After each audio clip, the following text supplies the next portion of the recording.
Hello everybody, how are we doing? It's an early stream for me at least.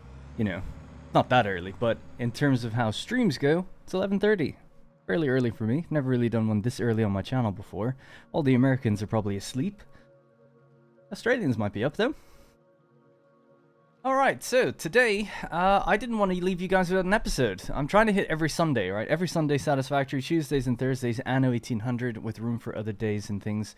I ramp back up the schedule to get more content out. So I was just falling a bit behind in terms of planning out the next part of the build. And then I realized that the build can get bigger and bigger based on a few different components that are right around the corner here. So we can kind of add a few things into this place. So just in terms of working it out last night, I was like, oh, I just don't think I'm going to be able to get this recorded and edited and out for Sunday. So let's just stream it and try that instead. So this is going to be a proper episode, not a what I often call an in-between episode where we do cosmetics and things where I'm actually going to be building. And it'll probably be about 3 hours long. I'll try to get as not distracted as possible, going off on random tangents and things and see how it goes. And hello, thanks for the warm welcome in chat and welcome. So, basically what you see before us here, if you haven't seen the video, is the Silica Factory. So I think I'm going to kind of name this a Silicon Factory, because we're going to be doing circuit boards, computers, and possibly adaptive control units if we could do all three. It's just a matter of bringing everything here. We have everything needed to make all those things. It's just literally getting it in here, into a machine, and then out. That's what we're going to be focused on. So the only difference since the previous episode was I was just working out the height of the floor that would need to be to bring over some of the stuff in this building. So this is the copper factory, copper and Caterium. And there was a bit of a makeshift area just there where we have little truck stations. You know, that was kind of added on temporarily just to get a few things over to the parts factory. But that's bringing stuff down from this floor here that I'm in line with now. And in there we have AI limiters, quick wire, wire, cable, and copper sheets. So this place is going to need copper sheets. So right now in front of us we have just reams of silica. Now one of the things with this factory, I was running really late in getting it done. So I never wrote down any of the sort of production plan logic. I have the floor plan and everything for people, but I never wrote down the production plan logic of the build itself. As a result, I can't really remember the numbers. It won't take that long to figure them out again. But I do know that basically one row here, one of the top, so basically there's 3 rows, right? But you can split it into 6 because each row has 2 layers to it that are identical. And we need just one of that. So 1/6 of this build. We're going to take the silica and then use it to make circuit boards. So if you have a look at circuit boards, I just got the recipe last night by looking through hard drives. So this is the one we want to use, alternate recipe 3. I think it's called silicon circuit boards or something. So we have copper sheets and silica 1-to-1 with each other. So 27.5 per minute, and then you get 12.5 per minute out. I think I can basically achieve about 300 circuit boards per minute. We're limited by the amount of copper sheets we have, not the amount of silica. I think I have something like 1,200 copper sheets being made in there, and 800 of them are free, because some of them are going into the AI limiters. Now, we could get even more. There's tons of copper ingots that are not designated for anything, so you could just extend the factory out a little further over the water, add some extra refineries, and just build more copper sheets. So if we ever really needed more, we could do that. No problem. Just to catch a little bit of the chat there. Luckily awake at 6:30 in Florida to catch this. Oh, wow. Yeah, some people obviously are getting up early. I heard people saying that with their morning coffee or whatever, they might pop in for a little bit. So welcome if it's the morning for you. Welcome if it's more the evening or whatever where you are. Good afternoon, good evening. Thoughts on 1.0? I don't really have any thoughts on it because we don't really know that much about it. I feel still. My whole thing with 1.0 is temper your expectations. I'm going to keep them really low, and then I can only be happy from there, I'm sure. All I know about it is there's some changes to the map in terms of resource nodes. It's coming September 10th. They put out that little teaser kind of meme video, which is alright. A couple new buildings that were spotted in there. So yeah, so looks okay so far. I just don't really know much about it, to be honest. Buzzing to catch a string, you build a long videos, got me back into Satisfactory after a long break from burnout. How's everyone doing? Thanks, Alex. I'm doing great. I just had a little break as well myself. I was away for a week in Ireland. I'm from Ireland, and we were driving around looking at places that we could potentially live. So it was kind of like a holiday, but also sort of just driving around the countryside and stuff, which was kind of fun.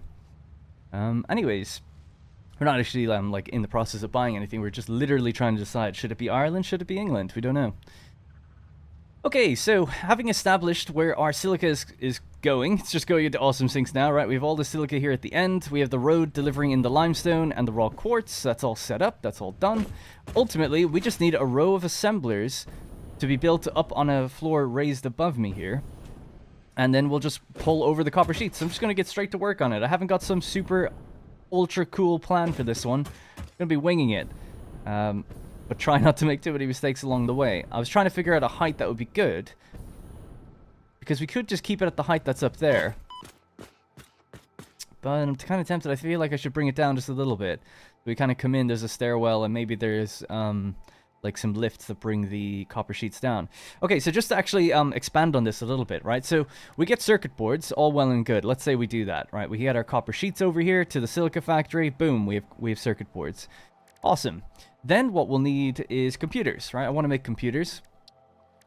So probably gonna use this recipe. Pretty tempted to use this one. We could use some of the circuit boards. We could use the quick wire, which again will be coming along this bridge, right? Same building.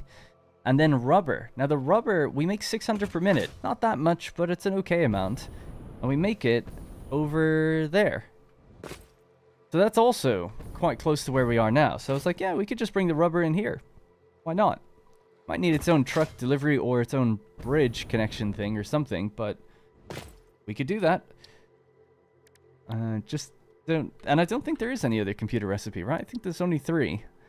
And this way we don't need screws, which is nice. And oscillators. What do we need to make oscillators?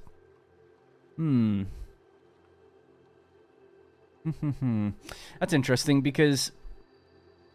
we have a quartz crystal factory, and I have a rubber at 600 per minute, and we also have AI limiters. Could make crystal oscillators. And how much do you get out? You only get 3.75 per minute, and this you get... oh, 2.8125 per minute. Same as the crystal oscillators. So whatever amount of oscillators you make, you can get computers. That's interesting.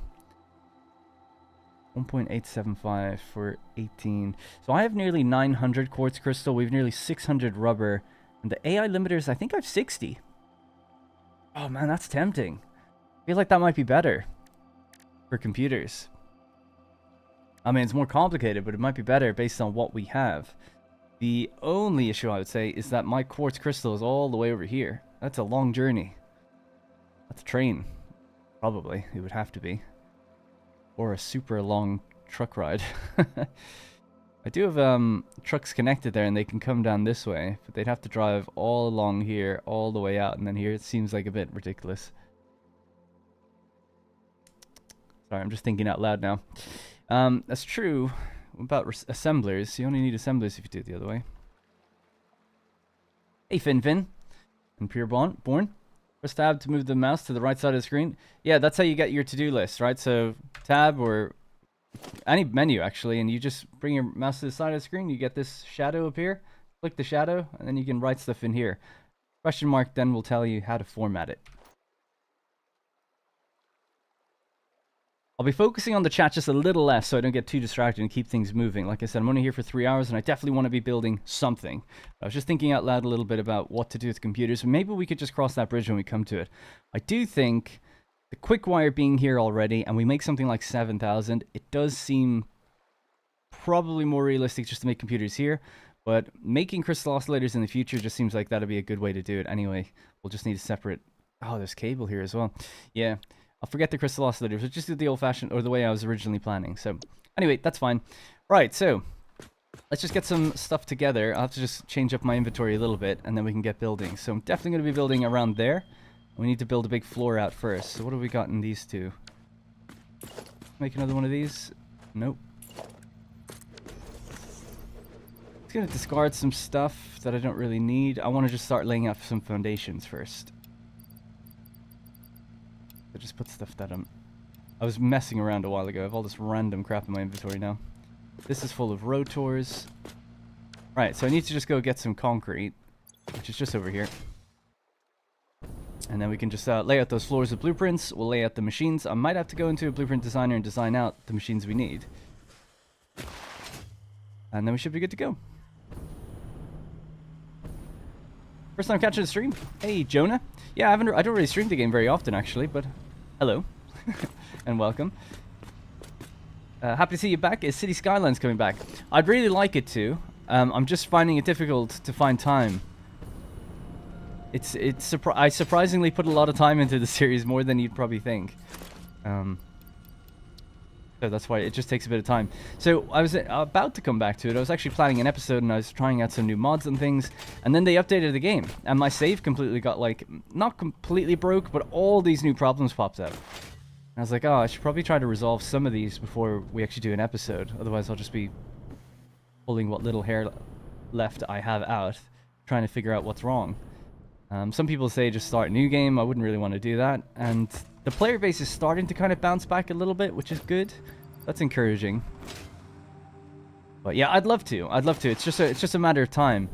So I've started working on as a very small I'm trying to, what's the word, put this down as insignificant as I can. But the developer for Manor Lords and I have been talking, and I'm helping him on the game now, just a little bit. So it's early days, nothing super official yet. He said it's okay for me to talk about, but just done it in a very limited capacity. So I'm kind of helping him work on the game a little bit, do with design and writing. And because of that, it's just also taking a little bit more of my time. And then I was away the last week and all this stuff, but now, and I've been sick recently, but now, right now, health is good, not going anywhere, just busy. So hopefully can start ramping videos and normal stuff back up on YouTube. So I'd very much like to go back to City Skylines in the next couple weeks. But just no promises yet, just depends on a few different things. With Frostpunk 2 getting delayed, it's actually more likely I will though now.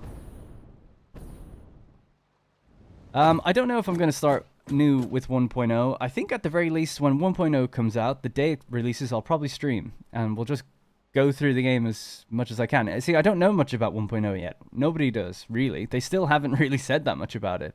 It's like, okay, resource nodes are different, and there's obviously some new chains and stuff probably towards the end of the game, but almost everywhere I've built in the map is unaffected. So it's like, well, I could just continue. But obviously as a YouTuber, you know, most eyeballs are going to be on videos and things that say, hey, I'm playing 1.0. But at the same time, I don't want to throw everything out that I've just worked on. So I don't know. It just depends. If there's significant changes that can be seen in the early game, then I would probably start over. But if there's really nothing significant early game, what I'd probably do is maybe even just start a new world or something and stream it, and then like start importing some of my factories or something. I don't know. I haven't really thought about it too much. We'll see. It's still 2 months away, so depends what they reveal and show up to that point. Alright, I'm just going to get rid of this because that was sort of temporary anyway. Like I said, this isn't going to be some uber super planned out thing. I'm just going to kind of eyeball it and wing it. So we're going to do a... Yep, one of these. And I just need to find a good spot, so... That seems like a decent one there. Maybe here. Now, before I commit to that, that would be wrong. It has to come down a little further.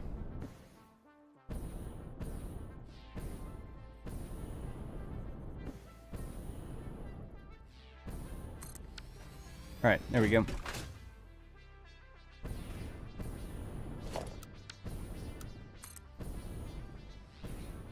Oh my god.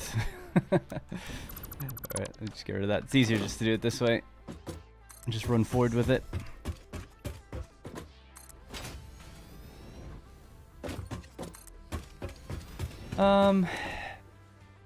Blood of the Flesh, most important info.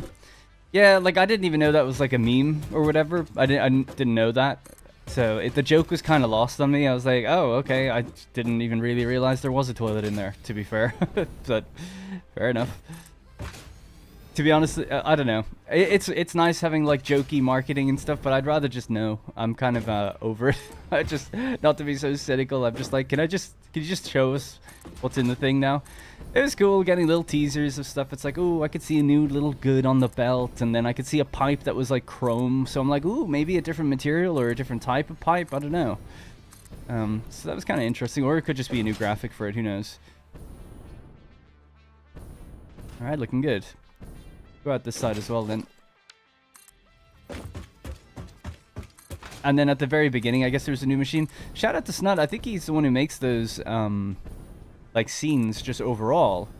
And I have to say, his factory area just looked really cool. Like, it looked really, really nice. The way he layered it and presented it for the video, I thought it looked really cool. I don't speak Russian, and apologies if that's not Russian, Alex, but just English is all I can read, so please post in English if you can. You can play the current save on 1.0. Yeah, oh yeah, no, I know. That's what people are asking. They're saying, should I do that, or should I start over, or will I? I really don't know. It just depends on if there's enough changes in the early game. Then it's like, yeah, but I'm actually not that far into the game. Still at, like, mid-level. Most of the changes seem to be, like, to recipes, excuse me, seem to be, like, tier 7 and 8. And my guess is all the new stuff and SAM ore and things like that will be probably, like, tier 9 and 10. That'd be my guess. So if it's all late game stuff, then it's like, well, this doesn't miss anything. Some people actually commented and said, you should just rename the playlist 1.0. And I'm like, I don't know if that would go down well. Or if people would like that. Do I need to go out any further? I guess there's no harm in it while I have the material on me now.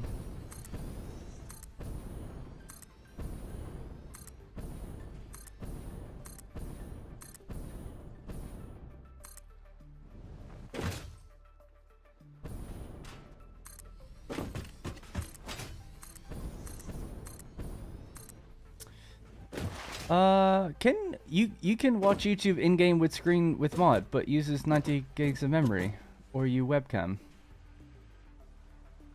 I'm not sure what you mean, Sase. Oh, sorry. Oh, you can watch YouTube in the game. Oh, right. Oh, that's a bit of an odd way of doing it, though. I used to use a browser called Maxthon back in the day, like quite an old browser now. I think there's other extensions that would do this. But if you just run the game in windowed mode, let's say you just have it windowed full screen, there are extensions for Chrome and Edge, I think, that work on YouTube where you just pull out the video. So the video would just sit on your screen. You don't have to get any mod or anything like that. It's just the browser itself. It will sit on anything. As long as the application is in windowed mode, it'll just sit on the top, like in the corner. You can stretch it out and make it bigger or smaller, move it wherever you want, you know? Like a dynamic video player. So you shouldn't need a mod to do it. You can totally just... It should just work with the browser itself. But I can't remember the extension name. I used to use a browser that had it as a feature 10 years ago. But now it's just like a more normal feature, I think. Any chance of a breakdown of what you're working on here? Yeah, I did mention it early on, but I'll just start again. So, really quickly. This is basically my Silica Factory. So we've got 3 rows of double-layered assemblers, or 2 stacked assemblers. They're being fed limestone and raw quartz that are being delivered by truck right now. The white trucks are doing the limestone, the pink ones are doing quartz. Being fed into all of these rows, and we're making somewhere in the realm of 2,600 silica per minute, with the potential for 3,600 if those back machines were turned on. They can only be turned on if we have Mark 5 belts. We're at Mark 4 at the moment. So, with all this silica just rolling into awesome sinks, going nowhere, what I want some of the silica for is to make circuit boards. So this is not just going to be a silica factory, it's going to be a silicon factory. We're going to use copper sheets and silica to make circuit boards. I believe, we'll do the math in a moment, but I believe we need 20 or 21 assemblers to do so. The copper sheets are going to come from this big factory here. I think they're already just going into a big container over there. So we're just going to drag it along this sort of makeshift bridge thing and bring it into here. And we're going to feed some of the silica up and then do the same thing. So the copper sheets will be feeding this direction. Silica will be coming this direction. And yeah, that should be it for circuit boards. Then, on the same floor, we're probably going to do computers. That's going to be this recipe. I was toying early on with maybe doing that one, but just for now, we'll leave it at this one. So we'll take some of the circuit boards. We'll take some quick wire, which also comes from that same floor. And then we need rubber. Now, I don't have much rubber. There's 600 per minute over there. And we have the infrastructure set up so that trucks can go in and pick things up and pull them out and stuff. So a truck will probably just drive along the road that we have and go into this factory, delivering the rubber in so that we can make computers. So that's the goal for today. So can we do it in 3 hours? Probably not, knowing me. But we'll try. Picture in picture, that's the word, yes. Nice to see a new Anno series. Got me playing my old 1602 again. Was the first game that really got me into gaming. Oh, nice. Things like that are always so nostalgic. Every now and then I go back to Rome Total War. It wasn't my first game, but it was my first PC game. First proper PC game. I'd played Age of Empires on other people's computers and stuff before. So anyway, we have our floor in place. So what we're going to have to do is build a blueprint designer and just also work out... I might have to do this in an area that isn't going to be destroyed. I guess up there would be good. Yeah, work out these kind of machines and the rates. So, and see if I have enough stuff for the actual machines themselves. The rotors and things. Right, so... I guess we have to do the math. Unfortunately. So, unfortunately with this place, the one place I didn't write down the math, because I was in a hurry before I was leaving for Ireland last week. So I generally, just from memory, know that I need to take one of the layers here, or one of the 1/6 of the build. So if I just walk along here real quick, 11.25, 18.75, and 26.25. 11.25. Okay. So there's 1560 quartz coming in total, or potentially. We don't have that. I'm operating with the assumption in mind that we'll have 780 belts. Right now we just have 480, but just let's assume it's 780. We'll just turn off the machines we don't need. So anyway, so it's 780. There's 2 deposits, each one 780, so that's 1560. That's raw quartz coming into the factory. That's being divided... I remember now. So there's 2 outputs from the truck station, so each one is 780. That's being divided by 3, so 260 quartz is going into each row. 260 is going in there, 260 is going in here, and 260 is going in there per minute. Okay, 260 going into all of that.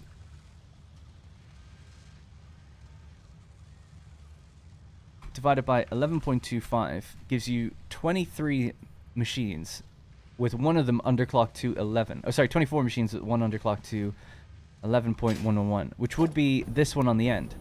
However, I think it's at 22% right now because not all the machines are on. So if I was to... So that was with the idea of 780 belts, but if we had 480 belts, which we do right now, it'd be 14 machines are online, with one of them at 22%. Right, so that is correct. That's 22%. They're all operating at 100%. They should be fine. Okay, good. So that means that's 14 machines that are currently online on each row, and they're outputting... We have to check this one.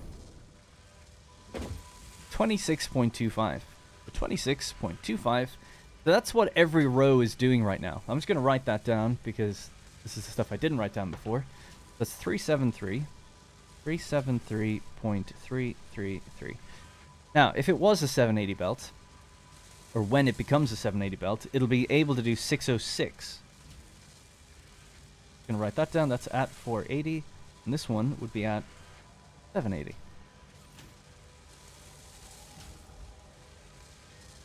Okay. Alright, so that's the amount of silica we get out per line. And that's per line. Top and just the top, not the top and bottom. So that number times 6 is the total that this factory can make. So if you just want to know that number, I think it's 3640 or something like that. Let's see. Oh, so good. Right, so 3640. That's what this silica, total capability of this factory is 3,640 silica. I'll just write that down as well, just so I know that's how much we have to work with. Although we have far more silica than I need anyway, so that's okay. Alright, so let's just get rid of that. 606, that's per line, and right now we're doing 373. Alright, cool. A little bit of math. So why do we do that? Well, we need to know how many circuit board machines we can do. So we're doing 27.5, and 27.5 are the inputs, and 12.5 is the output. Right, so let's work off of one of the rows of silica. So let's say we had that 606.66 divided by, already forgotten what it was. How smart I am.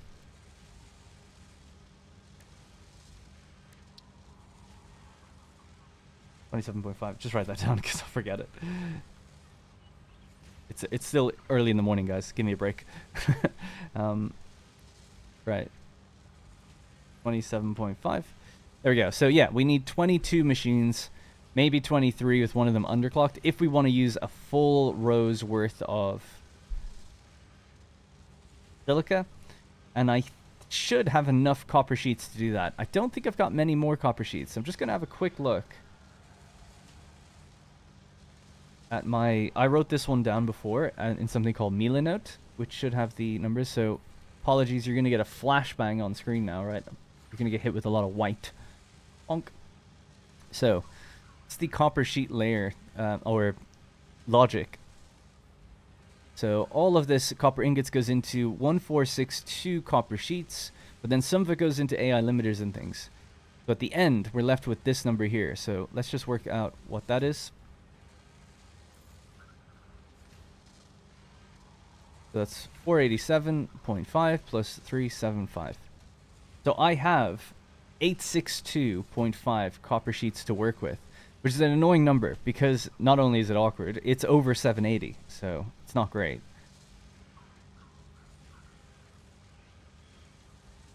Okay, let me just go back to the game real quick. Oops. It's 22, so 606. That leaves me about 256 copper.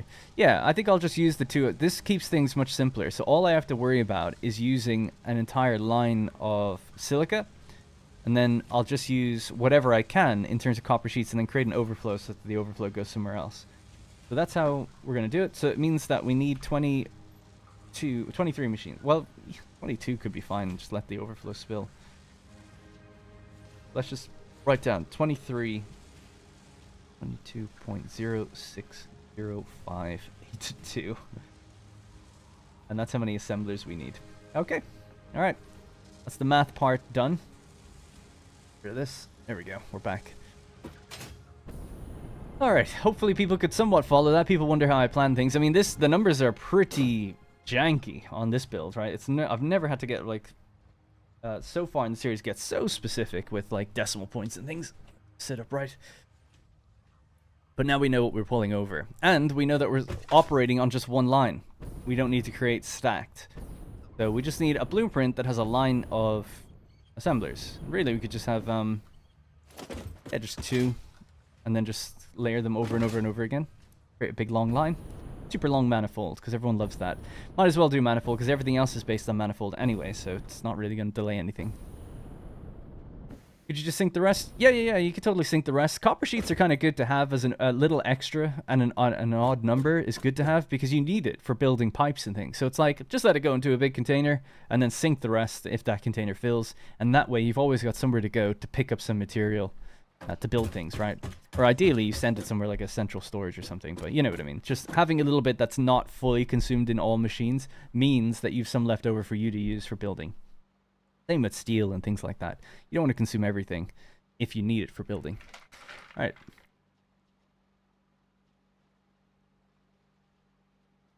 What do you do if you don't have enough copper sheets? Well, luckily we have a factory here that's insane. And I think most of it hasn't been assigned anything. So there's just tons and tons of copper refineries that are offline right now. And we can just turn them on. We have the power for it. But they don't go anywhere or do anything. So it's like, okay, if we need more copper sheets, then we just build a few extra refineries, build some more water extractors, and then send the copper ingots over. So I have something like 8,000 copper ingots per minute that don't go anywhere. And they're left that way on purpose so that I can say in the future, well, if I need more wire, I can build that. Or if I need more copper sheets, I can build that. Or whatever. Copper powder, perhaps, in the future. Okay. So let's see if I've got what I need to make... Well, I don't actually have a blueprint for this. I'm just going to have to make my own. I need reinforced iron plates. Is that all I need? Let's just, before I run off and don't look at everything. So, I'm going to need technically 23 or something of these. Let's say 24. I'm just short on reinforced iron plates. And then I need industrial encased beams for the actual belts, so I'll just pick those up. And do I need anything else? Maybe some more iron rods. Okay, I'll just go get those things, and we'll be good to go. Bit of cable actually would be good too if I don't have any. Yeah. Right, so there's the reinforced iron plates. That's done. Iron rods, like I said, and then some cable, which should be here. Hey, Kanad. And sorry if I'm not answering chat very much. I'm just trying to stay focused, because this is more like a regular episode I'm doing live, but I am looking over every now and then. Especially when I'm just doing something more repetitive. No announcement on Discord, by the way. Ah, whatever.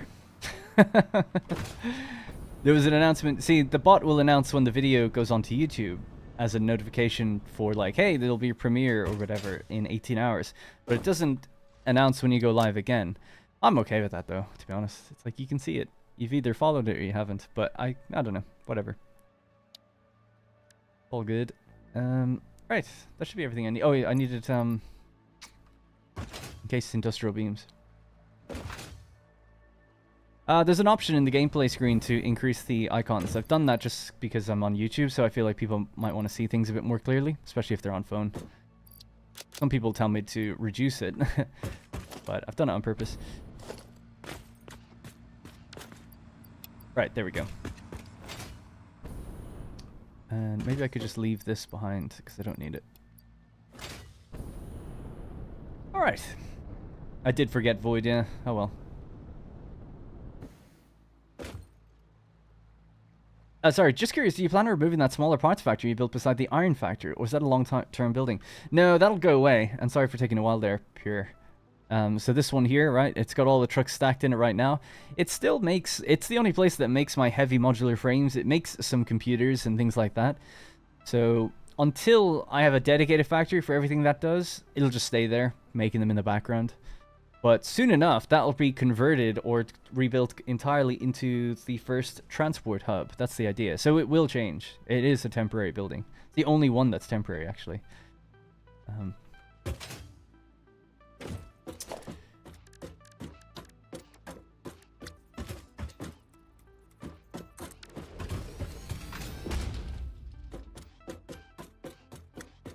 Yeah, I haven't finished the... Well, the reason I haven't finished the roof of that, and the reason it's left open there, is because it's going to be a train station. That's the idea. Train's going to run around the entire map, but one of the exits is going to be right there. So it just, that hasn't been done yet. There's a few things still unfinished with that factory. There's some lighting that's missing inside. We'll run into it in a moment when I have to get the copper sheets anyway. But it's mostly done, and it's all capable of being powered on. But some of the power lines are just going straight into the factory. They could be cleaned up. It needs a roof overall, so that's true. It doesn't have that. And then it needs a train station to send all this stuff out. And it needs awesome sinks for everything it makes so that it can continuously run. This factory can't currently continuously run. If I just turn it on, it'll stop-start because the containers or whatever get filled up. So that's why a lot of the stuff is just offline right now. Yeah, bit of a mistake doing that factory. It's a bit too big.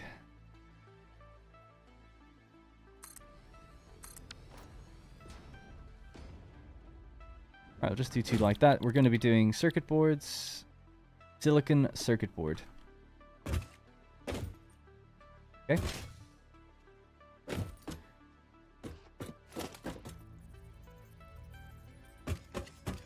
Now, I'm just going to think how I'm going to lay this out. It's probably going to face that way. So from the... Okay, yeah.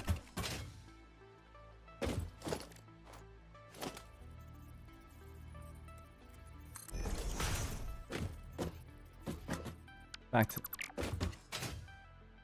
Yeah, okay. I'm going to make use of all the space, actually, because we've had trouble with this in the past. Bring this further back.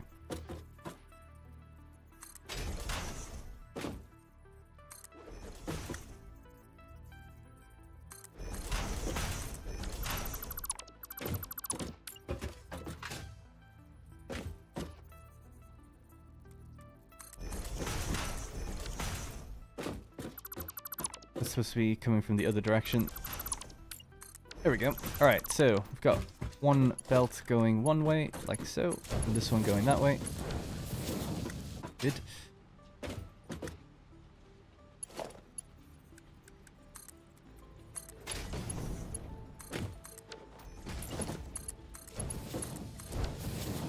They're Mark 4. Okay, they're being fed.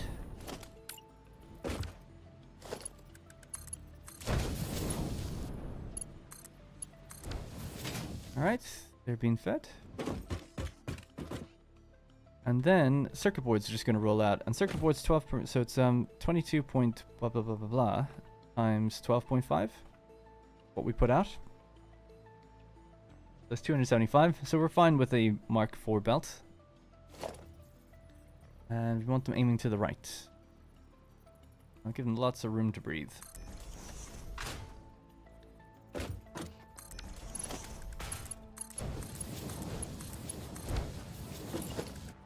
This can be Mark 1. Alrighty. The next thing then would just be putting these, using this kind of beam style that we've gone for.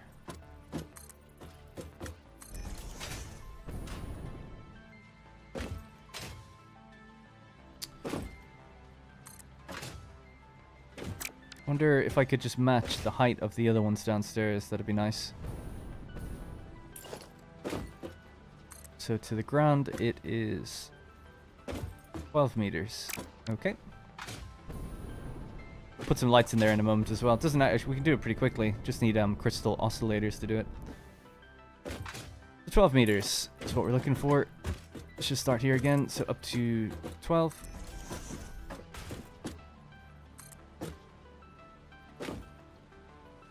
And I should really start from... That is the edge there, okay.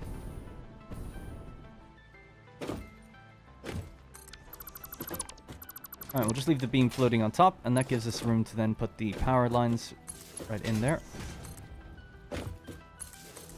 Connect them across. Good. Alright, cool. Taking shape. Let's paint this up a bit. Now we're doing... I think the color downstairs was kind of, oh yeah, I just used black and yellow, actually. Could leave it the way it is. Yeah, sure, why not? We'll just use our standard factory colors for this one.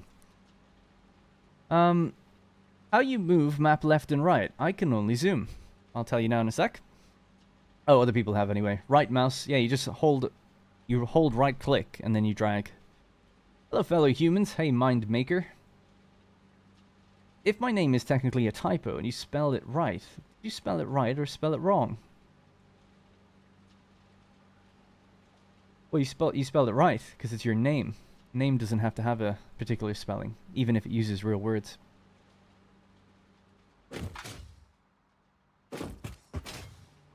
Because you also just said, and you spell it right. So technically, yeah, you spelled it right because it's your name. When I was changing around power lines on one of my coal factories, I left 6 of them without power. Didn't notice for hours. Wow. Well, if nothing tripped, then I guess there's no problem there, really. Something I'm just going to do real quick is turn this to dark. Alright.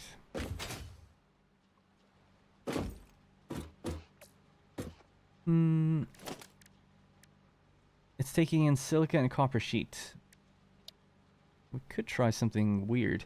Let's do copper orange with quartz. A funky looking color, but let's do it. Let me just see what that would look like alternated.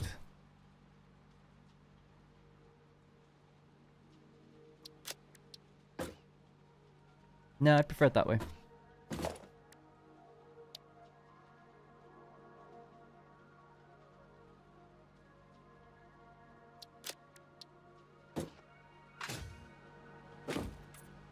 Yeah, and the belts could be colored the inverse of that.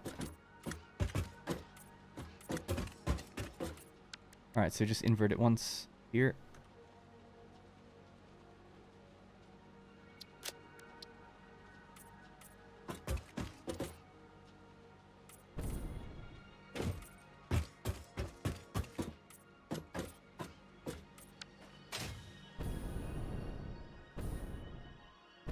Alright, cool. So, I build another one of these. Missing a tiny bit of steel beam, damn it. Not that it's a big deal, but I just wanted to have a quick look in the blueprints and see what I've called other ones. So we have the multiple machines, single refineries, machine combinations. I could have sworn I had double assemblers somewhere, but if it's not in there, I must have gotten rid of it. That's alright then. I'll make a new category. That was a mistake. What just happened? I brought it into the wrong place.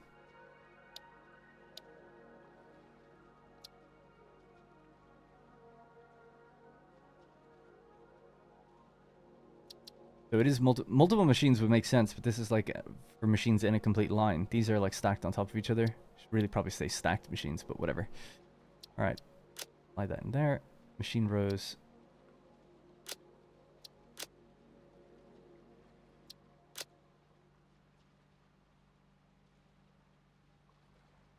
Stacked assemblers. Okay, just trying to go with the same formatting.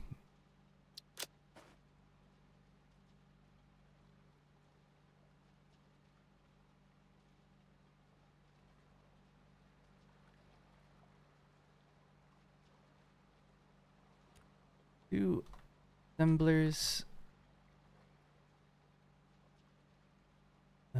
Two assemblers with overhanging wire.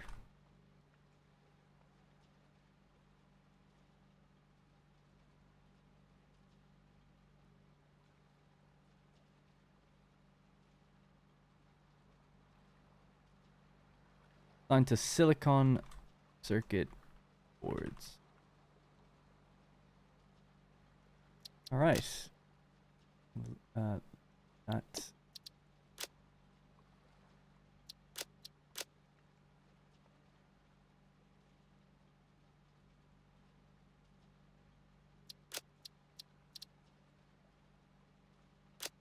All right, blueprint saved.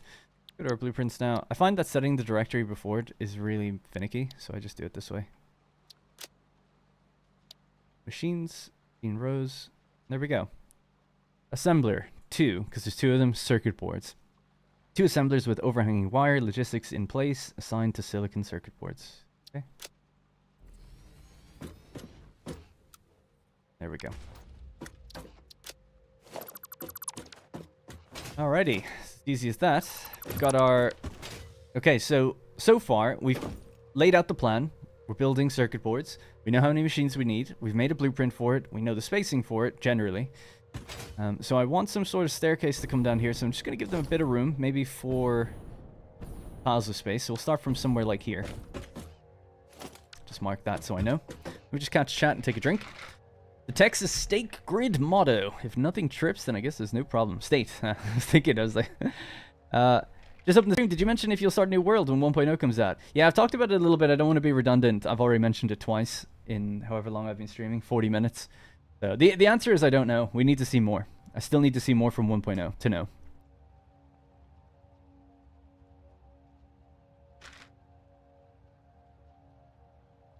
Excuse me. Do power lines have to be what's connected to it, or can I put whatever on whatever? I think you need to be more specific, Jared. Yeah, I'm not sure. Do power lines have to be... Do you have to watch what's connected to it? I don't know what you mean even by that. Like, there's multiple methods of doing power in the game. You could ultimately go with one grid across the entire map. So just connect every power line to every other power line. And that'd be fine. As long as you can always maintain supplying more power than the demand, it's not going to trip. So, in some ways, yes, you have to watch what you connect to it. If you build a giant factory, and then you connect it to your grid, it might drain more power than you were planning. You know, you should know. Let's say you have a new factory. Let's say I just built that over there. Oh, it's going to consume 1,000 megawatts of power. And I produce 500 megawatts of power on my line. So obviously, I need to, quote, watch what I connect to it. I'm going to connect this to that, and boom, it's going to trip because there's not enough juice, right? So yes, you have to kind of think about it, but it's not the end of the world. You could just disconnect that power line, and then like flick a switch on the one that was there previously, right? So you just interact with it, and then you pull the fuse, and it works again. So it's not a big deal. It just means that, yeah, you do ultimately have to provide more power than you're going to consume, and you got to make sure that you don't trip your whole network when you add more machines to it, I suppose. Some people actually go with multiple networks, right? So they'll make a power facility that's capable of doing 10,000 megawatts, They hook up 10,000 megawatts to it, and then they build a separate grid somewhere else. You know, it's a bit more risky. I feel like that. Well, risky might be the wrong words. It's more tedious separating your power grids like that. You have to keep track of the numbers a bit more, but it actually probably is safer as long as you do the work behind it, I suppose. So for me, I have a really stable power network. I'm trying to always keep it as stable as possible. It's not that stable right now, in my opinion, but the production is stable, right? This doesn't fluctuate. It's 28,200. It's perfect. It's not going to move. It's great. The max consumption right now, if I turned every machine on I have, it would consume 26,000. Right now, we're using 13,000. So I just have one big grid. And I try to have the consumption line fluctuate as little as possible. Fluctuating about 200 megawatts here or there as certain miners and things turn on and off. Or truck stations activate. You can't do anything about that. But as a truck pulls up to a truck station, that's when the truck station actually consumes power. So right now it's sitting at yellow, not doing anything. But when a truck interacts with it, it goes green, and then it consumes 20 megawatts. And I've got a lot of truck stations, so power is going to fluctuate. But I'm tempted, maybe if I do a 1.0 run, tempted to put the power lines of all my truck stations on a different grid. So that way, the fluctuations are kind of hidden away from the main grid. Not that you have to do any of that. It's just kind of an OCD thing, isn't it? It's like I want to just know that all my factories are running at 100%. One way of doing that is to guarantee machines aren't turning on and off or lacking materials, is to check your power lines. But if you've got things in there that cause fluctuations, it's hard to know. Is it a machine doing it, or is it just a truck station, or is it a train speeding up and down, because they also cause power fluctuation? So it's kind of interesting. All transport, ideally, should be on a different line, and all factories should be on their own. And that way you can kind of like diagnose problems a bit better. You've also got priority power switches now, which I've still never used, so I really don't know much about them, but that's a way of safeguarding. If you were to blow a fuse, it'll only turn off parts of your world based on what you set as the priority. I haven't done it yet, so I don't know much about it, but yeah. New here, why customize the colors? Just for look and feel of things. Can look kind of cool. You know, you could just have everything be gray if you want. I think by default it's orange and kind of blue. But I like changing up the colors based on the build I'm doing at the time, just for fun. Right, so let's build out these. Oh yeah, sorry. So now I need to get rid of that. So it's going to say, oh my god, what a fail. Open this up, remove this from the to-do list, go into my blueprints, machines, down to the new one we just made. So we need 22 machines. There's 2 in each one of these. So I need 10, or 11, I guess. So I'm lacking a little bit of wire. And then we can lay these all out.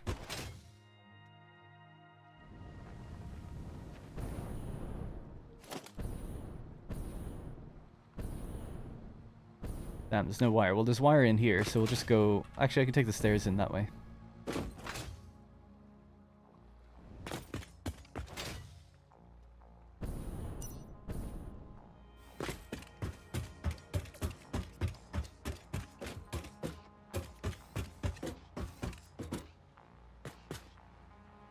Place is pretty big, this one. You can get lost in here pretty easily.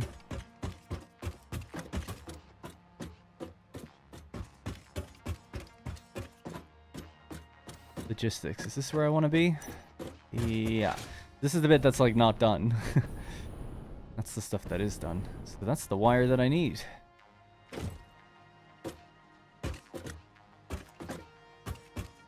Oh. Where does it go? Can't even remember. Oh yeah, I send it into... Okay, yeah. It used to go into these containers, but it doesn't anymore because the part of the factory is still powered down. It's a whole thing. It's just... Don't worry about it. I need to go up a floor and access those machines, and I can just pull the wire right out of it.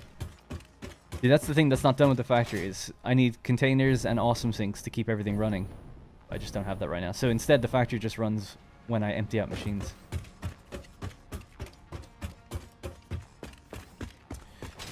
Right, so all of these have wire in them, basically, so I just need to grab a little bit. Oh, they're not on either.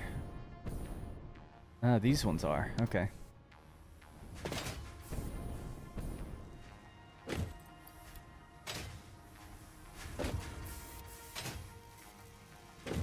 This should be enough.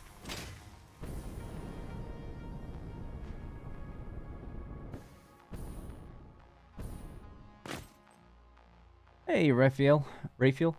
Pipes have same behavior as conveyor belts in the way that they transport things. Oh man, it's a complicated question. You could talk about that for a long time. Just really quickly though, I missed, William said, I'm hyped for 1.0, we'll definitely start a new playthrough. Yeah, look, if I was on my own not doing YouTube and I hadn't put so much time into this series already, I would probably just start 1.0.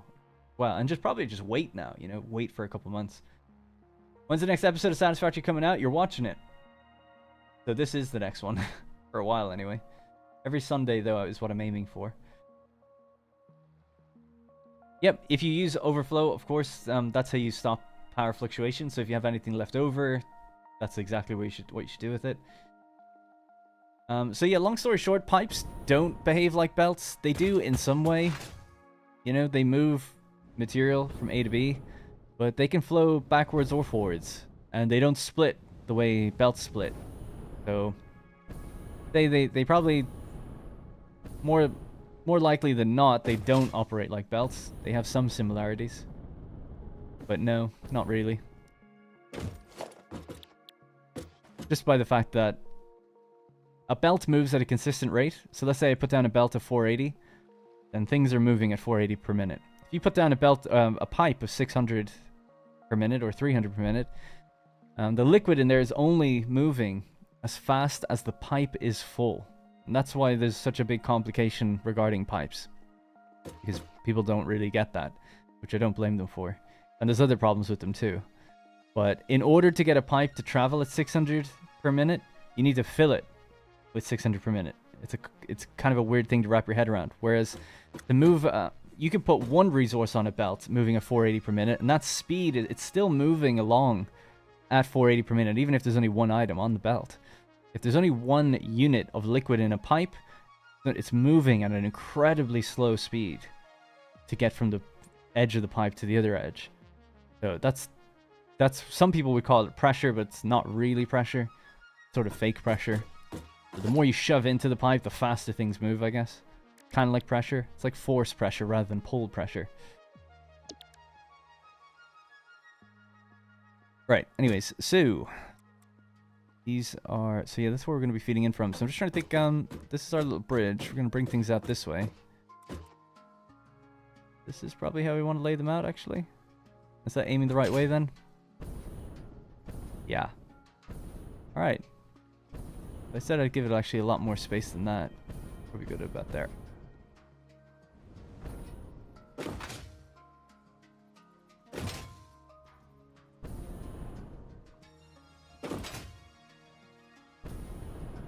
Hmm. 12 per minute.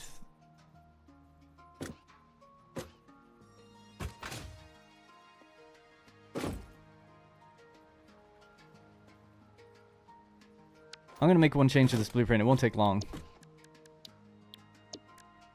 And things aren't lining up the way I want them to, so.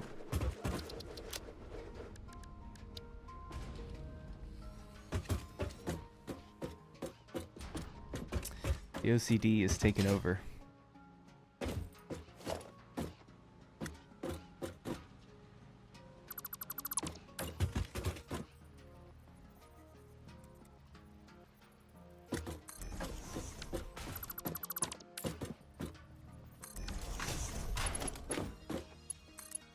So I'm shortening the belts. I had said before that I was going to leave myself room. I'm going to see if this just works. It should.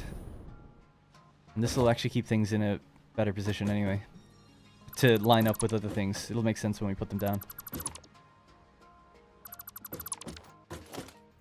So I'm doing the center of this foundation here, and that line up with our inputs and outputs downstairs better. So that's kind of why. I'm going to come along this way. I'm going to come along this way.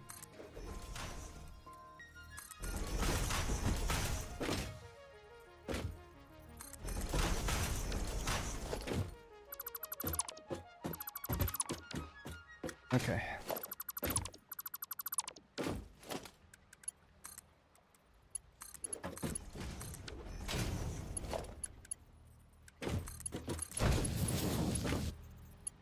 What's going in there? It's 27. So again, this could be just a Mark 1 actually.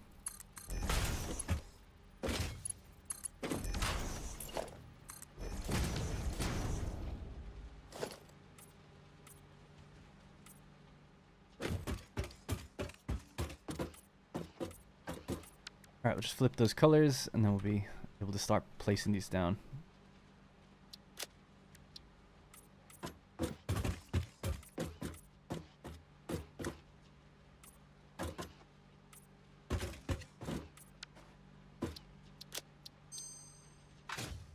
Alright.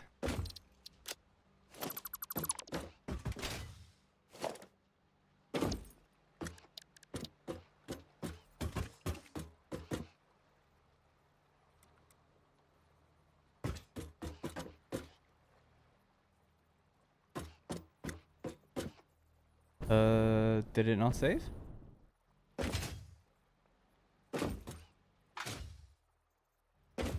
What? Did I do something wrong with that? Hang on.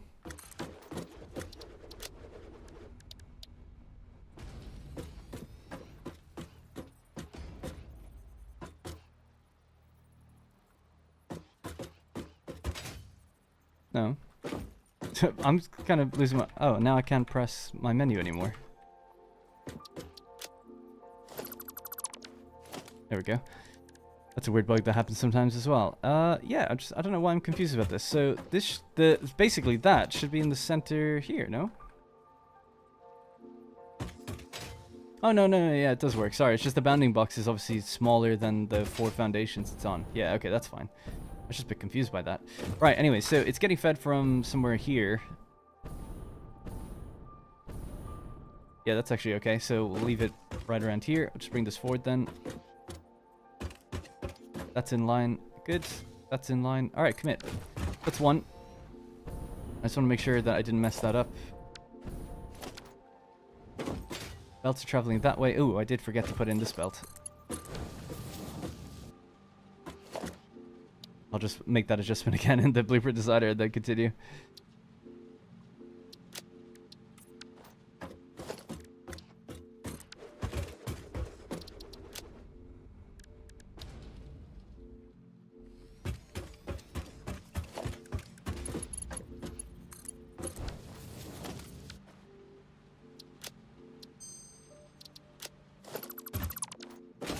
Alright.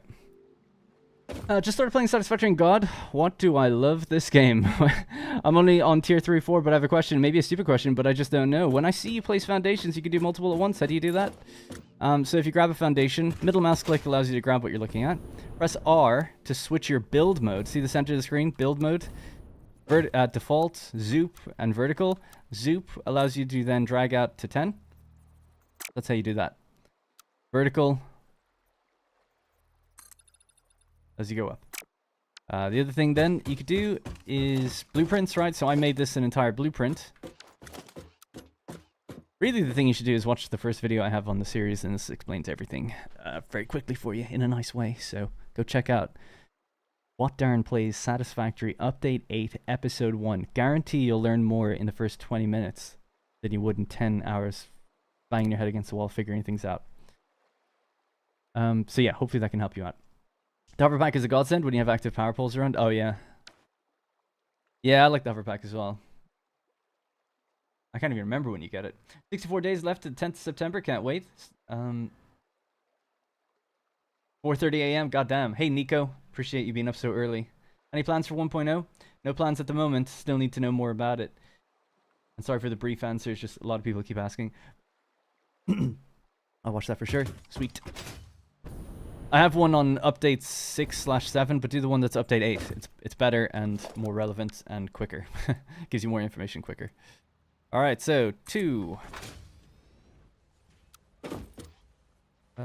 3, 4, 5, 6, 7, 8, 9, 10, and 11. All right, that should be them all, I think.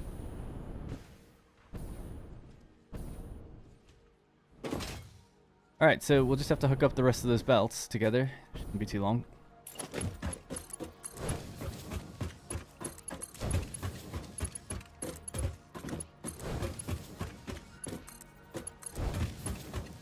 Can't wait for September 10th. I'll start over in a new save.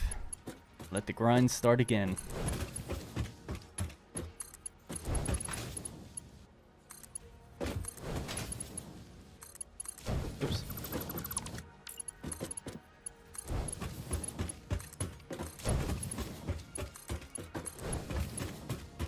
Okay, that's just this top bit. Then we have to do the other side, and then the cables as well. Do this quicker with less noise like this.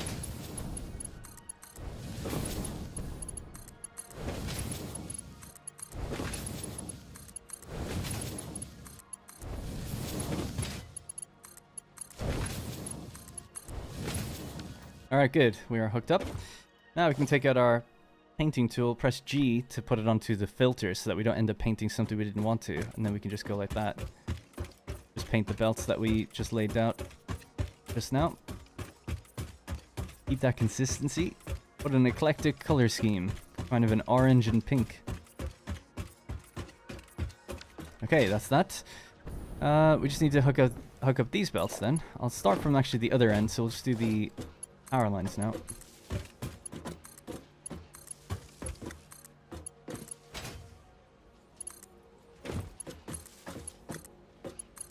Is there a way to turn down the footsteps? It's so loud now. Now that I've just noticed it, I'm like, does it have to be that loud?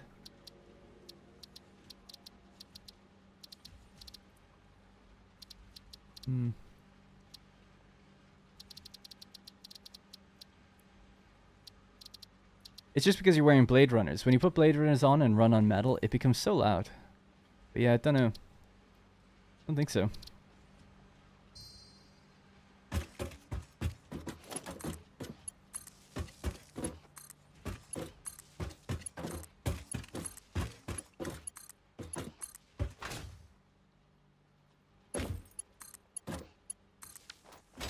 Alright, cool. And then finally, just connect these belts together. When do you unlock hypertubes? I have them already. I think you get them at tier 4. One of the milestones in tier 4, I think.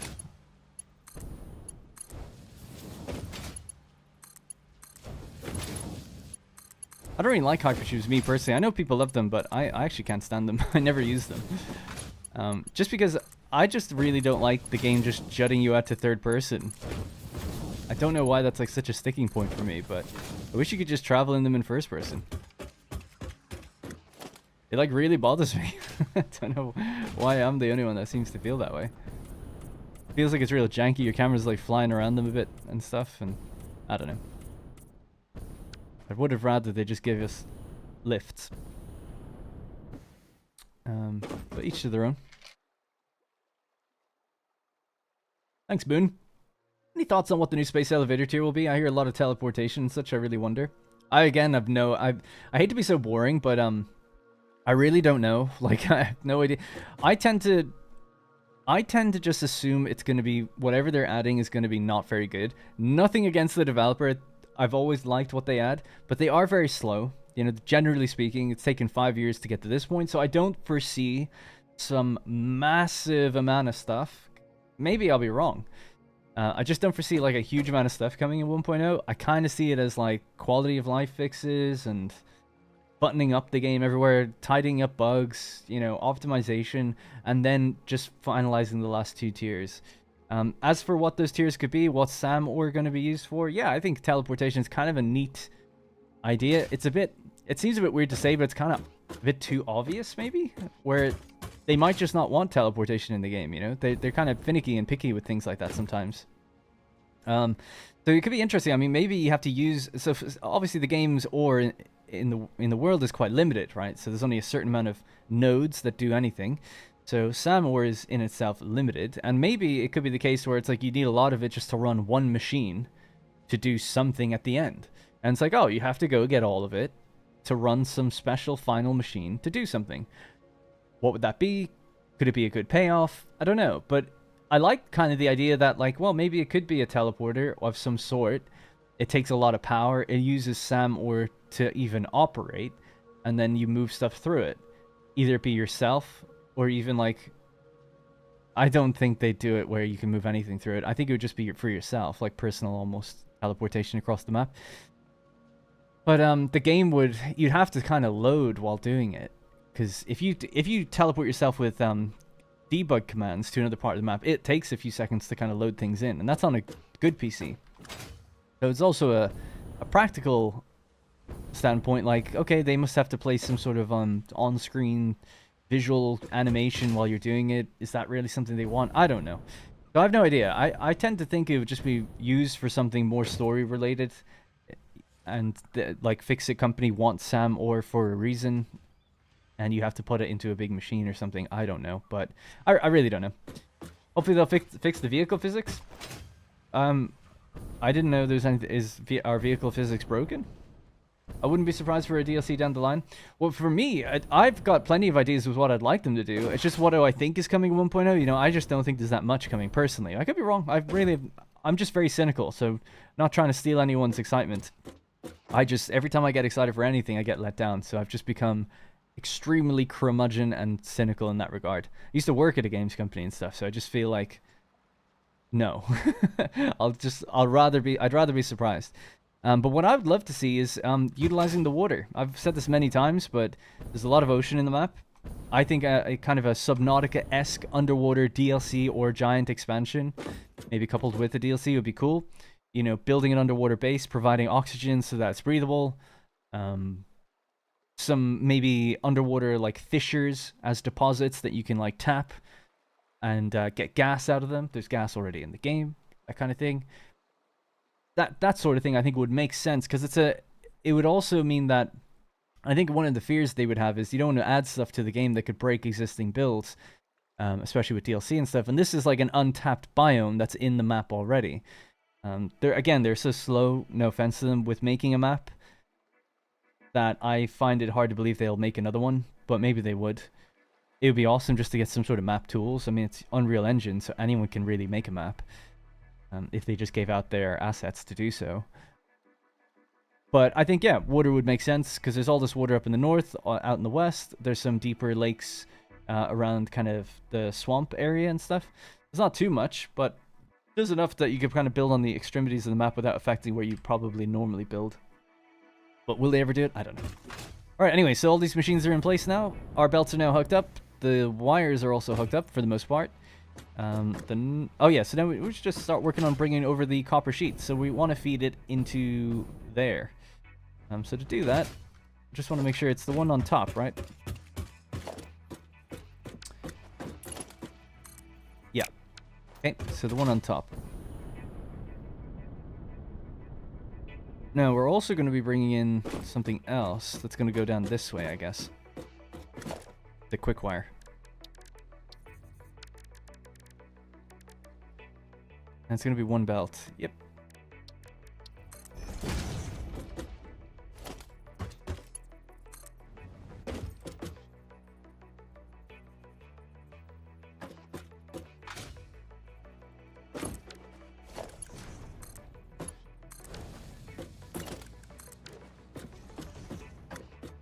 Boom.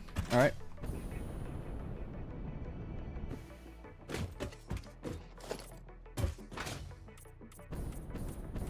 I'll change this in a moment just for me to remember where we're moving things.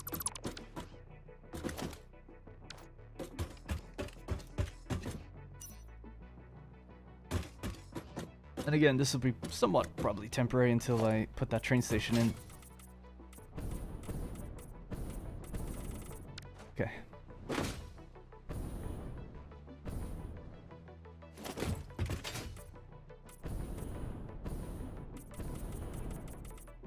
So the copper sheets are just over there. I'm just trying to make a 90-degree angle kind of thing for us to go over and get them.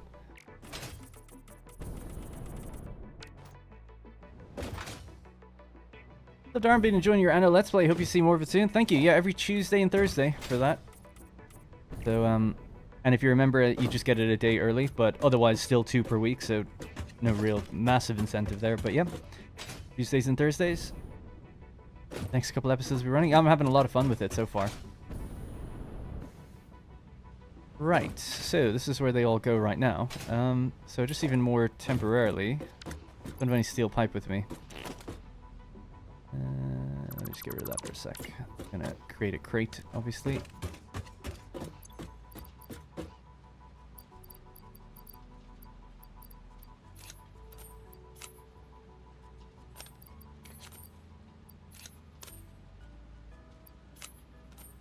How can I do that? Oh, you can't put things into a... Yeah, great. That's fine.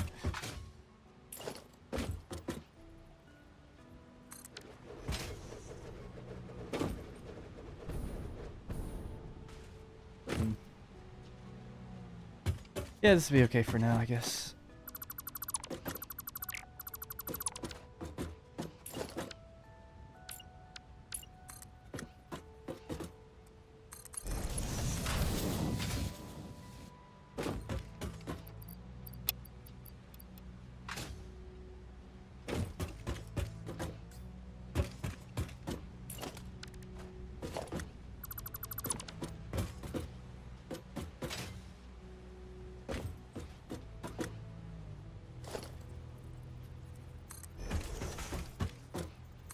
See, this part of the factory, I mean, this is all organized, but the bits, just anything from here to my left kind of isn't.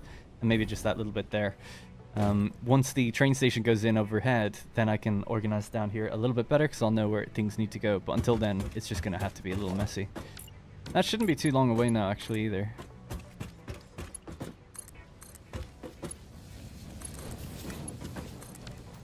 Right, so now all of those copper sheets are traveling into the one container, which kind of balances them, because one belt is a bit slower than the other.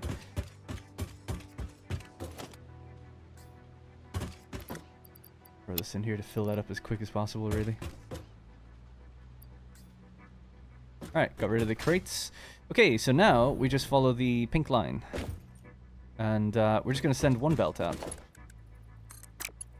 Because it's still less than 780 per minute.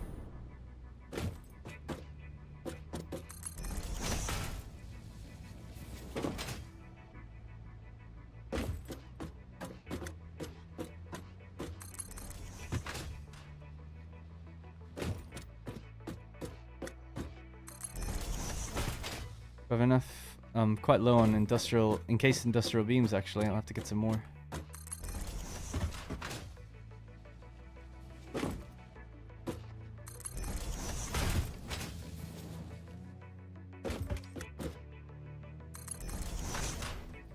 Yeah. Alright, let's go get more of those.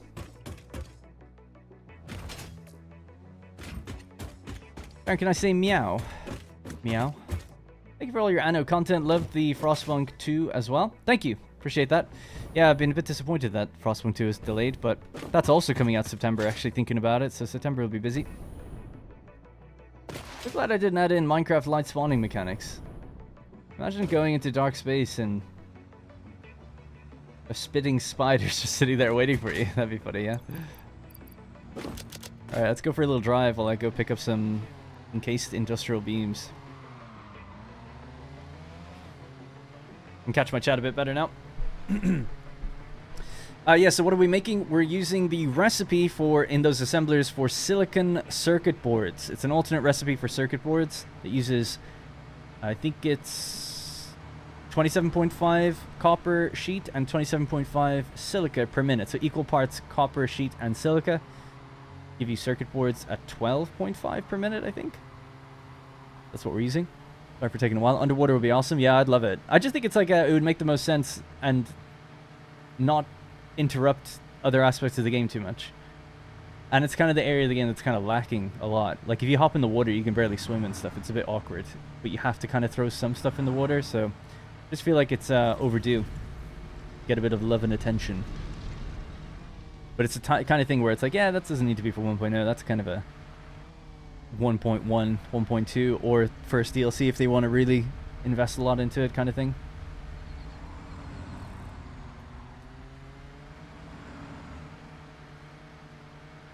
Where am I going? Oh, yeah, sorry, I was just trying to read chat. It's difficult to read while driving. I'm using linear motion mod for lifts, and I kind of use the same staircase as yours. Just put them in the middle, and now there's no point going back. Nice, yeah. Yeah, I'm afraid to use mods until 1.0. Once 1.0 comes out, then I'm a bit more certain that things won't break mods as much. Or as often. Especially after the first couple of hotfixes. Hello from Philippines. Hey, Miles. Nice road. Thank you.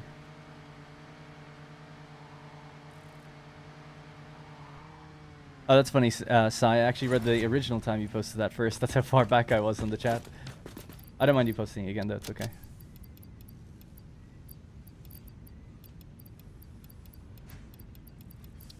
That should be enough for a while. Do I need anything else here? Maybe the steel pipe, actually. I've been kind of low on that.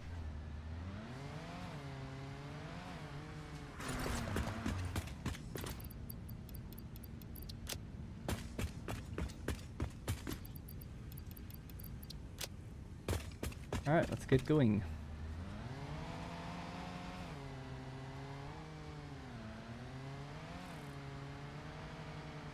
Yeah, the copper Caterium factory is a beast.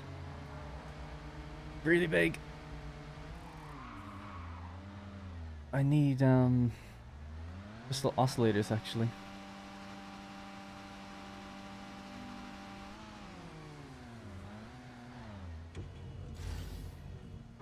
There we go. There probably wasn't many in there, but just a little bit for the lights. Am I ever going to give out the save file? I give out the save file every video I do, so you can go get it right now. whatdarrenplays.com/satisfactory. Every save file is out there. All my blueprints, all my save files, all for free. You don't have to be a member or anything. Go wild. Should be in the description, I think, as well. I'm not sure if you said this before. Are you going to make a new playthrough at 1.0 comes out? Yeah, it's the most common question I keep getting today, so I don't want to be redundant. But basically, I don't know. I'm undecided because we don't yet fully know the significance of the changes that 1.0 will bring. A lot of it so far. The map changes I'm totally untouched by. Nothing I've built is affected by the map changes. Because I built down the south mostly, so I'm fine there. But for the recipe changes and things like that, it's like, okay, I don't know how much it's going to break things. A lot of the content that they're going to be adding will probably be for the mid to late game. So I'm just kind of hitting that point now. So yeah, I don't know. It just depends. Obviously, as a YouTuber, though, it's super incentivizing just to start over when something new hits. So I think at the very least, I'll be streaming it. I'd love to just do a stream playthrough where I'm like, every day, I'm just going to stream it. And we're going to try and go through the game as quick as possible. Or not as quick as possible, but just like stick with it and go through the game. So not do my video format and my super ultra preparedness or whatever that I try to do in the videos. Just instead, just stream it every day and see how that goes. But, you know, I don't know. Could be shooting myself in the foot. Maybe a video would just do better. I have no idea. My streams don't typically do as well as videos. And oh, sorry, it's autosave. And I like doing videos, so I wouldn't want to only do streams. But I just thought, because I've already done so many of these early game factories that would be the same anyway, maybe streaming it would be more fun. And we could do something different, start in a different place, and stuff like that. By the way, again, it's just in autosave at the moment, so just bear with me. It's way slower to autosave while I'm streaming, so there we go. Anyway. My girlfriend is from here. She started playing Anno after she watched a video of yours. Yeah, my Anno and City Skyline series have a somewhat high percentage of female audience. I say somewhat, it's like 15%, but for YouTube gaming, that's actually quite high. At least for me. It used to always be like 97% male, and now it's like 85% for those series. Satisfactory is still mostly male.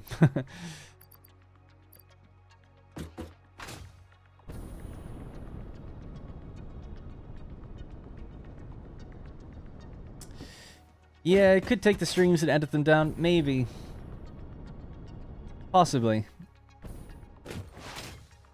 If I was a really... I'm just not good enough, unfortunately. If I was someone like Kibitz or something who's got really strong personality, I feel like he's, I don't know, able to do that kind of thing. But for me, I don't think the edited down versions would be that good. I don't know. I'm probably just really negative overall. I'll think about it, though. Like I said, I'm thinking about it. Don't know. I think a stream where I'm actually focused on the game could be quite good, especially early game because you get a lot done quite quickly, but then things would slow down a lot, I guess. And I don't know how much I could keep up daily streams. I just don't know. I mean, if they did well, I could keep them up. That's the thing. They would have to have a certain number of views or memberships or something just to be like, yeah, this is totally viable. Let's keep going. But if I did it and then it just didn't perform that well, I'd be like, oh, I can't really commit to that then.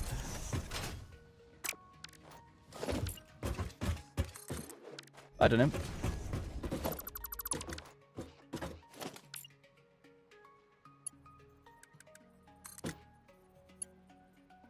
What the hell is this thing's problem? Just connect. There we go.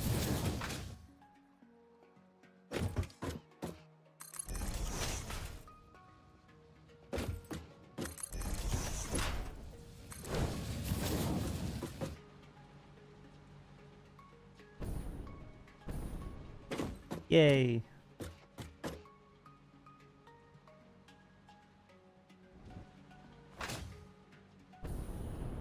Now these machines aren't on yet, and they don't have anywhere to go just yet. But even just temporarily, we could build one of these and just send it right in here until we have somewhere to send them. They're going to go over to the computers in a moment, but I'd like to just run the machines and build up the manifold.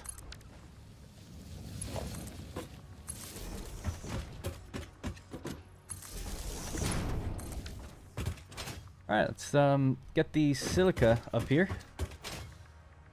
Going to go straight down and see what's actually down here. Close, but not close enough.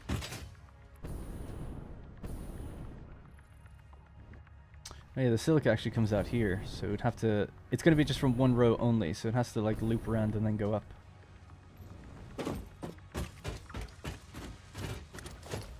We could say there, I guess.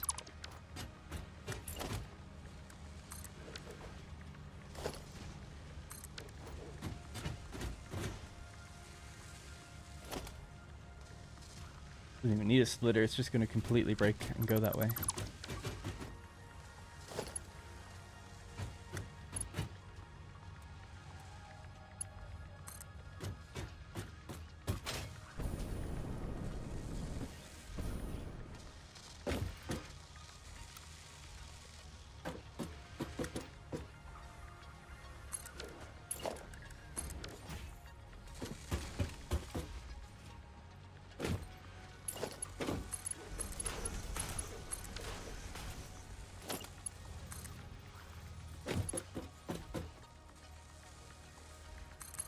I think I built that too low down. Yeah.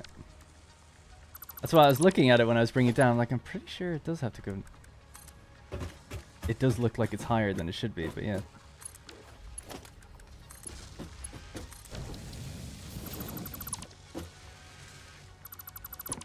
Alright, so that's the silica flowing upstairs.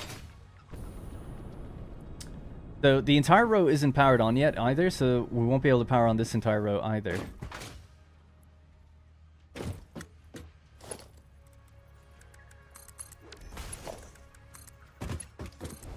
That's just because we don't have 780 belts.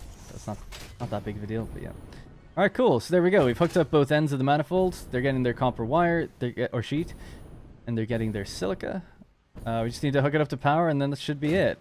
We'll also just need to do a little bit of math and figure out what machines need to be running. So yeah, I have to go back in time a little bit. So okay, yeah. So instead of this number, because I wrote it down earlier in the stream. That's the number that's the number of silica we make if we had a 780 belt, but we don't. We have a 480 belt right now. So with a 480 belt, it's this. So 27.5 is the input. So that means you need 13.57 machines. 13.57. We'll start there. 1, 2, 3, 4, 5, 6, 7, 8, 9, 10. 11, 12, 13. This one will be on 5.7.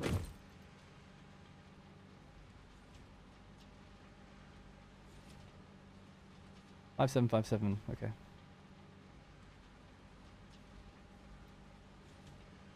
And we will disconnect that cable.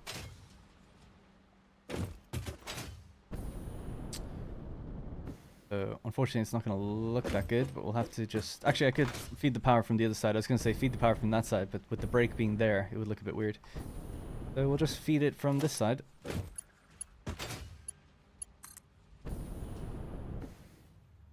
And again, I'll clean it up in a little bit.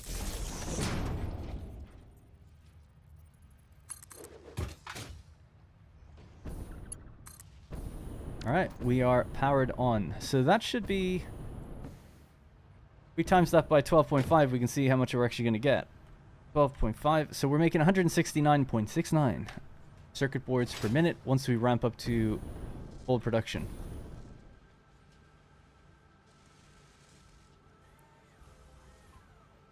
There we go. How many hours do you spend? In the game in total, I think I've got 1,000 or something. Something like that. In this map, 280. Here we go. All at the same time. Circuit boards.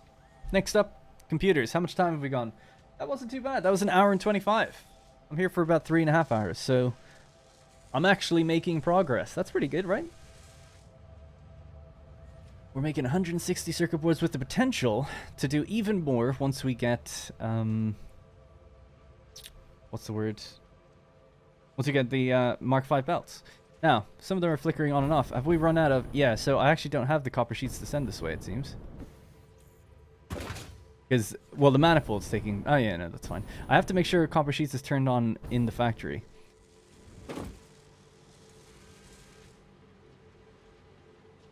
Yeah, because that should be enough coming in. 373 or whatever. It just... You gotta just wait for these to fill. They don't fill until the machines turn on, so that's why they only just got filled to the very edge of the elevator. So we still have to wait for the manifold to ramp up, but while it's doing that, I'm just going to make sure that our copper factory is now producing sheets indefinitely. Because it might not be. You've just fed those assemblers from both sides, so you can't just underclock just from one side. It's manifold, so you can. You can, yeah. You just have to... You just give it time. The numbers all just kind of work out. So it's feeding this from one side, it's feeding that from the other side, but it's manifold. So what that means is we're waiting on... Every machine has to get a full inventory. So this is going to flow along all the way down, and then it'll start being pulled into that first machine, right? So once it gets pulled in, it's until this one gets to 200, none of the other ones are going to be operating at full speed. They just won't be. So once this one fills up, it'll then ramp up to 100%. It's the same with the silica. So because I'm actually feeding it from both edges at the same time, it's a nice way of doing manifold, actually, because it means that slowly everything will kind of ramp up at the same time. It's not that... normally, a manifold will say, like, this is going to be at, like, 80%, then this at 70, and then 60, and then 50, and 20, and 10, and 1. And you're just waiting for that one on the end to kind of fill up, because you're feeding everything down this line, and all the machines are taking from this belt all the time. But because I'm doing it from two different directions, from right and left, it's happening on the edges first. Well, actually, it's not really, actually. It's happening in the middle first, and then spreading to the edges. So it doesn't change the speed at which it happens, but it makes it kind of nicer because they all ramp up together, rather than waiting for one or two on the end. But anyway, in terms of just the one being underclocked on the end, that shouldn't make a difference. Shouldn't make a difference to anything. You can put that underclocked one in the middle, on the side, on the end. It doesn't matter where it is. Ultimately, we're feeding the correct amount in per minute, so it just works itself out. What did I miss? So basically today we've just built this top floor here. We've added all these, we made it blueprints, we added all these assemblers, and we've then connected in copper sheets and silica. So we've just started producing circuit boards for the first time. That's what we've done so far. And just before I tick that off the to-do, I just want to make sure that we... See, this one will be open here. Just want to make sure that we have copper sheets running all the time.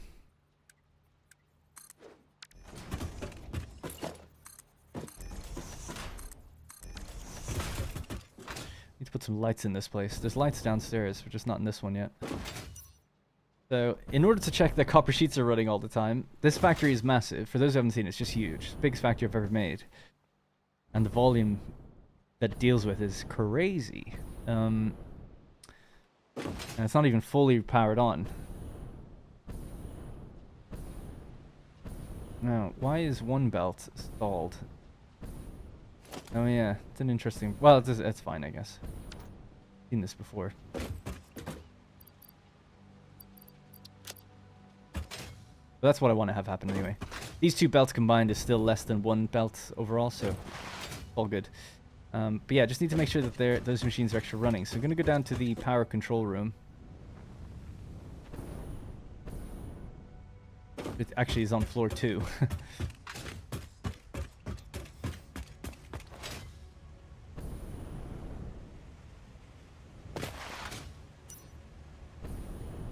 So this also does Caterium, but the Caterium's turned off right now.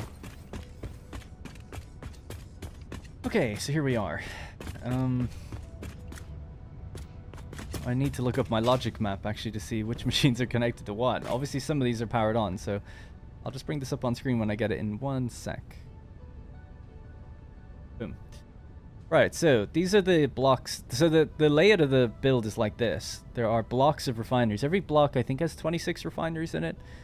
There's basically a lot that goes into this whole place. So, this is the overall diagram of how it works. This would be a single, yeah, 2 blocks. And a setup for 2 blocks overall. So these are all the refineries. So the copper ore comes in via trucks.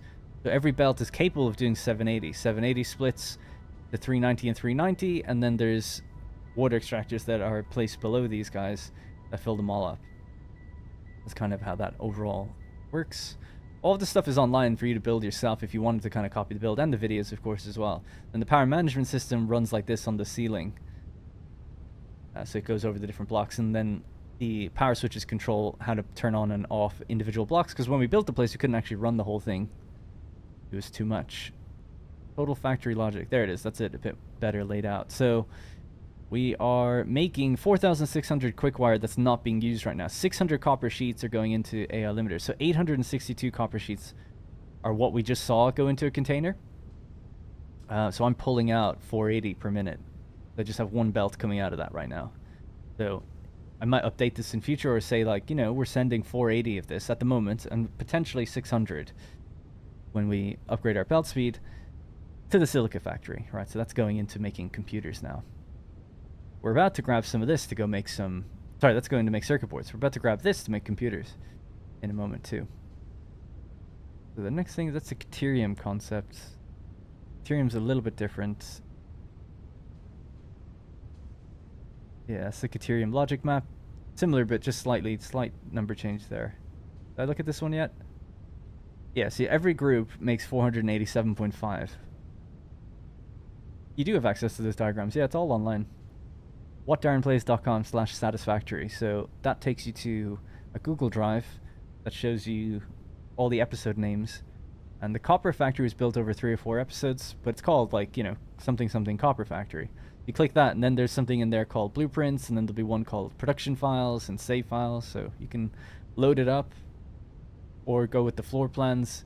There's also floor plans on how to build it yourself as well. Mostly complete. I think the very, very, very top floor is slightly incomplete. Just trying to think. No. Oh yeah, sorry, this is what I wanted to see. I need to make an updated one of these, and probably just build a sign in the game so that I can actually see it then, because I can't really remember. Like, they're obviously labeled, but I don't know which blocks do what. They're just labeled by letter. So for copper sheets, block N and G send their ingots. They're 487.5. Every block makes that. Every block makes 2 lots of 487. So only 1/2 of block N, I guess, is coming out this way. But yeah, 487, 487, 487 into here, into the set of refineries. Then that is its own sort of separate block. They're not part of these ones. These are like all the ingots. They just make all ingots. Got a separate block here that makes copper sheets, and they have their own extractors beneath them. So as long as G and N are active, then the copper sheets will be active too. So... yeah, I haven't even been in this factory so long, so I have to refamiliarize myself with it too, which is why it's great keeping a log of those things. So N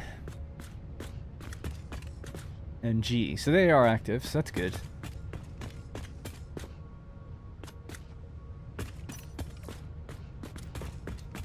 And then for water, we have E and F, G and N, which are grouped together. And then these ones are the sheets. So sheets 1, 2, and 3. And 1, 2, and 3. So that's the water for 1, 2, and 3, and then the refineries for 1, 2, and 3 for the sheets. What does that do? Oh yeah, that prevents the ore flowing into the factory. Oh yeah. That's where it gets a bit messy.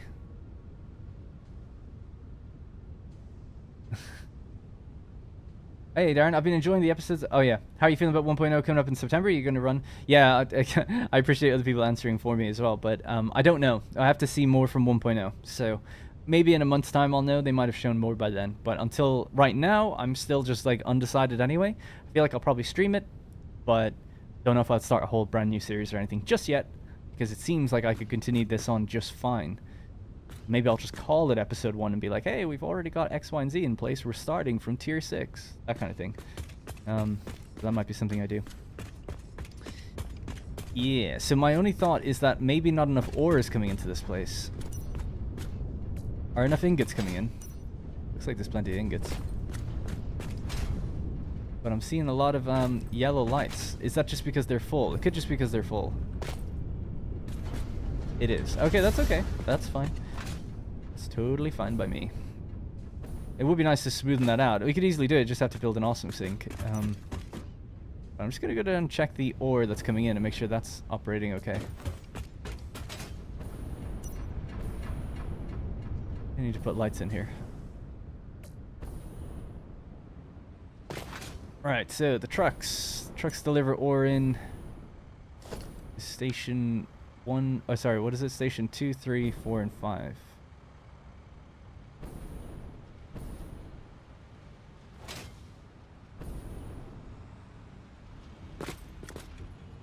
Now, I used to have... Oh man, I really need to get better at labeling because now I'm starting to forget things. I used to have signs on these belts that would say which one is A and B. So I think it's AB. Okay, I'm just gonna have to follow it around because I don't know. I can't remember. I'm just guessing. Follow me for a moment. While we follow all this ore coming in. Because it's important that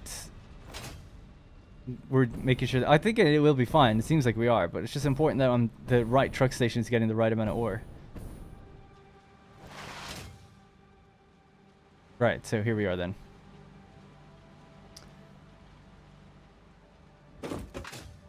Yeah, okay, so once I have that laid down. So it's this bottom belt is A and B. This is C, D, E, F, G, and N.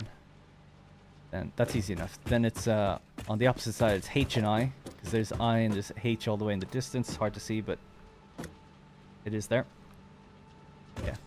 So that's H, I, J, K, L, M, and N. Yeah, so G is its own belt, and N is its own belt as well, actually.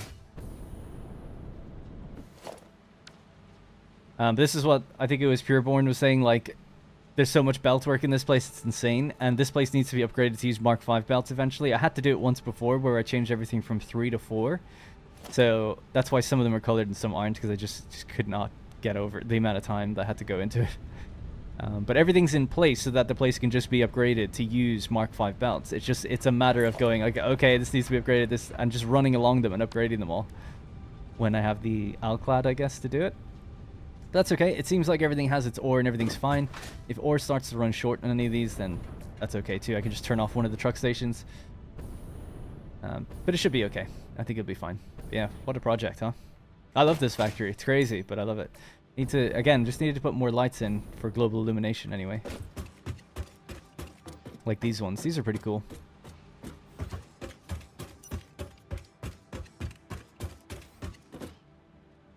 Anyway, 246 on YouTube. Congrats. And only 101 likes. Honestly, how hard is it to help Kin by pressing the like button? That's cool. 246 is actually kind of low viewership from what we've had before, but it was a random stream out of nowhere very early compared to how I've normally done them. Hey, Merlin, thanks for the... Oh, sorry. Did I just see spaghetti from Darren? No, definitely not. You'd never see that. Ah, sunrise. Sorry, I'm late as a moderator in your chat. Shout me out.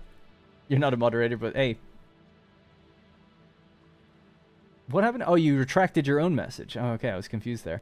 That's all right. Would you ever do double streams both on YouTube and Twitch at the same time? No. I used to stream on Twitch. I don't stream there anymore. I would rather just try to get everyone here. I know that I'm probably sacrificing a little bit on Twitch, just a little bit. But I'd rather everyone just become a member here, like videos here, watch videos here, boost my algorithm here as much as possible. That way, I don't have to tell you to go to Patreon or Twitch or go anywhere else. What Darren Plays is all on YouTube under What Darren Plays. So it just makes it very easy. One place, all the stuff is here. So hopefully that just helps in some way.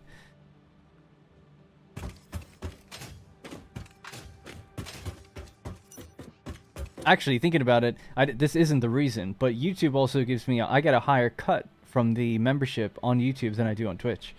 So it does even further benefit me to get you to stay here or come here if you can. Obviously with Twitch Prime and stuff though, that was always really good because it's basically just free, a free $2.50 for the streamer. But whatever, it's all good. Since going to YouTube though, things have just always gotten way better, so I just kind of stay here. Right, anyway, so we just double checked and that seems to be running totally fine now. The copper sheets, from what I can tell. So the manifold should be just doing its thing. Oh, it says B. So we'll just head back over and see how our circuit board... I'm seeing green lights across the board. I would like to see. I don't want to see any yellow flickering, right? Which means the next phase is then doing computers. So we can knock that off and say circuit boards are now done. So why did we need circuit boards? Well, it's to make computers. Why do we need computers? Well, it's to make adaptive control units. We need both circuit boards and computers. There might be an alternate recipe for these guys, actually. Let me have a look. Adaptive control unit.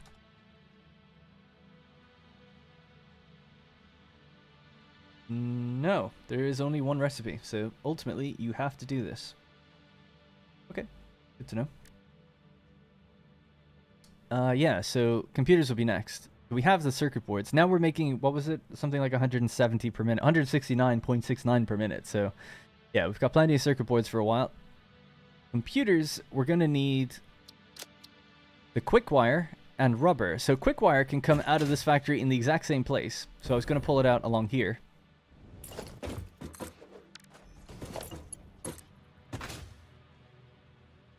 Oh, close one.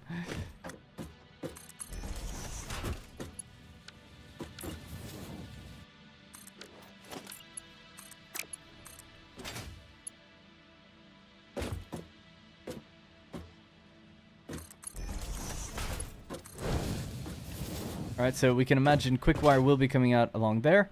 And we're going to do the same thing, but opposite. So basically make machines, but rotate them this way, and then feed them down the center line here. Yeah, that would make sense, right? So it'll just be like its buddy right there, but it'll be receiving from this end on the top or the bottom. It doesn't matter which one. And then we'll draw on the line. And is it well, actually, they won't be assemblers. Sorry, they'll have to be manufacturers, don't they? Oh, yeah. That was the nice thing about the oscillators, is that they only need assemblers, but this does need a manufacturer. But that's all right. We'll use manufacturers. Guess we have to. To do crystal oscillators, it's just a bit more involved, and the quartz crystal I make is so far off in the distance, all the way out there. We're here. So, bit too far, I think. Without having to build a whole train network and stuff, it would just take so long. So yeah, I'd rather just make this stuff now, get the ball rolling, and then we could always just cut it or make a separate quartz crystal factory somewhere else in the future. Okay, so that means building a manufacturer and then building a, what's it called? Blueprint of what we want, like kind of a shape for it, and then adding a few of them. So I guess we could do the math on it. We know that we're making... Can I go back on this? No. Damn. So the potential to make 606.606 silica, if we do a 780 belt, divided by, what was it, 22.5? I just have to make sure of that now. 27.5. Right, so there's 22 machines in a line right here, making circuit boards, and they're making them at 12.5 per minute. So we ultimately can make 275, write that down, 275.75 dBs circuit boards. So we want to use a portion of them, not all of them, because we need some left over for the adaptive control units. We want to use a portion of them in making computers. So if we look at the computer recipe, and then see that it's consuming 26.25. So if we just open up our...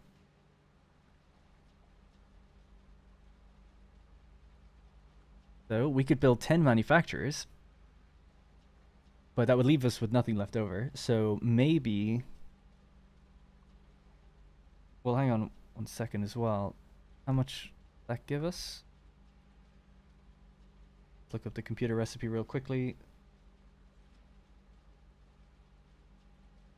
That is 3.75 per minute. It's actually the highest volume amount of computers you can make per minute.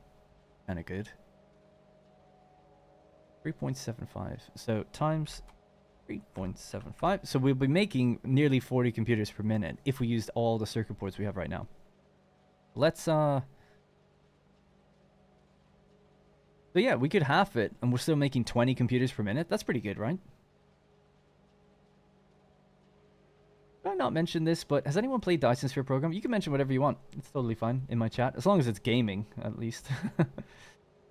Is getting turned into a video? No, this will be the video. People just have to kind of... I'll timestamp it so they can move around it. But we've been moving at a pretty decent pace for my streams anyway. I haven't been dilly-dallying too much. But we've done good progress so far.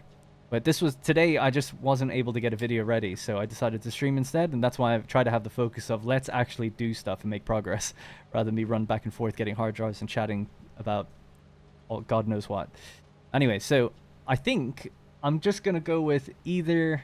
What about 2/3? So we make about 25 per minute. So instead of the 10 or 11 manufacturers we need, maybe we'll go with 6 or 7. 7 might be good. That leaves over some circuit boards. What else? I guess what can be good is to look up, like, what else would you use this thing for? So just bear with me. I'll show you what I'm seeing on my screen in a second. So the wiki.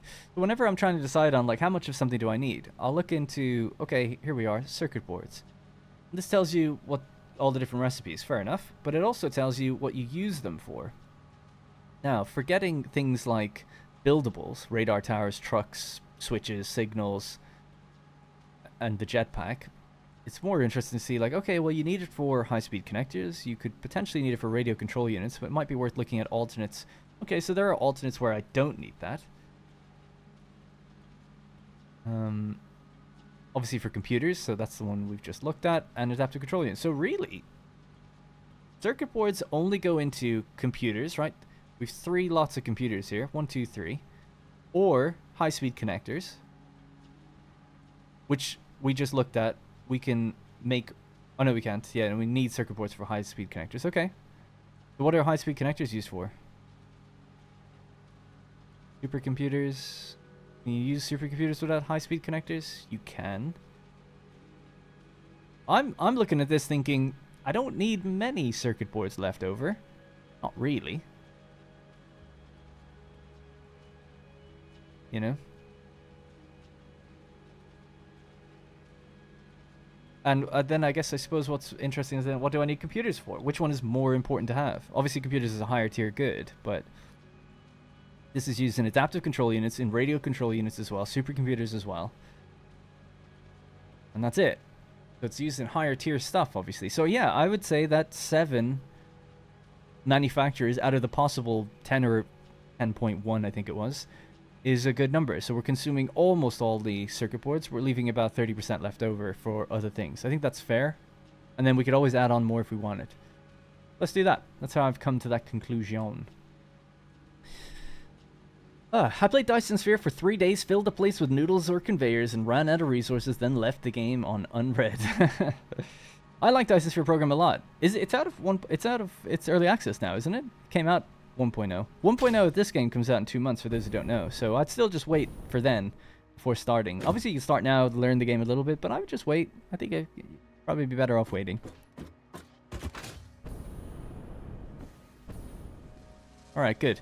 So we're going to start pulling together. So we need 10 manufacturers. So very simply, 10, maybe 11. We'll have to get the materials together for this. So we need plastic and motors.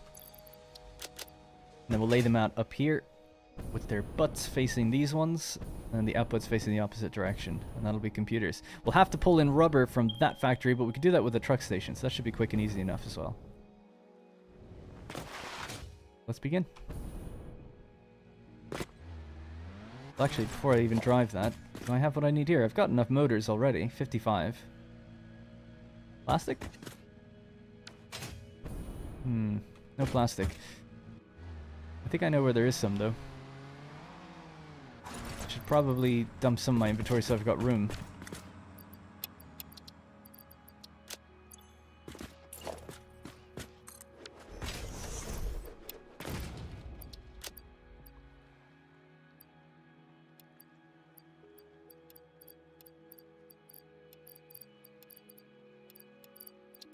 Alright, that's good enough.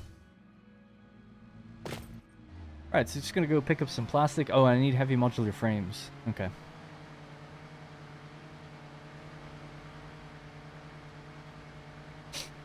Anyway, how far in progress do you plan on building on this map? And are you starting new on September 10th? So I've answered this many times. It's not your fault for, obviously everyone just wants to know that, I guess. I don't know if I'm going to restart yet. Not sure. I need to see more about the update. I'll leave it there. If you want to go back at some point, I've answered it a few times. How far in progress do you plan on building? So again, if I don't plan on restarting, then I'll just keep going. Yeah. As I've said before, it kind of just depends on the changes that's coming in 1.0. We just don't really... I'm surprised people are even really asking, because it's like, well, I feel like I don't have enough information to know whether I should restart or not. My map isn't... The area that I've built, the map changes are not affecting what I've built. And most of what they've talked about in terms of changes for recipes and things seem to be geared towards late game. Doing a tier 9, a tier 10, doing SAM or stuff. So it kind of begs the question, what would I even do different at the beginning? What would I do different, you know? I don't know, because we don't know if anything's changing in the beginning. So I'm hardly going to just build the exact same, you know, again. And I feel like, actually, not to toot my own horn, I'm happy with the builds I've done. I wouldn't really change how I've started the game at all, except for maybe the Copper Criterion Factory was too big, too early. But I'm really happy with my turbo fuel. I love the Crystal Factory. I think the Coal Factory is perfect. I wouldn't do anything different with that. Steel, that one is very low tier, so that doesn't really need to be there. Iron, love it. Modular frame, totally fine. Small, but fine. Coke Factory, love it as well. So I don't even... And the Biofuel Factory, perfect. So, for me. So what would I do different? You know, just start the series of, hey, I'm just going to, for the sake of things, I suppose, start somewhere else and do different things. But recipe-wise, I feel like I've been quite... Actually, for me, not perfect, obviously, but for me, quite optimal. I just don't know what I would improve upon or change. So that's why it's like a real annoying thing. I'm like, I don't know. The YouTuber in me tells me, yeah, you gotta restart. Get all eyes on you as much as possible. Start with 1.0, start fresh. But at the same time, I'm just like, but then what do I do different? Just force myself to try and build different for the sake of it.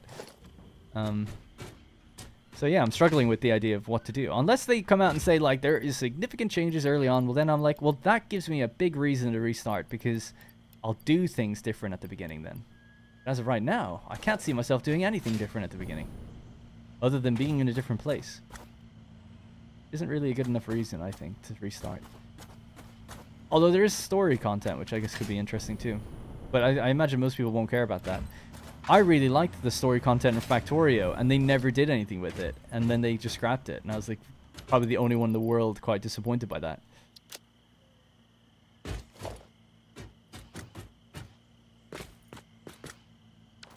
Grab these motors as well.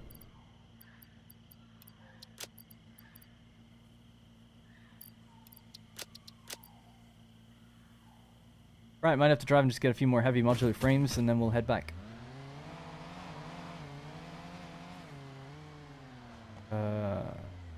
Go this way. First time catching a stream, love from India. Hey, Ome. I'm sorry if I said the name wrong. Hello. Restarting will also depend on... Oh yeah, how stories are driven. Exactly, yeah. Yep.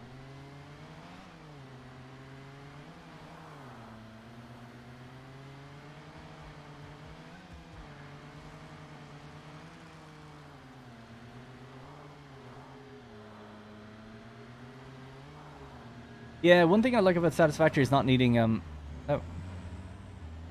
Birds. Stupid bird.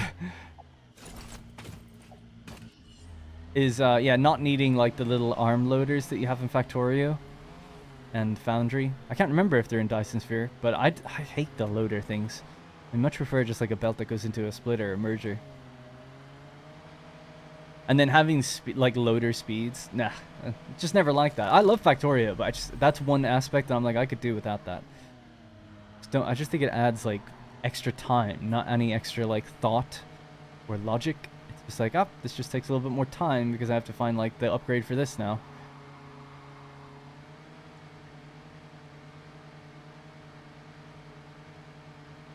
Hey, Yonsta. Thanks for the kind words.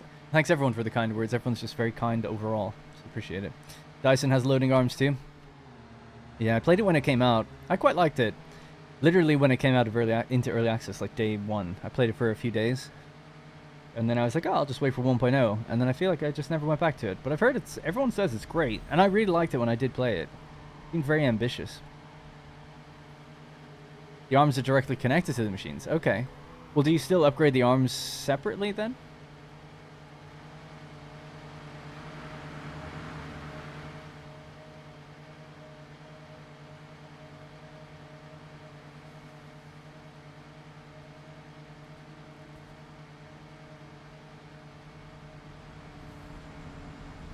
A lot of people complain about trucks and getting deadlocks. You know, people are in my Discord saying like, oh, I've tried to build a truck Starn does, but they just crash into each other all the time. And I just never have that problem. I always feel so bad because it's really annoying to tell people when you're telling, like, showing them how to build and stuff, and then saying like, and then everyone tells you like it's not working. I'm like, but it works for me. Like, I couldn't have seen this problem coming where people have all these issues. But I just drive on the right side of the left side of the road, but you know what I mean? Like, I just stay in my lane and they never collide.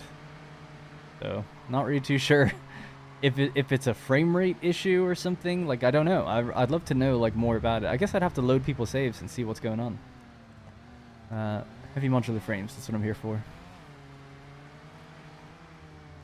Might have been some in the back of my car, actually.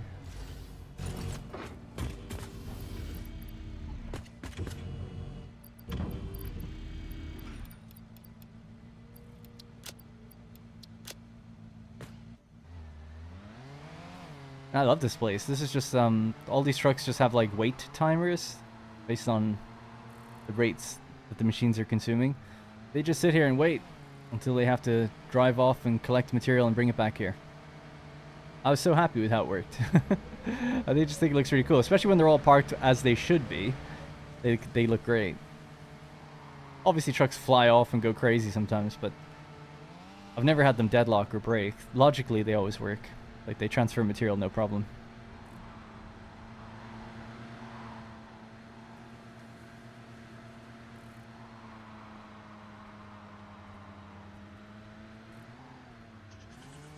Wait for that autosave. Hey, Snake. Snake! Am I looking forward to the crust? Yeah, I've seen some stuff about it. I was supposed to play the demo a while ago and I forgot. Or I just missed out on it. I think I was sick. And, yeah, it looks cool. I've only really just seen, like, 30 seconds of, like, what it looks like gameplay-wise. I don't actually know if it's any good, but it looks cool. I love sci-fi stuff and space stuff, so sort of a factory moon-based building game sounds awesome to me.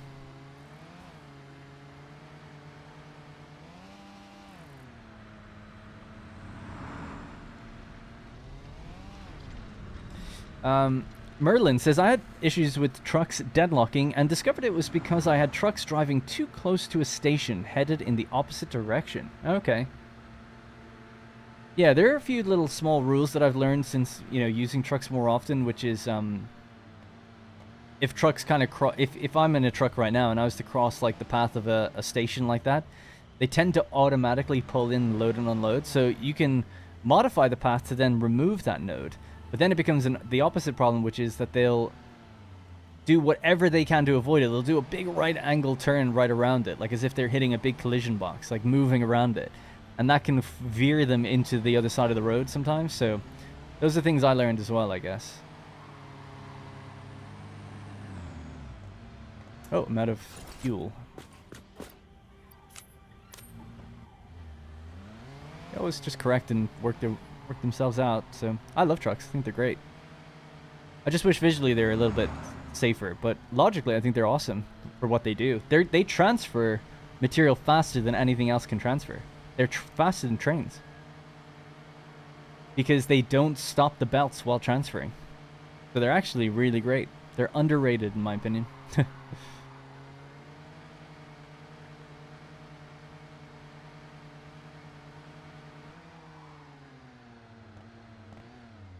Alright, do we have everything? So I needed to pick up the motors, which we did, and left them in the container over here.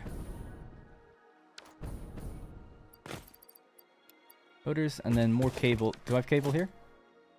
Yeah. Sweet. Alright, so the first phase is done. Circuit boards are now in place. Now we've just got what I needed for manufacturers, and we can make a little blueprint to feed the manufacturer the quick wire that's going to come out of there. Then we have to feed it the circuit boards, which will be coming out of this line. And then we have to feed it rubber, which will also be coming roughly from that direction down there. I guess before I commit to any building, I'll just have to double check that because, uh-oh, why is this one stopped? Oh, low on silica. It might just take a while to get its stuff. One of the ones near the end for silica. Yeah, I imagine that's the reason.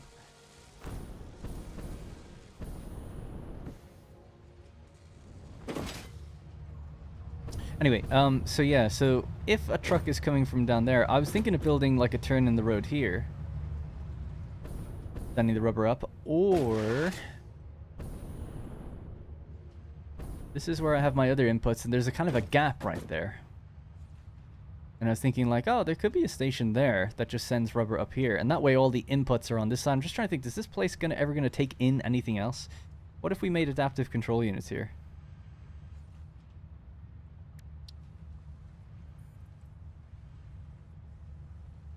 It needs heavy modular frames. It would have... Oh yeah, and automated wiring. I feel like that could be done somewhere else then. Although... Sorry, just stretching. Cable is made in that factory. And steel pipe is made in that one. So this seems like a perfect place to make stators as well or something. Interesting.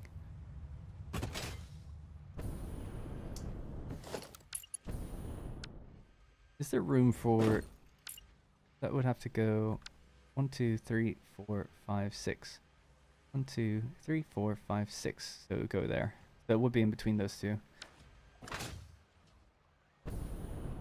Could extend it further down.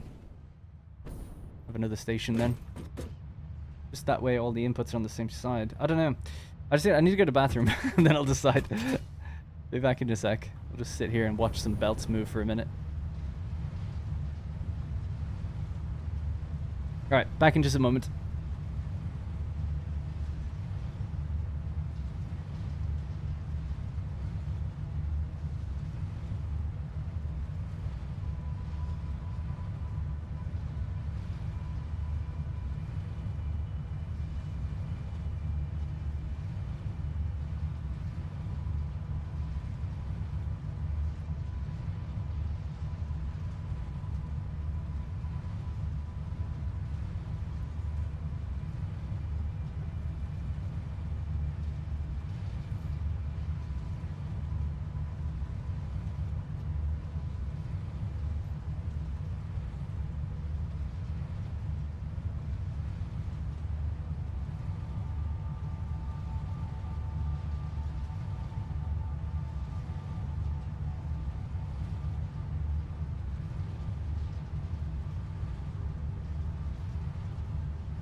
Alright.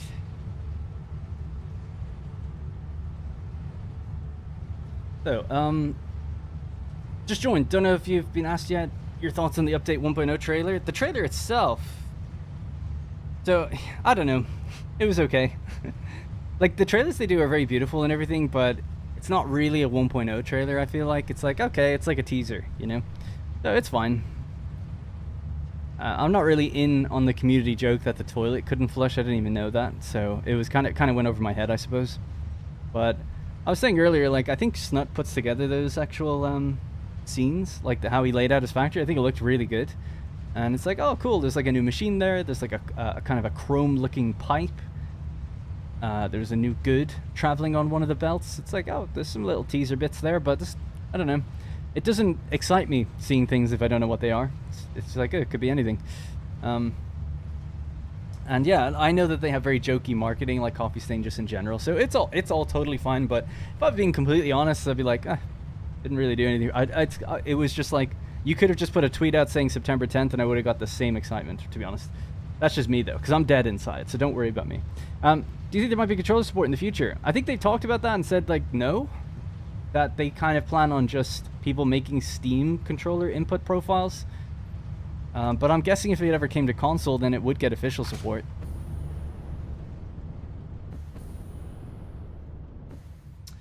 Right, so when I went to the bathroom, I thought about what I was going to do. So I am going to just insert a truck station there and another one near the end and keep it consistent that way. And then this could almost loop around, and that way the journey will be able to be cut down a bit. So let's do that. That has to come before we put down the manufacturers, unfortunately. So for this, I actually have everything I need, which is great.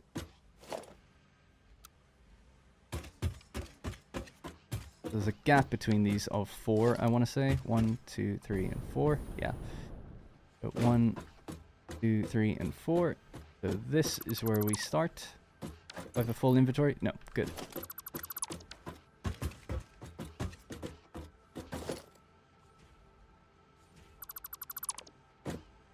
Trucks might fall or something while I do this, but whatever. They'll recover, because trucks are awesome.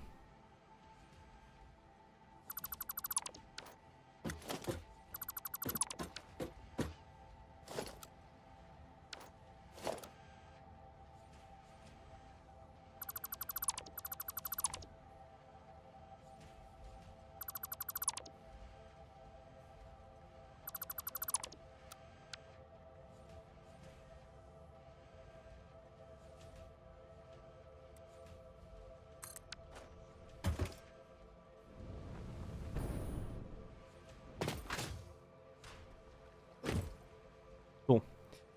The one thing I might have to do, I don't know if their path will matter now that they're going through there. I don't know if they're freaking out as well. But I don't want them, like, obviously loading or unloading onto this thing. So this is going to be, what did I say? It'll be rubber. It'd probably make more sense if we switch that. No, that's okay. It's going to be a little crisscrossy, but we'll just have to deal with it. So rubber will come out here and make its way around to the back and then go up, and then there'll be another one further down. So we have to go 1, 2, 3, and 4. I need another one of these. Can we afford it? We can, actually. That's good.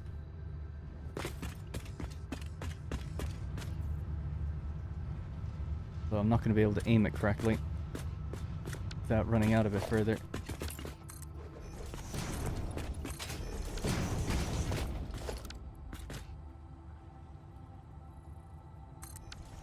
There we go. Alright, so one of those is rubber, and the other will be steel pipe. Probably in the future.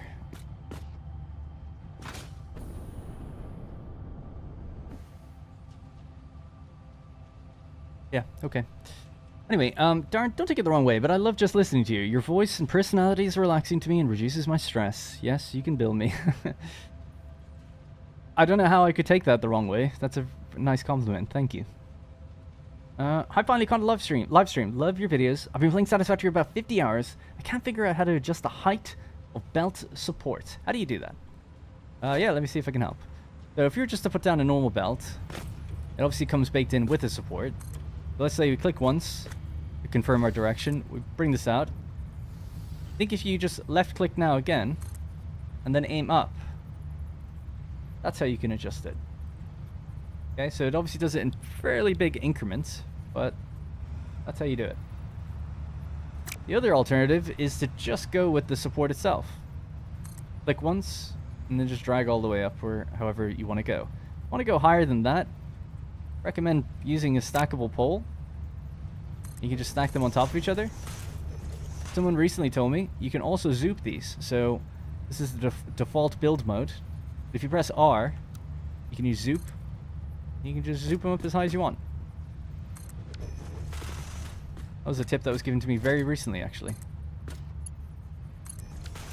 Okay. So hopefully that helps.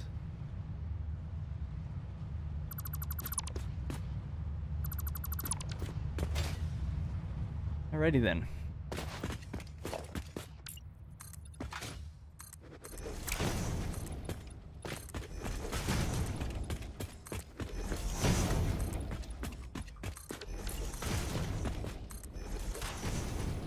Alright, so the steel won't come till later. That's for adaptive control units, but the rubber we did need there now for the manufacturer. So let's get this hooked up, or get a belt from here going to where we need it.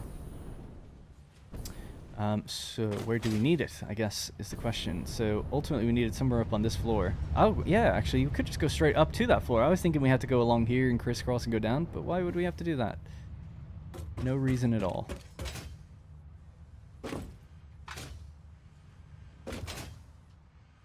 fact, this might work out very well indeed. Okay, cool. Actually, yeah, let's have a look at these manufacturers and see. I don't think I will do I need to blueprint them? I feel like we could just pop them down. I suppose it might save a little bit of time with having some of the belts and stuff in there already. But they're about 3 foundations across, and we need 11. I'll tell you what, just to generally work out the spacing, I wanted to start somewhere down here, just to be in line with where this begins. Let's just say it was about there.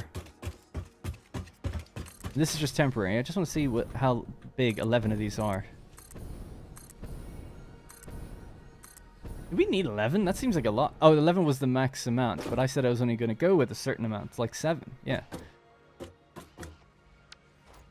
There we go. So that's as far as it'll come. That's pretty good, because then it means that the truck station is actually quite nicely lined up to send stuff in straight along here. So that's the one that we're aiming at.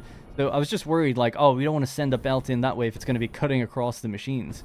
But it looks like it'll have plenty of room. And if something else gets built, we can always move the belt, I guess. But yeah, so that should be fine. To determine a height for that. Okay, so circuit boards will be coming from there and around and down. So it's quite a long journey for circuit boards, I guess. What's the other thing that we need? Quick wire, yeah. Quick wire will be coming from there. And the rubber will be coming from there. Cool. Alright. This will be easy enough, he said, not knowing the full danger of what he was about to do. Alright, we'll pop in a manufacturer and get our first blueprint for this going. Give these a lot of room at the back, I guess. Is that a good amount? Yeah, I guess so.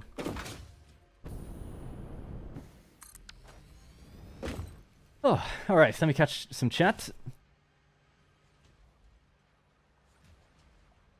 Spirey says, hi Darren, welcome back and glad you're well. I'm gonna zoom back a couple of hours to the start of the stream. See you later! Hello in the future, if you made it here, Spirey. It took me 2 weeks before I realized the stackable poles also double as ladders. Yeah, on the sides. They're great. That's why it's great to be able to just climb up your belts. Well, obviously you can just fly up most of the time, but it's still just kind of nice. Hello, Making Chic. Making She 2K. Mackenzie 2K is probably actually what it is. Excuse me. Could you please give some tips about how to build aesthetically pleasing factories?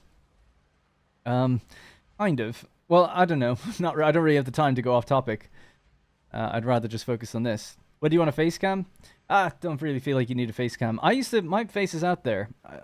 So, long story short, you know, I started doing YouTube in 2012 and 2013. And my whole thing was I never wanted to show my face.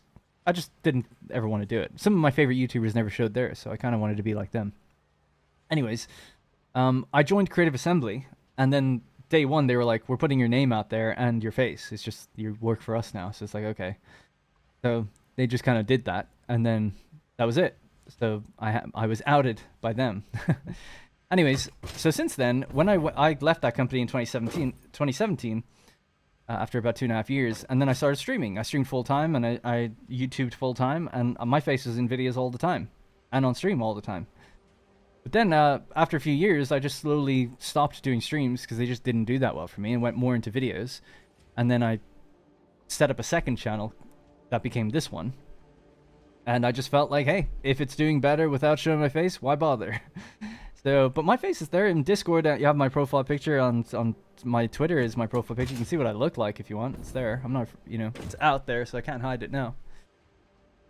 Yeah, but trust me, I'm not a very excitable or interesting person to look at, so it doesn't really add anything. Me being in the corner, just stony faced, like not really. like I just said, people are like, "Are you excited for the trailer?" I was like, "Not really." You know, I'm just not one of these guys that gets like excited for things. I've been crushed too many times, so I feel nothing. All right. Anyways, so we've 3 inputs, right?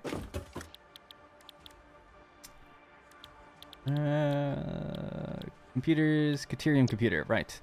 The quick wire, circuit board, rubber. If we're laying them out this way, I want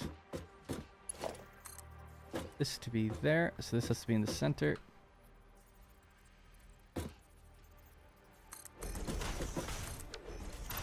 That'll be our quick wire coming in from that direction.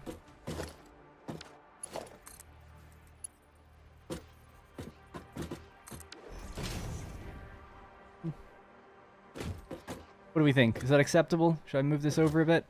Or should I move the manufacturer forward by 1? I might do that instead, actually.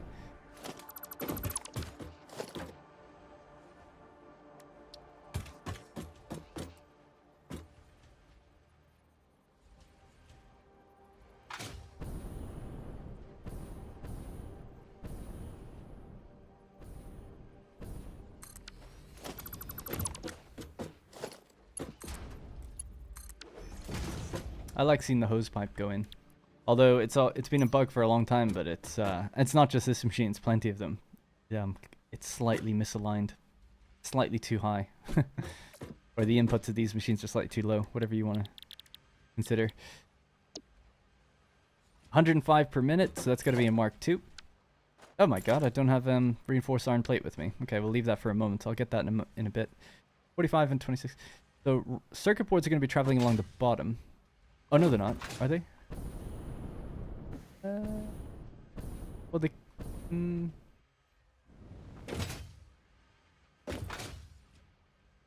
Yeah, someone's gonna have to go up higher. Guess you could go up higher, actually.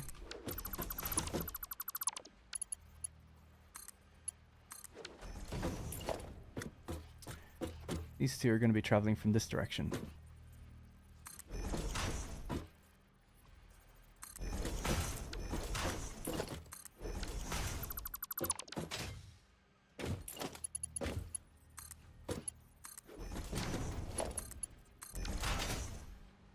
Alright, there we go. They'll just connect into each other. I need to add that bar.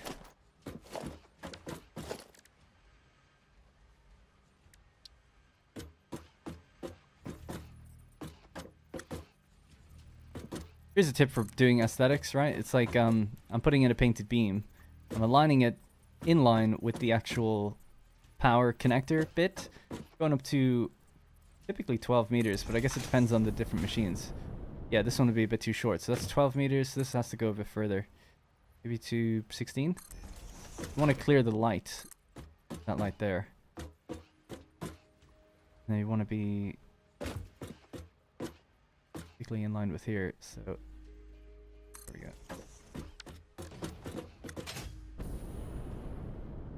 I might have to come over by 1 more, actually. We can get rid of that now, get rid of that.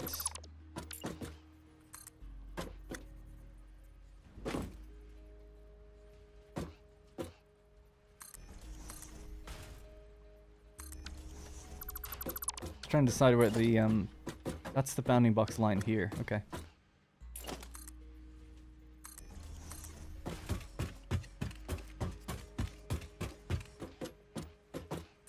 Yeah, 18 meters. He was right. Okay, cool. I think I was just slightly off initially. So there we go. So we just have a bar that sits above that now. Now we can connect our power into the very edge.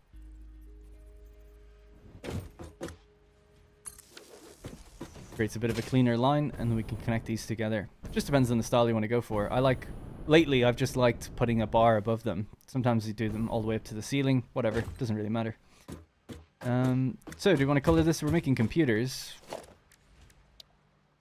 I do have Caterium yellow. We're taking in wire, and maybe red could look quite nice with that. Wrong red as an accent. Sure.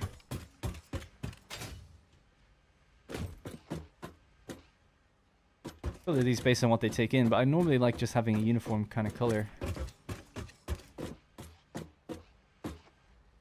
Maybe we'll flip them for the accent to be on the splitter. and merger or whatever. So bonk, bonk, bonk. Actually, I'll flip it one more time.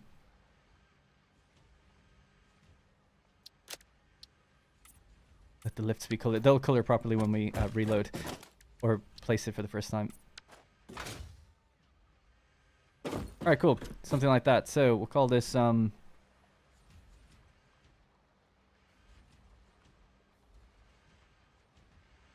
manufacturer computer. What is it? It's a special type. Oh, Caterium. Okay. Manufacturer 3. Just 3 logistical inputs, no outputs.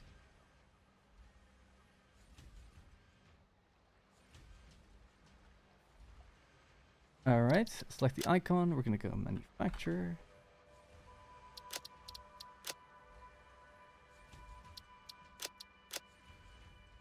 Nice. Blueprints. Undefined. Edit. Manufacture into my machine category and into machine rows because these are built to go in a row with each other. Why the logistics are done that way. Okay, cool. So there we go. Clear. Clear. Clear. Nice. All right. Making good progress. In the beginning of the live, you talked about crystal computer recipe. Why are you building manufacturers? Because, yeah, to use... I've decided... Well, I was debating it at the time, and it's because quartz crystal is really far from here. So in order to do the crystal oscillators... First off, we'd have to make crystal oscillators, which is one thing, and then get them over here. And it just seems like I'd have to use a train to do that, and it would just take a long time building a whole rail network. I just kind of want to build this now. Plus, I'm pretty happy with the numbers, and just having everything together kind of makes sense, and then we can use quartz crystal in the future to make crystal oscillators over on that side of the map later. So I probably will still do that, make crystal oscillators. I'm just not going to make crystal oscillator computers, I guess. How am I doing today? I'm good. Thanks, Connor. How's it going? It's going well. I think so, anyway. Making a habit of not showing your face is smart because it greatly lessens the chance of someone trolling you. There's no visual payoff. I guess I don't do opinionated content or anything anymore. I just don't think anyone would really mess with me anyway, so... You know, I've got thick skin. It's all totally fine. So, you know, I was on camera for 4 or 5 years, and I had plenty of people view me and see me. I have videos where there's hundreds of thousands of views and my faces are in it. I've never had anyone say anything super mean or anything like that, so... Or troll me, so I'm sure it does lessen the risk and everything, but these days, now I'm just like a playthrough channel, you know, things are pretty chill. I don't know what people would really do. Although the people did actually make a few memes out of me every now and then, thinking about it. But they're funny, so, you know, I can laugh at myself, it's all good. Anyways, just trying to think, I feel like I was going to do something else before this. No? I guess not. Let's just put these down then. I said we're going to go with 7. Be laid out this way, and then the inputs need to be on this direction.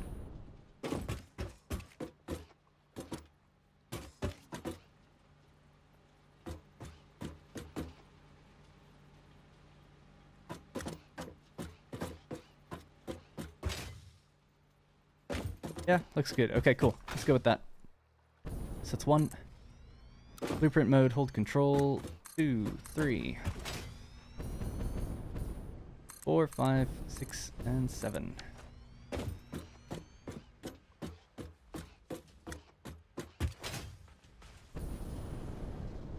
there we go. Our bars are all connected. Our things are all painted. Everything's looking great.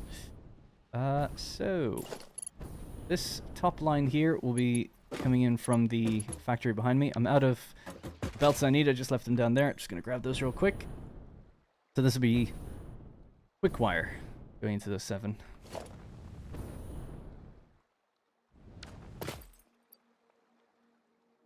Take it all. Probably need it.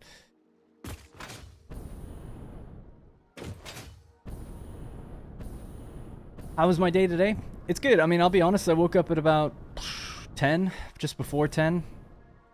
Basically just had breakfast, drank some water, hydrated, and then started the stream. I was streaming at 11:30. I didn't really do anything in between then.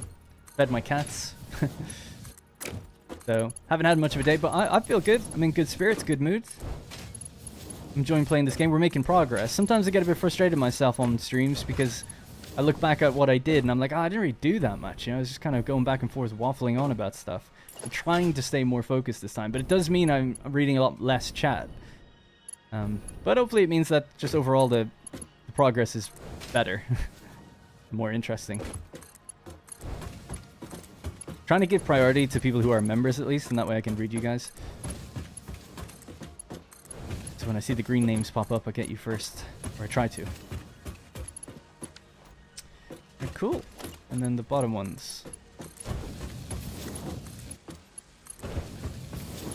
Oh, I just realized I blueprinted this with the Mark 1 belts, right? They need to be Mark 3 lifts. Sorry, Mark 2. Just one of them. I just have to check on that. So it was for the ones doing quick wire. So just the highest up ones. These need to be Mark 2. So I have to go get the reinforced iron plates. I did forget to do that. This is how I end up giving out blueprints without the right lift mark belt speed sometimes.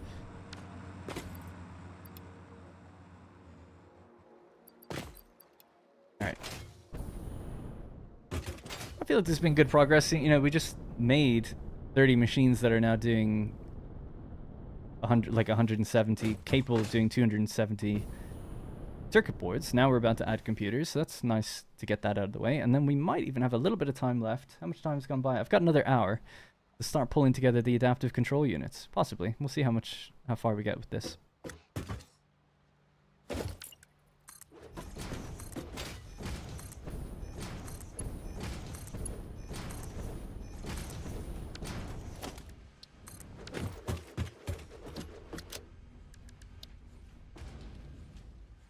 Damn, I'm missing a tiny bit of cable. Ugh.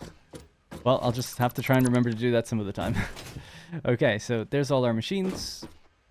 Waiting for computers. Right, so let's hook up the circuit boards first. Circuit boards are just going to be coming around from here. Oh, do I have a smart splitter? Actually, that'd be good.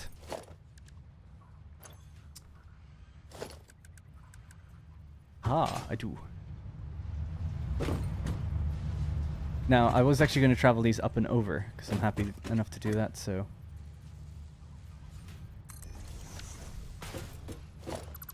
That only works... Let's just get rid of this for a second.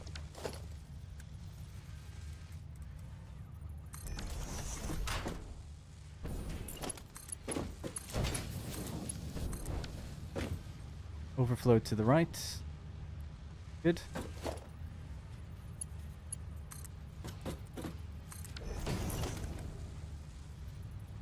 Not overflow to the right, sorry, overflow straight ahead.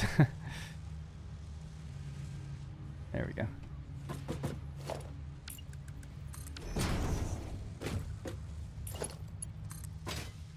Alright, we're aiming right down the center here.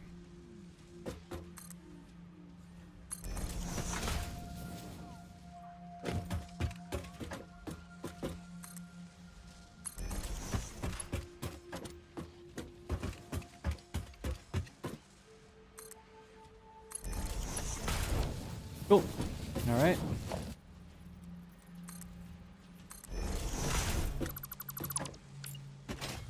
Put that in because we're going to be bringing a belt underneath this. That's nice. It remembers that I had this on Zoop actually, so that actually makes things even easier. Cool. Alright, so now our circuit boards are flowing this way. And when they get backed up, which they inevitably will because we wanted to not use all of them, we want to save some for ourselves, they will overflow and go into that awesome sink. Let's check on our manifold now because we saw that, oh yeah, silica looks like it's doing okay. Oh, maybe not, actually still a little short, 84. Maybe I'm not doing enough. I might have to check the math again on that, but it should be. Let me see, so this is at 200. Is that 200? 19. Okay, so I think the manifold is still just, yeah. Okay, let's give it a little bit more time. Hopefully it does fill. Alright. How's it going? It's going good. Hello from Montreal. Hello. Hello from the southeast of the UK. And hey, Ancient Hero. Sorry, it took a while to say hi. Say hi.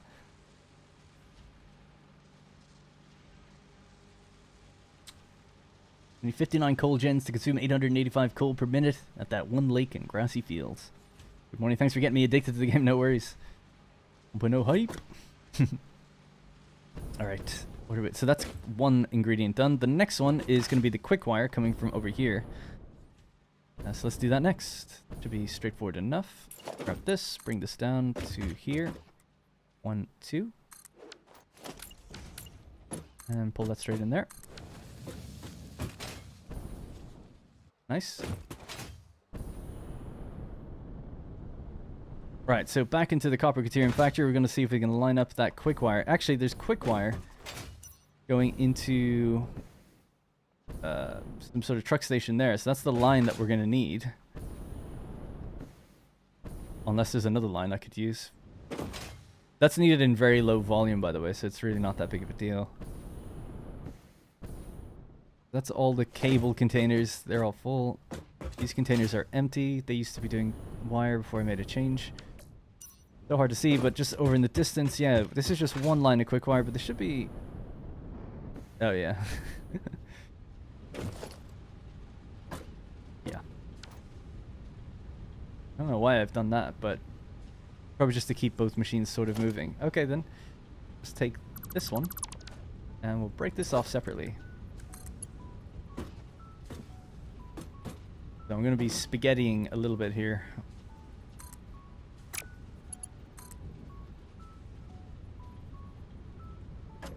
Go on this side, actually. And in between episodes, I'll clean this up because it's almost time for me to come back to this factory and put that train station in. And once the train station goes in, things do need to be tidied up. But it might look a bit messy. Everything is actually really ordered except for just where those containers are. So there's just containers. And then from there, I'm just like lazily bringing things out to where they need to go.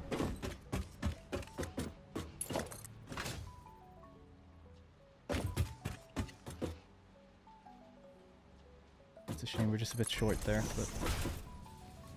Alright, so it's 1, 2. This can just follow its buddy now.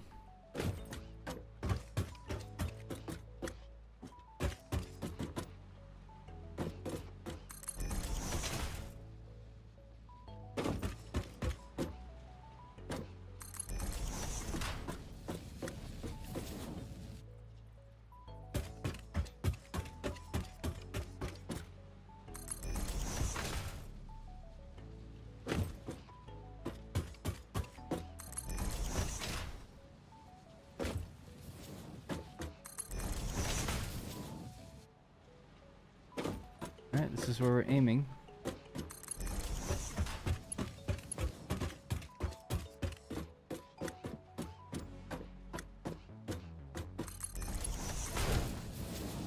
That's it.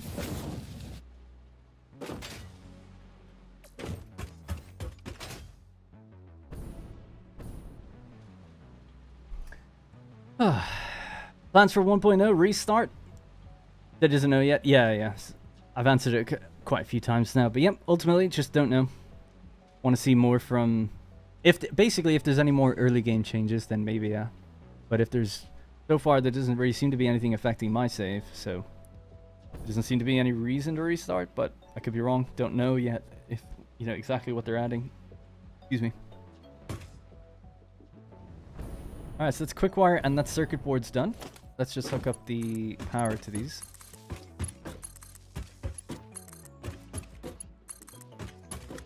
The last one is going to be just bringing in rubber. So that's going to require using our new truck station. The rubber can flow along the bottom. Now, the rubber that we need... Let me work out how much we're going to need.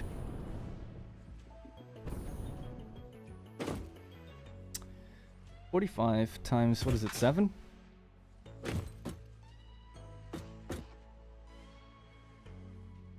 $315. Okay. One belt is enough. Making sure.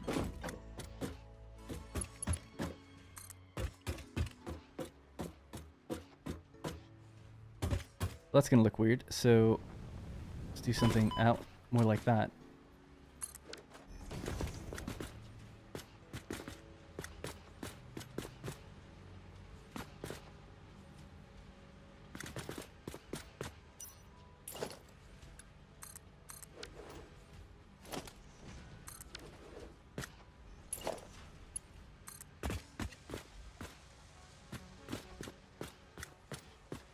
1, 2.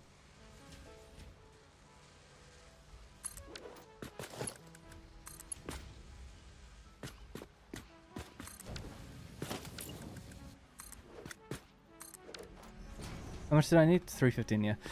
Cool. So you want to unload. And you also want to get a little bit of coal.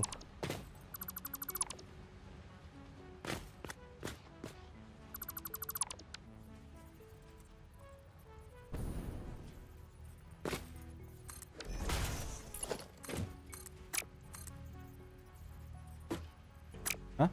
Oh, right, it's coming from that direction.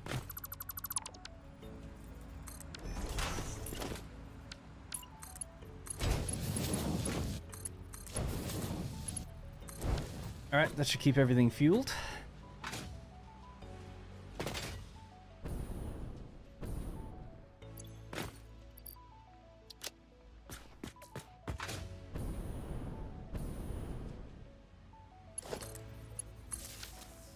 Alright, so that's powered now as well. Actually, we should power it to the other side. A bit better that way.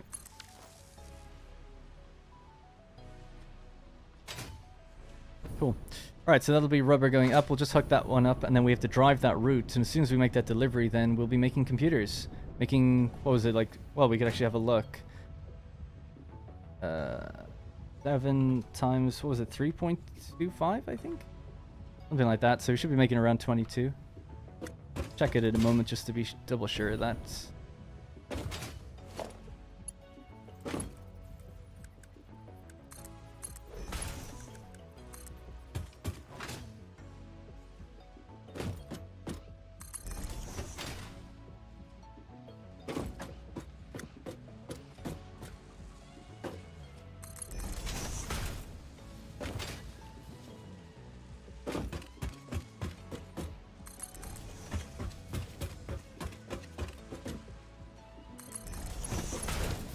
Alright, that'll be the rubber coming in. So there's our circuit boards waiting to go in. Our quick wires waiting to go in. These are... I won't hook them up to power until we get the rubber, and that way everything's being fed at the same time, rather than just filling up 2 categories first. Alright, just wait for this autosave. Last thing then is building a truck and driving it from the factory. I'm looking at where we are now. Oh, and I have to build a little road that leads back out just to close the loop. Yeah.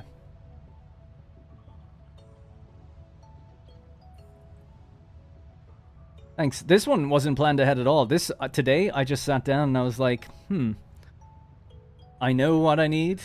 I know there's things nearby that have what we need. I just need to ultimately bring it all together somewhere. So I did really just wing this one. Based off of like what we had. And I was even second guessing like the recipes we'd use. So this was, you've kind of just seen me planning live. A lot of people ask me how I do that, but there you go. Okay, so yeah, we need a truck. Got what we need for it. And fuel. And this is going to be going to the petroleum coke factory, which does steel and rubber and a few other things. So that is really just colored white and red. Maybe I'll color it red actually, Coke factory, because it's like Coca-Cola, not the other type of Coke. There we go. I'll have to complete that road. That'd be good. So even just maybe temporarily, let's grab this. That's the gap that we need for the next one, and then this can just lead maybe out. Before I do that, we'll start over here and see where a good road connection point would be to kind of cut in. There. Oh, before I do that, I don't have the color cartridges with me, so I have to get them before I can put the next bit of road down.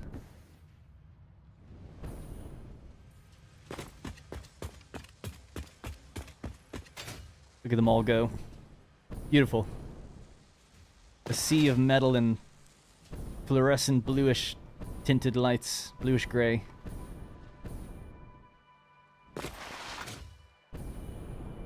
Alright, so basically I just need a few road components, so we just do the standard kind of road here, 4x4.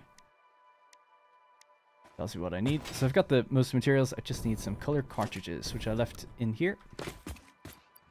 Won't need those in 1.0, which would be nice. Maybe I could drive this. Is my... I'm confident someone's going to hit into my truck over there. Oh, God.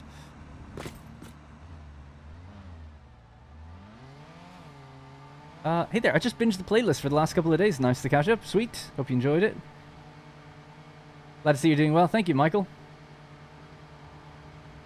Well, it could be the morning for him. What time is it for me? Yeah, it's 10 past 2. But I've been streaming since 11:30. And thanks, yeah, I'm doing very well now. Much better. Feeling great.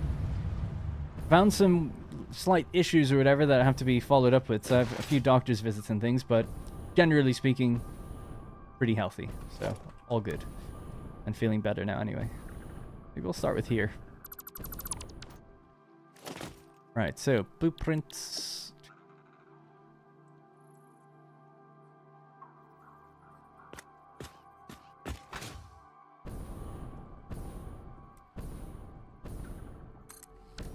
Alright.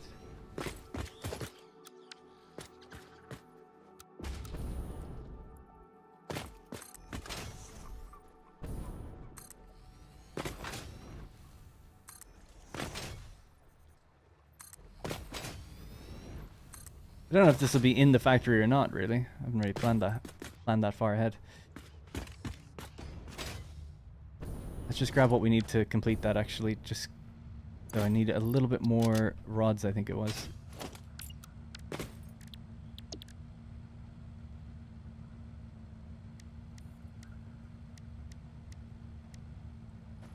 Okay, just a bit more rods and concrete, and then a little bit of cable.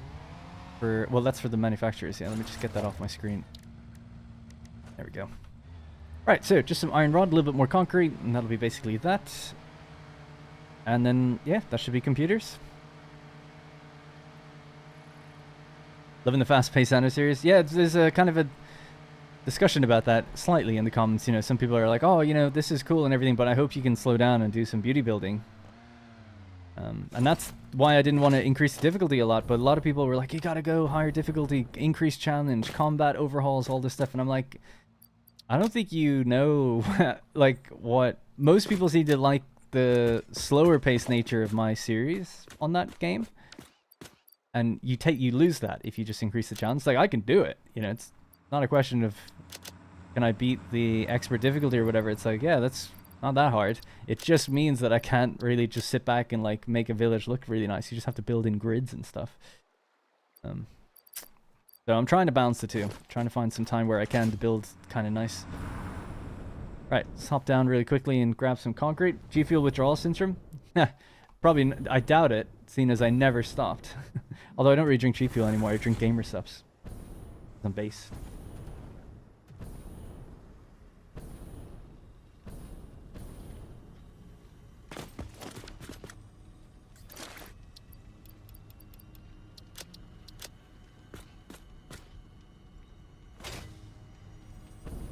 What does it mean? What does it do? Will we find out? Will we ever know? Did they even know when they put them in the game? Probably not. Find out soon enough. I've been watching and playing, but I stopped at the Copper Caterium factory. Gonna wait for 1.0. That's a good. That's wise. She was big.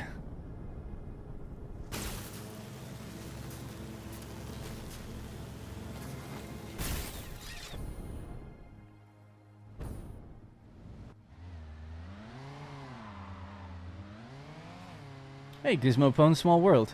Where'd you see him before? Or her? Let's be real to him.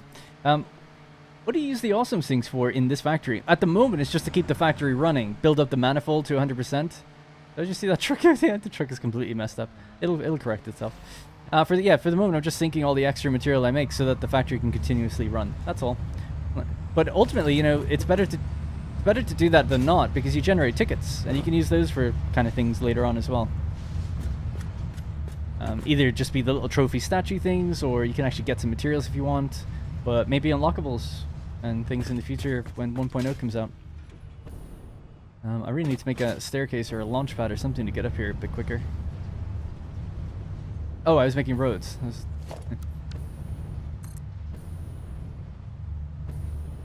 Sure.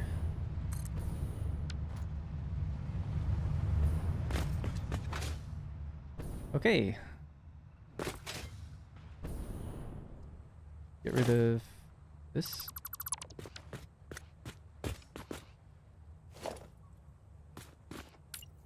I'm not really sure how I did that.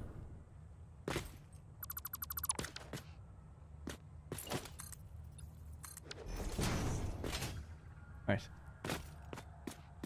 Yeah, I guess ultimately this would have to go away. Change to a half foundation.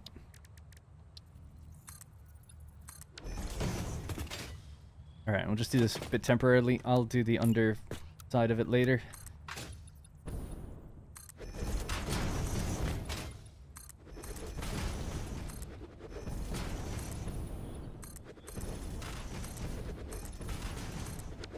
Alright, cool.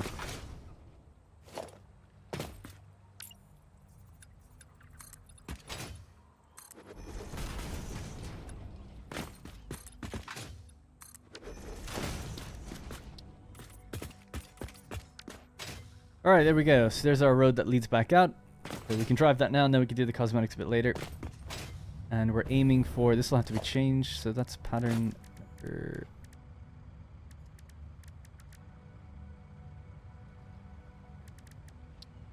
number 5.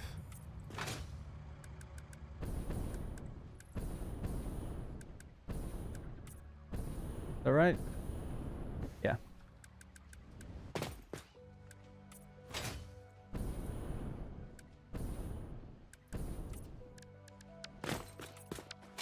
Alright, cool. Silicon import number 3 coal. We'll just call this one silicon import number 4. That'll be rubber.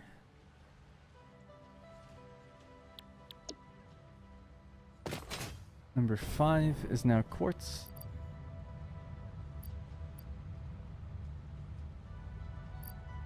Okay, and 6 will be steel pipe, I think.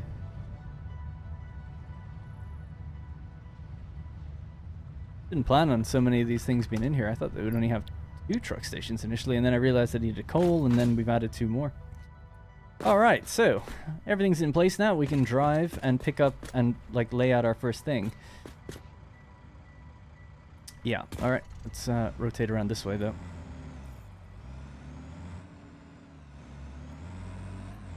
Give me some coal. I'll just pass by this one real quick. Alright, we are full. Let's do the oh, sorry, what? Rubber is still 3. Oh, I'll just double check that then. Thank you. Sorry, it's bothering a lot of people. Number 3 is called 4. Okay. Work our way back down here. So this is coal. Number 3 coal. Okay. Number 4. Yeah. Thank you. Number 4. Number 5. Okay, thank you. We saw each other over at construction. Oh, nice. Cool. That's awesome.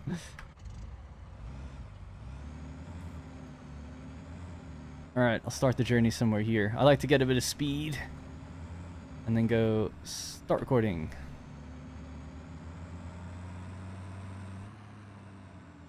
And we just gotta stay between our lines if we don't want any deadlocks. Just like that. Super simple. Oh, I can't remember which... Oh yeah, I made signs to tell me which entry point is the one that does rubber.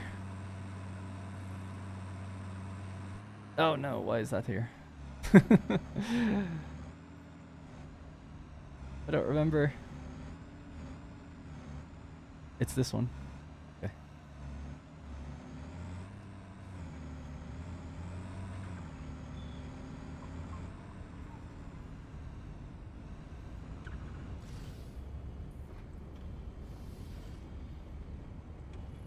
As easy as this? So easy. Oh, God. Wait for till we're fully loaded and then get moving.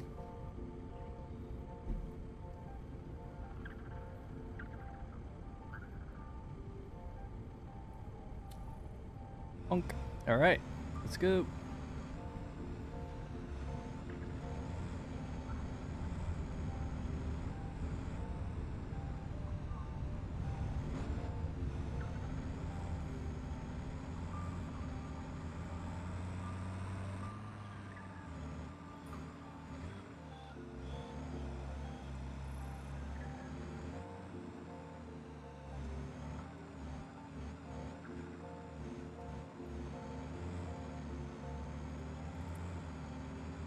Alright, it's a bit of a longer journey than it needs to be because of the way the layout of the roads, I guess. And I'm going to go all the way to the end and come in the same way the other cars are. That way we're all going forward.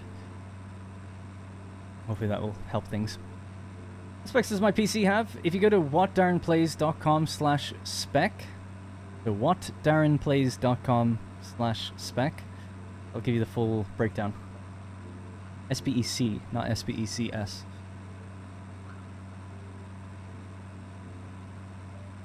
Thanks, Gizmo. Yeah, inside, I don't think actually... I can't really remember if I did much signs inside, but outside I have the, yeah, at least the entryways are now done. I actually only did that yesterday.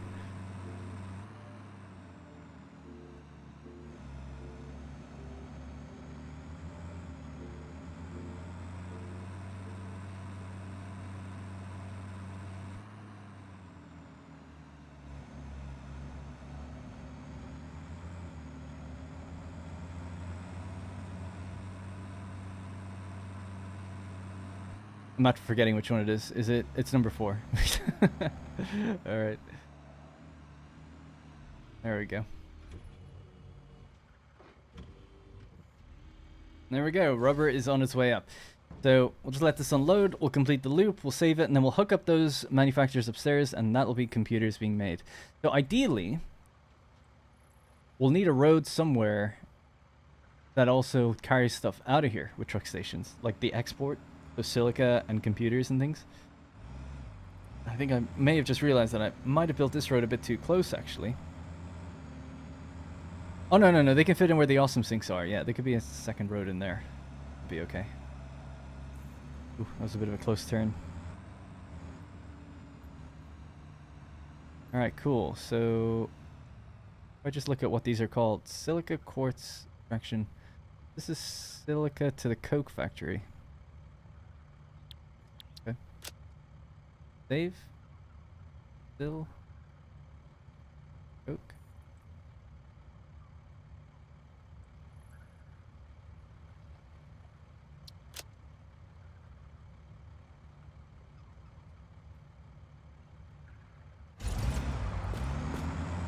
Godspeed. Alright, yeah, I was just trying to think though. With that truck station in the way, it might be a bit awkward. I suppose you could have it along here as well if you really wanted to. Just some place to have trucks that can carry out this stuff. Because if I send the silica maybe around here and the circuit boards and the computers, you could have truck stations just lined up close. So maybe at just a second lane that you pull into, pick up your things and then go back out. That could work. I'll think about it. So that's for another day. All right, let's hook up the computers.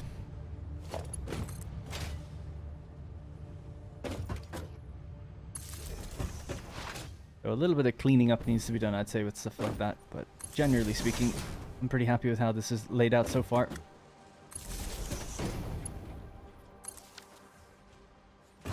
Oh, you know what? We haven't even given these guys an output yet. They're going to start receiving material, but they don't have anywhere to go. Well, it's not that complicated. Let's just do maybe on the line, or could we go even further out? Maybe further out might look a bit nicer.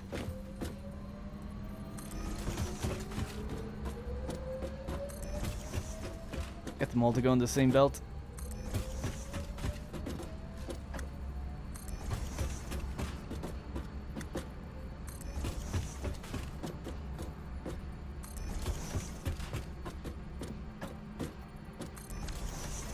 I'll have to double check the amounts of quick wire that's needed for all these. I think it's still within 1 belt speed. I didn't actually check that.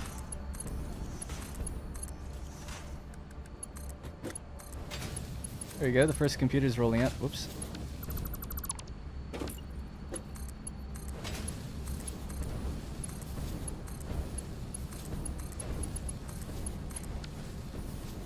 Alright, computers are rolling out. So that's 105 per minute. Oh. Oh. 105 per minute. 105 times 7. Okay. One belt will work when it's at 780. But it won't actually be able to turn them all on right now. Because we can only do 480 per minute. Interesting. Okay, so that's 480 divided by 105. So 4.571. That's the best we can do right now. 1, 2, 3, 4. Then this one needs to be at 571.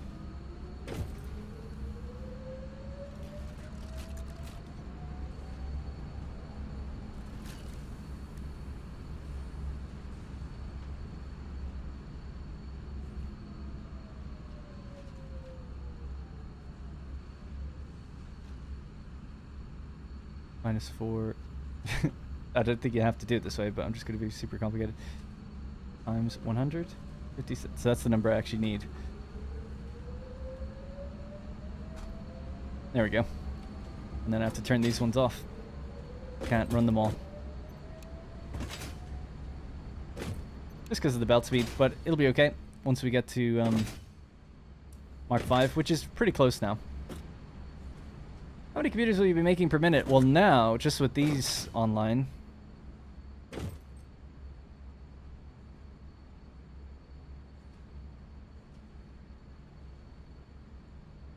we can just quickly check that. So 17.142 per minute. And then we're also making a bunch of circuit boards now in the background, so some of them are going to obviously go and get consumed. We'll do the math on that in just a moment. Just want to hook these up to another awesome sink as well, so they have somewhere to go.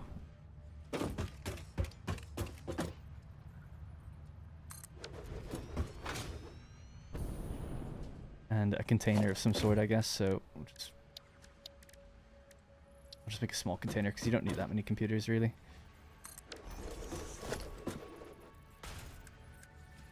Smart splitter, aiming that direction.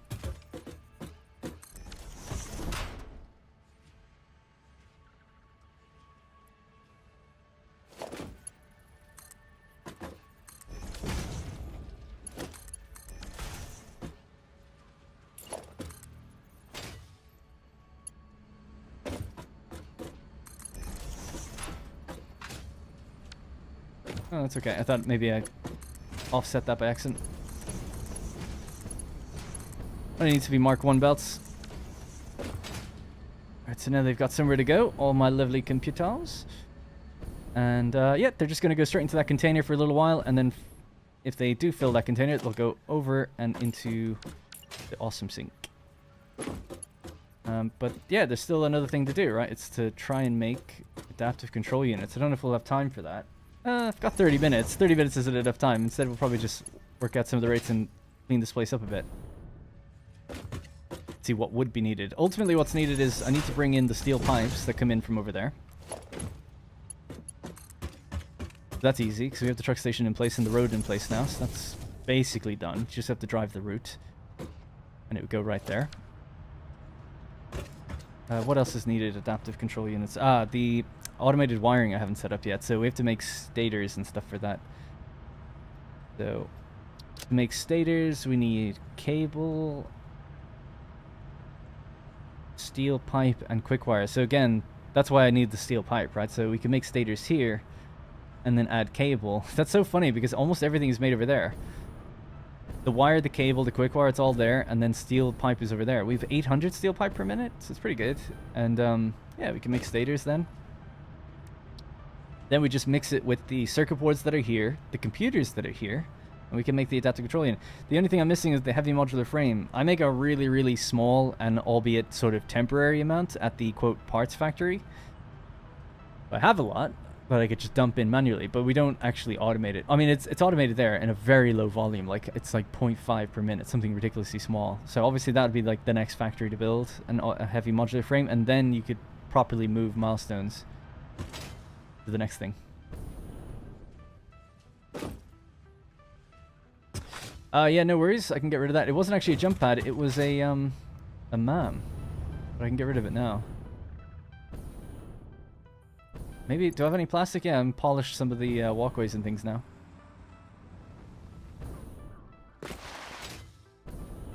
Yep, so we'll just spend the last little bit doing cleanup.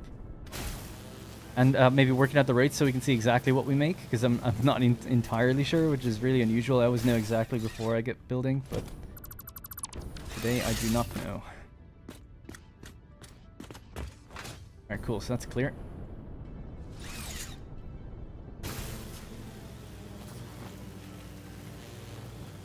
Hello, bacon and eggs.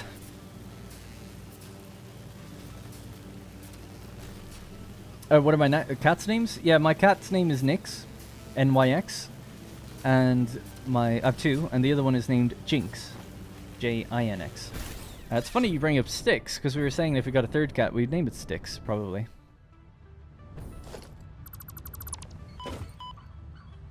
Alright, so just gonna do some cleanup on this place, try to make it look a bit nicer, maybe put in some lights and things. For the next 30 minutes, and then we'll wrap it up.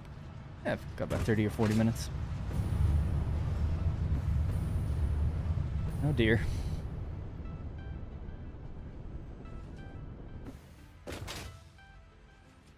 And maybe make this like a proper walkway or something, actually. We could start with that.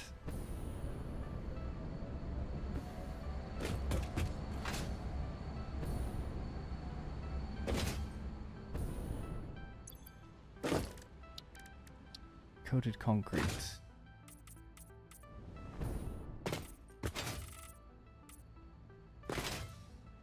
Yeah. Nice big fat walkway going all the way around of 3. Maybe even just 2, and then we'll use metal in between.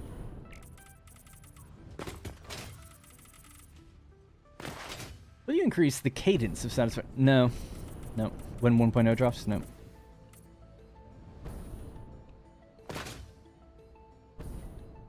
The only way I can increase the cadence is if I lower the quality, in terms of I could stream it every day. There's no problem. But if you want videos in the style that they've done with all the planning and everything, it can't happen more than once a week, really, especially with some of the bigger factories. I mean, I'd do better if I could, but I physically can't. So, can't do it. Unless I became a Satisfactory only channel, and I just don't want to do that.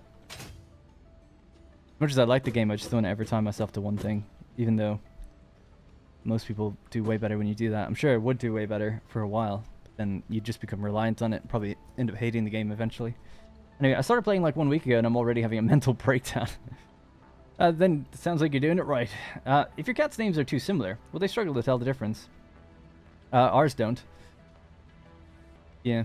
We have indoor cats. So they don't go outside, ever. And I'd never had an indoor cat before. I never even had cats before. My girlfriend, Rosie, she had cats growing up and everything, but they were normal outdoor cats. And they never really responded to their names as far as I could tell. You know, normal outdoor cats don't really react that much to anything.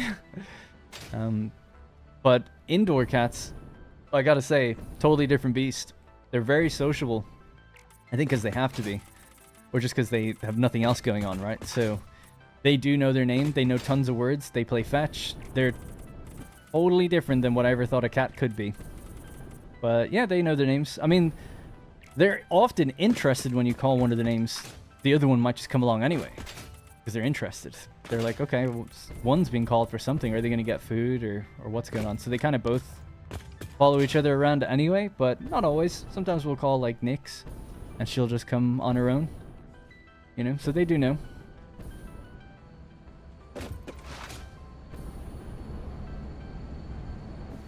They're really different as well, which is so funny. To me, anyway, it's funny. It's just they've completely different personalities. Jinx is like the perfect cat. She's kind of small, super cuddly and friendly.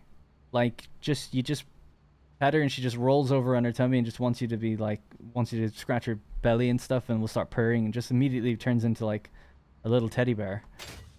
And she's never ever scratched me, ever. Or even through playing. She's just so gentle, like this like really friendly, gentle cat. And she loves like pushing her face against like your face or your phone or anything. Like, she's just like so cuddly. And she's really good with food and everything. She's just great. And she even the way she goes to the bathroom, like she uses her litter tray and she covers everything up. She's great. Whereas our other cat, Nyx, who we had first, I love Nyx. She's the best. She's like twice the size of Jinx, and she is like really, really anxious, super anxious cat. Like classic scaredy cat, I guess. Like she'll be friendly and stuff with you, but she's like always slightly on edge about something. Don't know why. Just always has been like that. And if anything, it's gotten worse over the years. But she's gorgeous. Like she's so beautiful looking as a cat. She's like one of the best looking cats you've like ever seen. Crazy, like just aesthetically pleasing animal. But she does not like to be pet. She likes sitting with you and hanging around with you and stuff, and she'll, even after she's been fed, like she hangs out with us and sits on the couch with us. But if we start petting her, she like does not like it. Kind of gets up and moves and sits back down. She looks at you like, what are you doing? And if you pet her too much, she will like kind of scratch you and or like swipe at you very nicely, like as in just stop. Like she's letting you know to stop, and if you keep doing it, she will then scratch you. So she's like not at all like the other cat. People would probably perceive her as an unfriendly cat. I mean, she's only unfriendly if you try pet her at loads.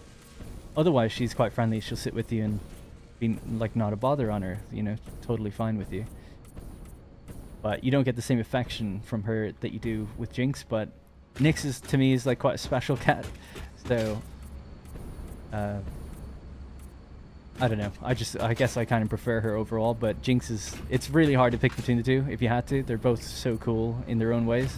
And I really was not a cat lover until we got these two, because I've always known cats and had cats in the neighborhood and stuff to be just like quite like, they don't really care about what you do or anything. They're just kind of there. They really just want your food.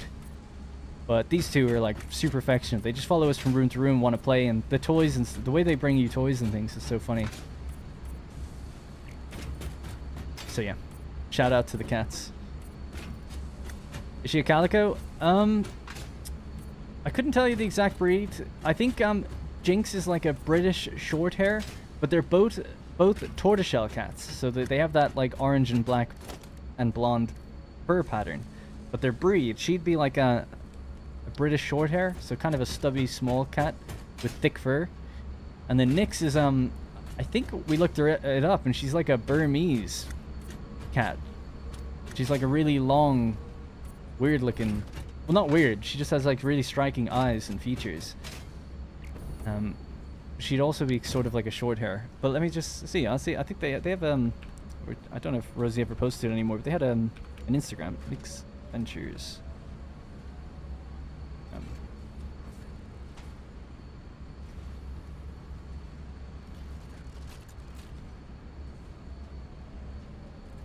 I'll just show you what they look like real quick.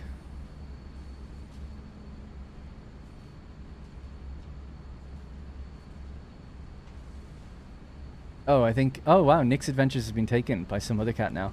Because I think we renamed it Nyx and Jinx? Oh, man. I don't know. I don't even know what they're called anymore. Nyx and Jinx.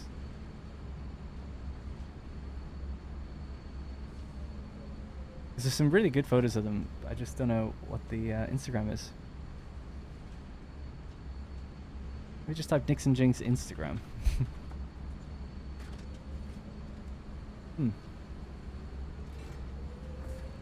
My girlfriend Rosie's Instagram comes up.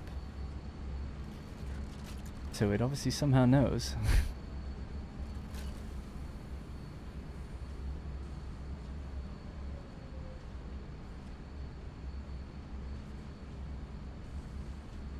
Well, anyway, this kind of works. This is my girlfriend's Instagram. But that'd be Nyx.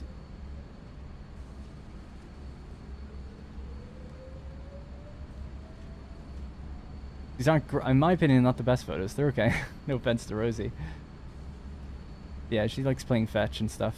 Yeah, there she is. When her eyes are big, she's like really, really pretty cat.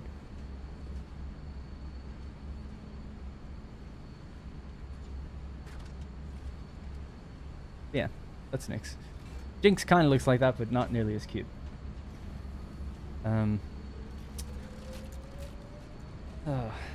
Just bear with me 1 second. I'm gonna ask Rosie what their thing is called.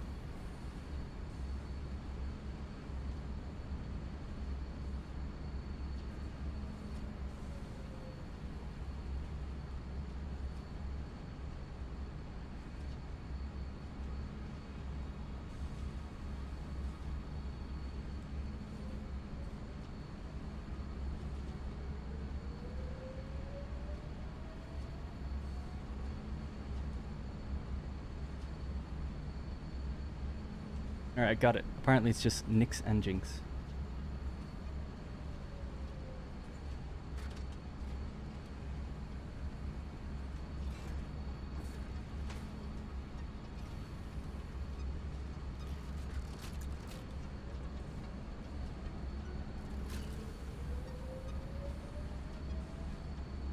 Oh yeah. Cool. Yeah, she's like insane eyes sometimes. Yeah, that's maybe some better photos. Generally, I think it's mostly Nyx. I don't think there is any Jinx photos in it yet, because Rosie renamed it when we got Jinx a couple years into it, into having Nyx, but we haven't actually uploaded or taken any photos of her. Like, we've tons of photos of her on our phone, but this one I think is like such a meme. But yeah, she's cool. Cute cat.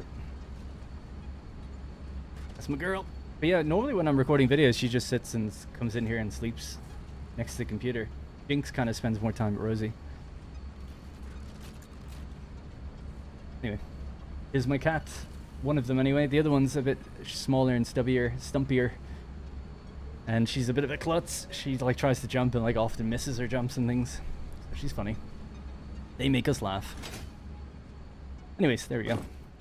Right. Sorry if I missed stuff. Neighbors have an outdoor cat, which in practice means their cat spends all the time in our yard, driving our dog insane. One day it climbed in a window and laid on our couch. Oh my god. The audacity. Yeah, I'm a dog lover. I have a dog as well. I don't have one here. You know, when I lived in Ireland, I had two dogs, Ben and Jerry. And got them in 2008? No, 2006. And Jerry is still alive. He's like 17 and a half. He's a Bichon Frise. Really small, little fluffy white dog. And my brother... Basically, when he was like 8 or 9, I moved here. And I was like, oh, you know, he's probably only got a couple years left. It's all good. We'll just leave him where he is. You know, my brother will take care of him. I don't need to bring him over. And he's still alive. And I'm like, this is insane. They're supposed to live to be about 13. But, yeah, he's 17 and a half. He's pushing 18 in a couple months. So it's kind of crazy. So shout out to Jerry. All right, these two are off, aren't they? Did I not flick them off? Yeah, I did. Okay, cool. One of those wasn't... Yeah, I want to kind of do the math now and see what these guys need. They're still waiting on getting... quick wire. But I guess it's just being consumed at really high volume. 2, 3, 4. This one is underclocked to 57%. Yeah, they're fine for rubber and circuit boards anyway. I'll just give it a bit of time. As long as quick wire is being produced, which it seems to be a full belt anyway, still continuously moving. Obviously it was coming out of a large container, but yeah, this should be fine. Let's see how many computers we've made just in the couple minutes that have gone by. A new cat's pushing 21, but they were blind and deaf. Yeah, to be fair, Jerry is pretty much fully blind and mostly deaf now. He can hear a little bit. But he still eats his food and goes out for walks and loves the beach and stuff. So it's like, okay, well, as long as he's still kicking. Catisfactory. That's funny. Gonna be showing off your cats in your edited stream videos to pump the views up. I think I've showed them a few times before. Yeah, I'm a terrible YouTuber. I don't even joke when I say that. I really am. I don't do any of the things you're supposed to do. I never promote my socials or anything like that. You know, it's all bad all around.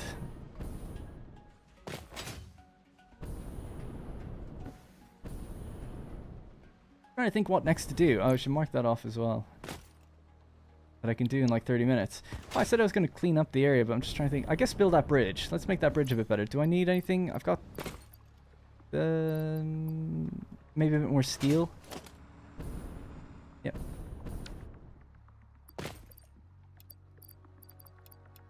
Alright. Try to make a walkway and a doorway into that place and make it look decent. And the last thing we'll do is just work out some of the rates and just see like, okay, how much are we producing with our current belt speed? Because I know what I'll be producing with the maxed out belt speed, but we don't have that right now. So it'd be good just to get an idea of the numbers like as they are.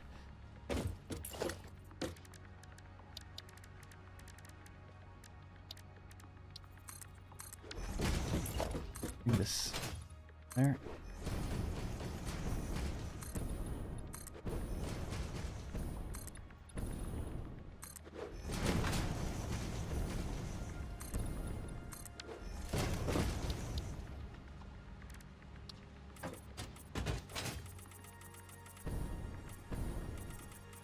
I like using grip metal for like wherever the belts run, wherever the factory kind of part is, and then basically coated concrete and stuff for where the walkways are. Don't know what this will be. I guess same. Fine. 2 for 2. Probably change this so that the doorway goes out that way.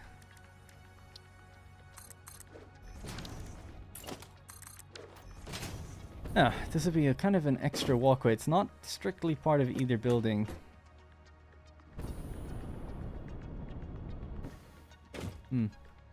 Yeah, I'll probably just use this metal actually. Like if I use concrete and color it the same as that, that might fit better, but then it looks like one... Yeah, okay, fine. Actually, I'll do that.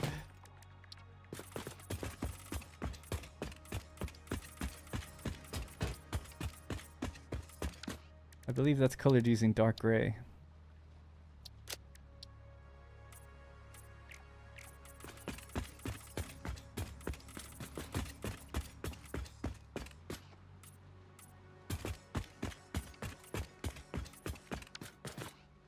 And we can make the accent be...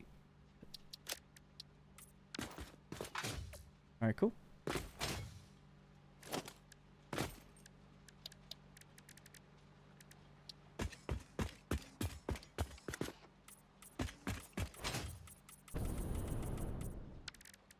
And then maybe just color that pattern as well to be a bit brighter.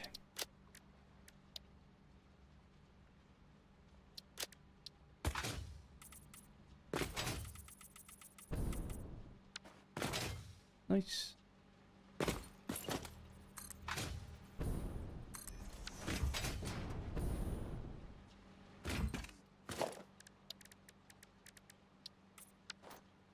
Change that in a second. Just wait for this autosave. All right. Hey, DJ Strobel. Totally forgot about the stream. 1.0 is coming soon, and flushable toilets. They really FMGOT the important stuff done. Really got the important stuff done. Yeah, I didn't even know that was like a meme. I think I had maybe vaguely remembered people saying something about that before on Reddit or something, but totally forgot about it, really. You have a bot to promote now. Yeah, so I still don't know. Not that anyone needs to do this, but I don't know if the memberships alerts are showing on stream. I still haven't worked out if that's fixed or not. If it's not, that means it's been broken for like over a month, and I've tried doing everything. So I might have to just... I'm using Stream Elements to bring up the alerts. I used to use Stream Labs, I think. And they had an issue a while back, so I went with Elements. But it seems like that just seems permanently broken with at least YouTube. And because I went through help requests and stuff, and they said, oh, it could take up to a day or something for the alerts to pop up. I'm like, what are you talking about? It's supposed to happen like the second it happens. It used to. But they weren't very helpful on that front anyway. So I might just have to Anyway, the point is I might reconfigure a bunch of things to do more streams. Generally, because I like doing them.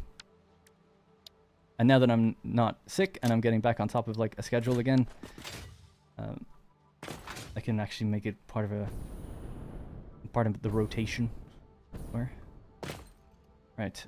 Next thing then would be under here. Needs to be just concrete.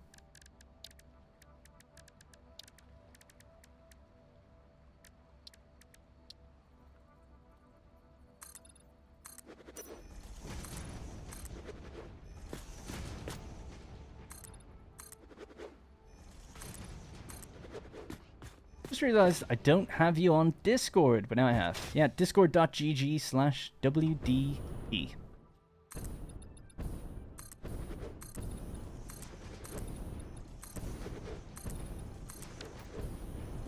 Alright, cool. That factory is probably not going to be colored that way. I was just doing that temporarily. Okay. Looking a bit better.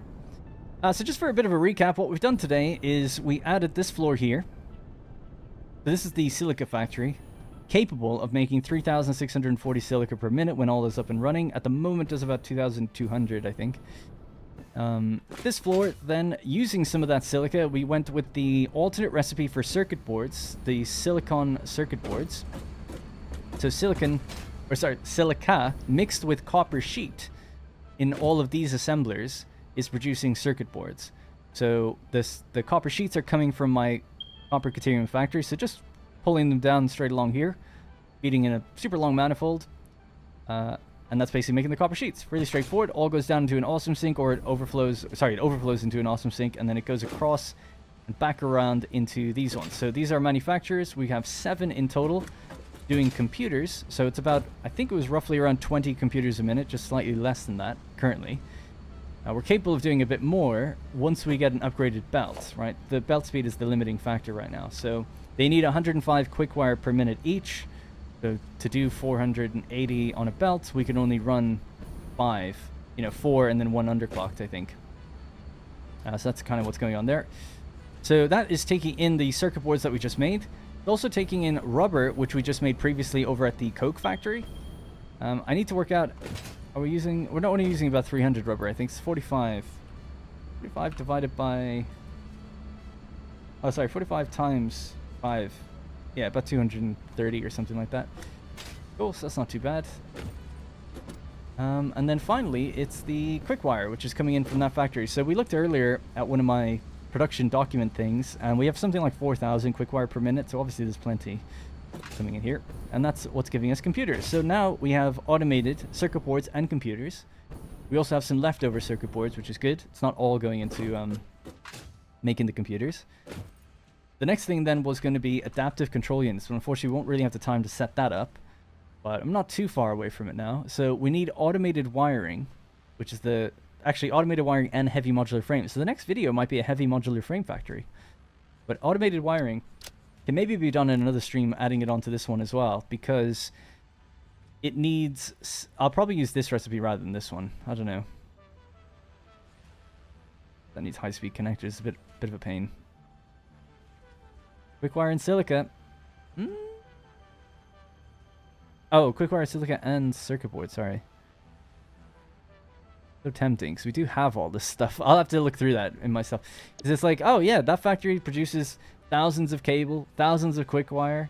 We have circuit boards here now in extra. I need to write down, we'll do that now. I keep putting this off. We'll find out exactly how much, getting my paper out, exactly how much we produce here, so I'll know how much we have left over.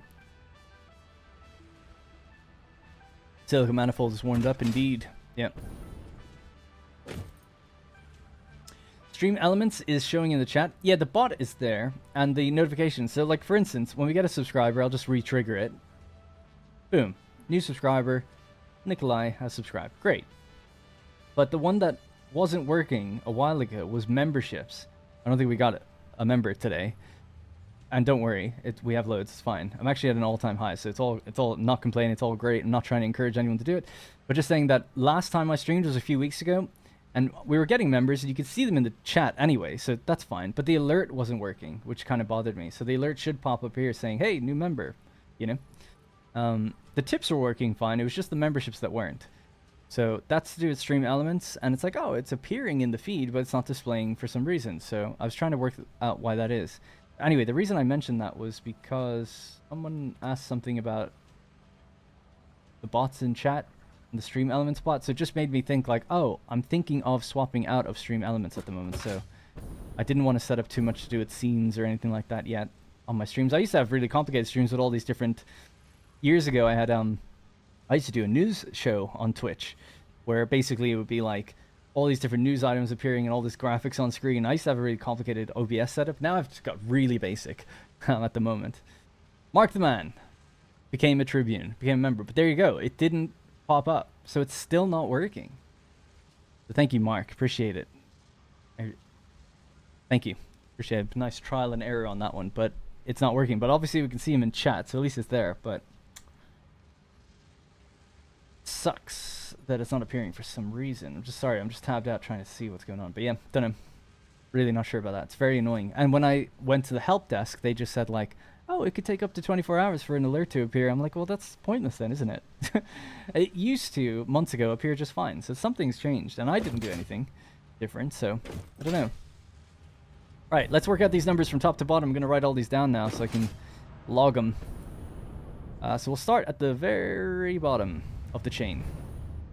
So at the very bottom, we have our Silica Factory, our silica production chain, taking in raw quartz. Now, the raw quartz is kind of what caps everything. 1560 per minute is the full potential, but actually, it's really 480 times 2, so 960.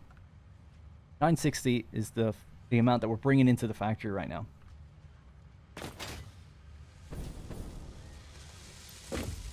Alright, so 960 divided by 11.25. 85, so 960, this is where it gets so complicated. Let's do 480. Hey, that one worked. That one worked. I wonder why. That's a renewing membership rather than becoming one for the first time. The plot thickened. Oh, and thank you, by the way. A member for 3 months. That's Josh, and he says, keep up the hard work. I love it. Thank you, Josh. Appreciate that a lot. Yeah, interesting. Okay. Maybe there's something with my alerts broken to do with getting a new channel member. That could be it. That could be, it could be on me.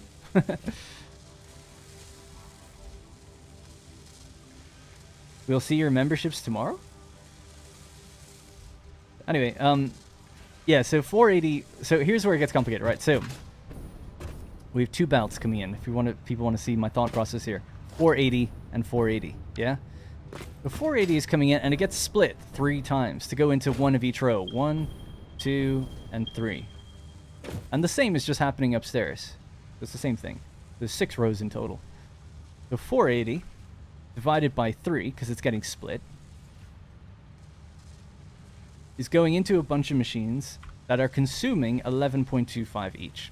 So there's 14 machines active, and then a 15th machine is at 22%, right? So this one here, it's at 22%, and then there's 14 other machines that are active behind it. So that's fine. So now, with that info, we can just quickly look at, okay, well, how much do we get out then? Well, that's not right. We have to look at this one. 26.25. So each row is now making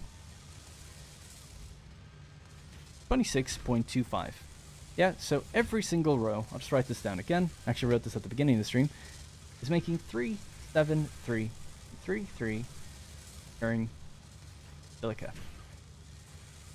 And we have 6 of them. So we'll just put this in brackets and then say times 6. Times 6. So that's 2240. That's all the silica we make. However, just now, today, we have taken away one of those groups to give it to circuit boards. So instead of the 6, we now just have 5. So in total, leftover silica is 1866.66, so on, recurring. Right, that's how much silica we're sending into Awesome Sinks right now. Okay, so that's the bottom of the chain. All that silica, that's 1,866 silica just rolling in there per minute. Now, one of those groups, we've sent the silica upstairs. So that was 373. So each of these are doing 373.33. Alright, so let's follow this one down then. So we're consuming 27.5. Oh, did I never underclock one of these? Because I feel like I was supposed to. Ooh, that could be part of one of the reasons why we saw some stopping earlier. That could be the case. Let me just check down at the very end. I don't know if I have to, but I'm assuming I do, and I didn't. Oh, no, I did. Okay, cool. This one was underclocked. Right, so let's just go work from the basics. So we know that 373.33 recurring is the amount of silica coming in here, and it's been divided by, not this one, we have to look at a standard machine, 27.5. 27.5. We're left with 13.575757, basically. Let's just count those machines and see, is that right? This seems like more than 13. 1, 2, 3, 4, 5, 6, 7, 8, 9, 10, 12, 13. Oh no, it's right. And that one we saw was at 5, 7. Overclock or underclock. Cool. Alright, so that's all sorted. So how much are we making then? We're using all of the silica from one row downstairs. We're making 12.5 circuit boards per minute each. That's 169.696955. 169.69 circuit board. Alright, just writing that down. Now, that just begs the question though, how much... Oh, so that means we're consuming the exact same amount in copper sheets. So that's easy enough, so it's 373, whatever. Alright. And copper. Alright. So that allows me just to know how much we've left over in there. I can work that out later. Okay, so now we get to the manufacturers. So all of those circuit boards, they go into an awesome sink, but some of them roll around here first along this top belt and get fed into all these manufacturers. Now 2 of them are offline right now. We've got 4 and 1 underclocked, 57. That underclocking was based on the amount of quick wire that we had available to us. So with a belt speed of 480, which is our best belt right now, quick wire consuming 105 per minute, you can have 4 machines 0.5714, right? So 57%, 0.14, 57%, 0.1429. And it's at 100%. This one, what about this one? It's probably a bit lower, is it? 78. I'm hoping it'll get there, though, soon. Should. I can't see anything wrong with my math unless anyone else can. With that. As long as this belt stays at 480 per minute, anyway. Oh, and these need to be marked too, are they? Yep. They were all upgraded. Cool. Alright, well, looks like a consistent 480 rolling along. I think just because the volume that gets consumed, the manifold will just take longer to get going at the end. That's my guess. Okay, so 4.57 is our limiting factor. That's how much we can run because of quick wire and because of 1 belt of quick wire coming in. I could bring 2 belts in, I guess, but we'll leave it for now. Till we need more of something. So we'll put this in brackets. It's such a cool noise in that machine. Now, that amount of machines divided by how much circuit boards? 26.25.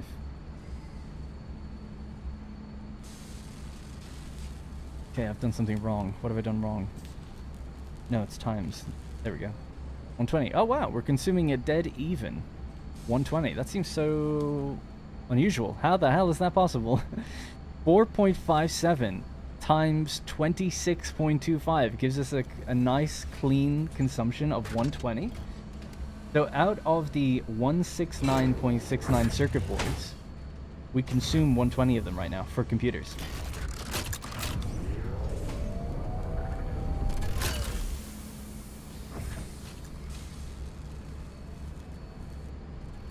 That leaves us, obviously, with 49.69 circuit boards per min. And the very last thing to check is just how many computers do we actually make then.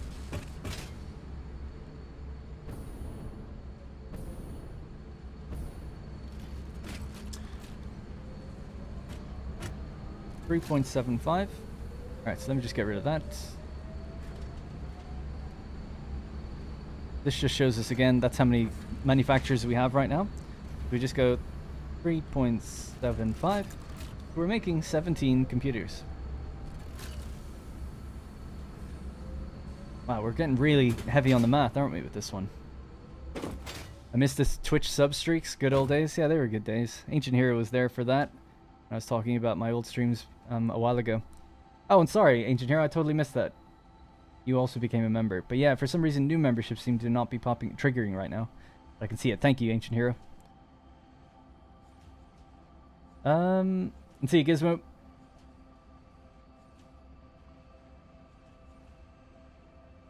I like that everyone said nice. Was that because of the number coming up at 120? Nice. It is nice when that happens. When you see like a crazy amount of like spillover and then you just enter a number in and it all just balances. It's like, oh, that doesn't seem like that should be possible, but it is. Okay, so Let's just go over those numbers one last time. In fact, we can maybe just build a sign and write them down so I remember. I need oscillators and copper sheets.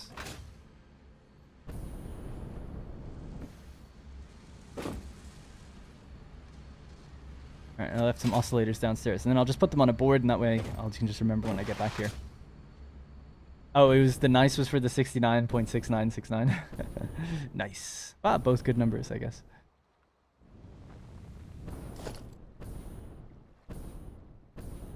Oh, I left them in my car, didn't I? Yeah.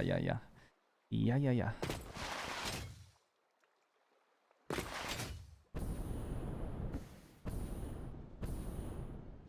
And while we have a couple of minutes to kill, I'm actually really close to the end. We could just visit one or two more factories, maybe do a little quick tour. People like to see that as well when they're coming in fresh also. There we go. Every time I come here, that truck is like bouncing around here. Obviously just corrects and figures it out, but funny. It's like since I added that bit, it just seems to drive on that way. Alright, so.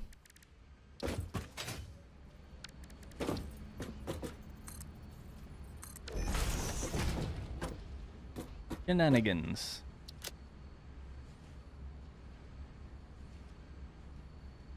There we go, and I'll just make it white. Alright. Okay, so total produced here. Right now, 1866.66 silica.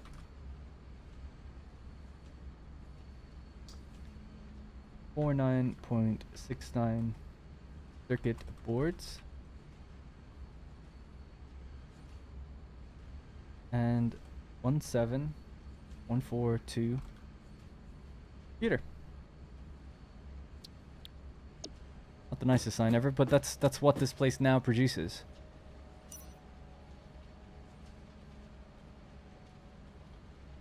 Cool. So we've made 640 computers already. I might just make a quick container for the circuit boards to go into in case I ever need some of those.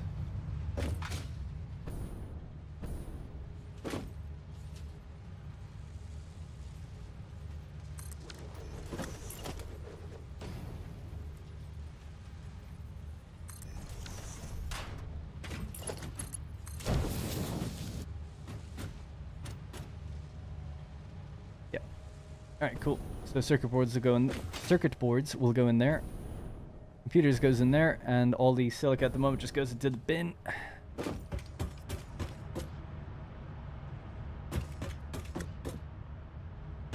Yeah, cool. Pretty happy with that. So today managed to get all the circuit boards set up, all those computers set up, and we're sort of in a better position for the adaptive control units / stators. So I'm probably going to make stators in this factory or somewhere over there, maybe an extension on the copper factory.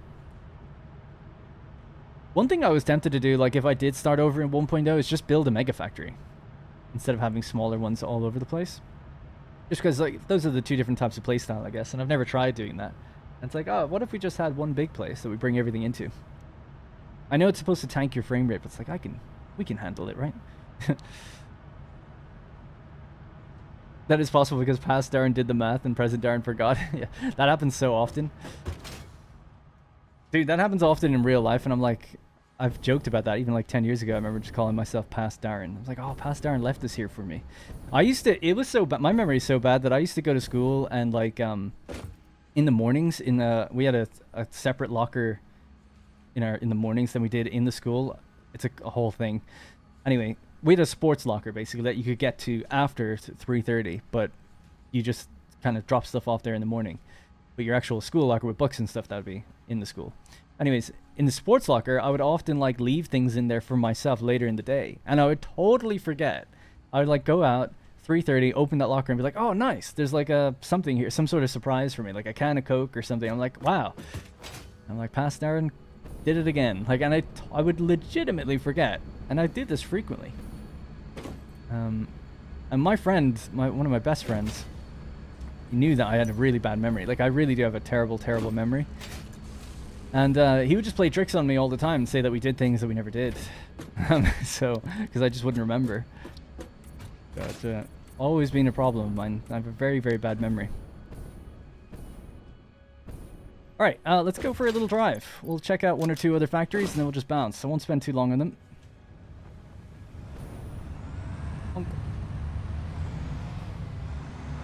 My little quartz mobile. Well, quickly, just because this is here, we'll check out the petroleum coke factory. This was just built recently. I don't remember the numbers and stuff, though. Total flex with the coupons, 180. I don't think it's that many, really. People have thousands, you know. How many hours do we have in this game? This one is at 289 hours. It's actually just about to hit 290. For 290 hours, I have everything unlocked and 180 tickets. Is that good? I don't know. I really don't know. I have stoner memory too, and I don't even smoke. To be fair, when I was in school, I smoked quite a bit, but I had bad memory before that. Yeah, that actually... I didn't start smoking weed and stuff until I was like 16. I had a bad memory. People played those tricks on me when I was like 13. Anyway, so this is the... yeah, the...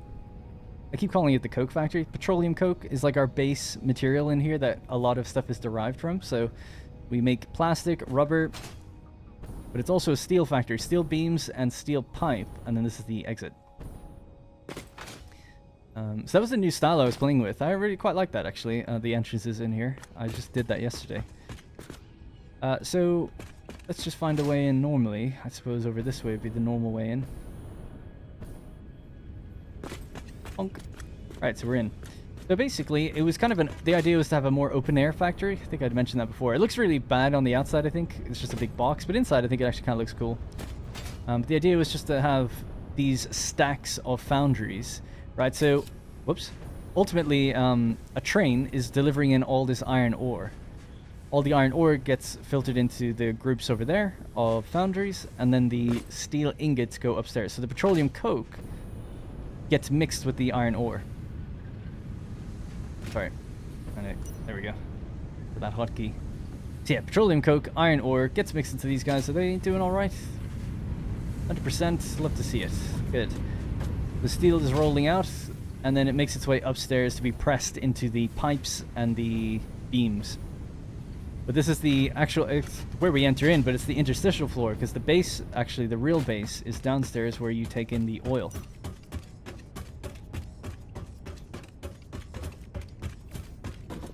Yeah, so these are the oil refineries. So the first set of refineries are really here. So oil extractor will be like there. There's another one in there. There's another one at the back there, and another one at the far corner. So the oil basically makes its way into what I believe is 60 refineries. So 30 for plastic and 30 for rubber. So we make equal parts plastic and rubber, 600 per minute each.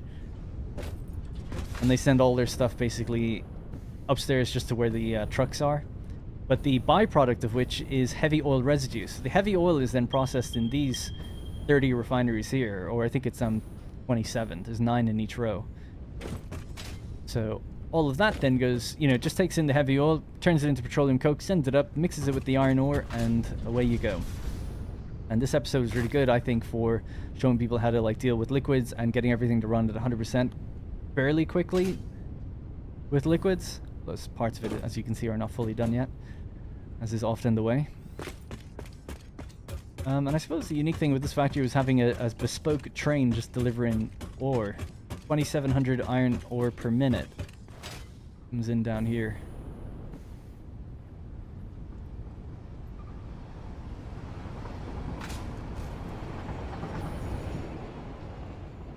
Don't you still have that video you made for the last Twitch stream? Is that viewable anywhere? Yeah, you know what happened? I played it in our Discord recently, and some asshole, flagged it. And I got a community strike against my channel for 60 days. Thankfully, it wasn't one of those long permanent ones, but it was a 60-day thing where it got taken down. It was a private video, or unlisted. Anyway, yeah. And I don't know why. I think because I said I hate women as a joke. Obviously, as a joke. Everyone knows it was a joke, but someone flagged it. So, I downloaded it to keep it, but it's not online anymore. So, can't be watched. I think someone said they uploaded a copy of it, so you'd have to ask them. But anyway, yeah, that sucked. It was obviously just a joke. The whole joke was saying I hate women as the punchline.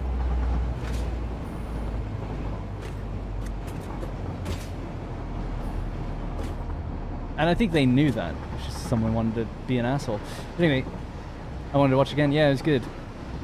It's called 5 years of cringe or something. Or 7 years of cringe. Can't remember. One or the other. Anyway, this outpost isn't fully done, but this is where we get the 2700 iron ore per minute. Obviously, logistically, it's fully done. We pull in some of the iron ore from a distant area over there, and the rest from just down below. In future, when the belt speed increases, we won't need the one that's coming in from over there. These will be doing high enough volume.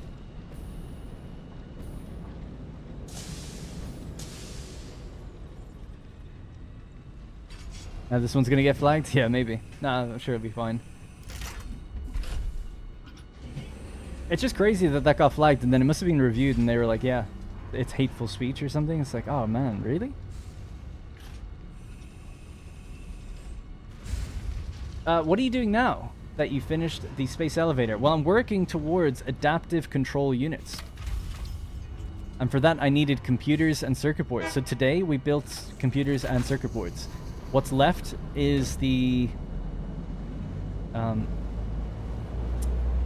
automated wiring and heavy modular frames. So that'll be my next factory. I think it'll have to be a heavy modular frame factory. And the automated wiring is actually pretty simple, so that should be easy enough to do. I might do a stream where we do the automated wiring. Because much like this one, it could just be added onto an existing factory, whereas the heavy modular frame factory will probably be its own thing.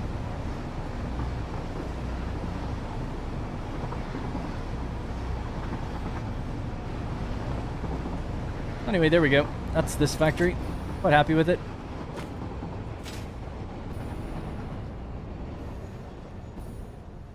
Nice and clean, nice full belts, everything running at 100%.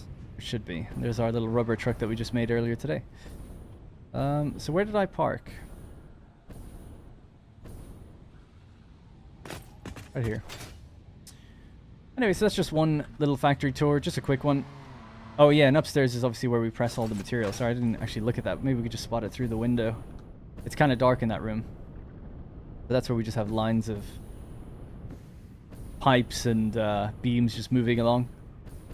So 800 pipe per minute, 600 steel beam per minute, 600 plastic per minute, and 600 rubber per minute. So quite happy with how all that numbers worked out.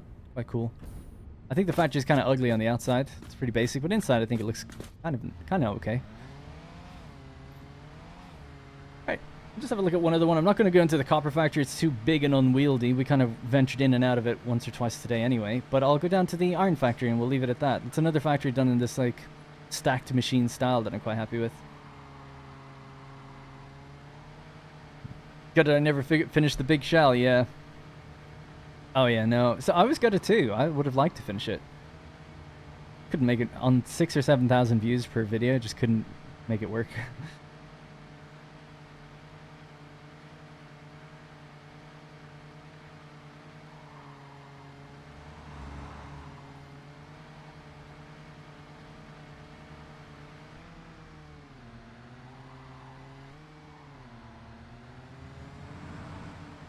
Seems to be running pretty well.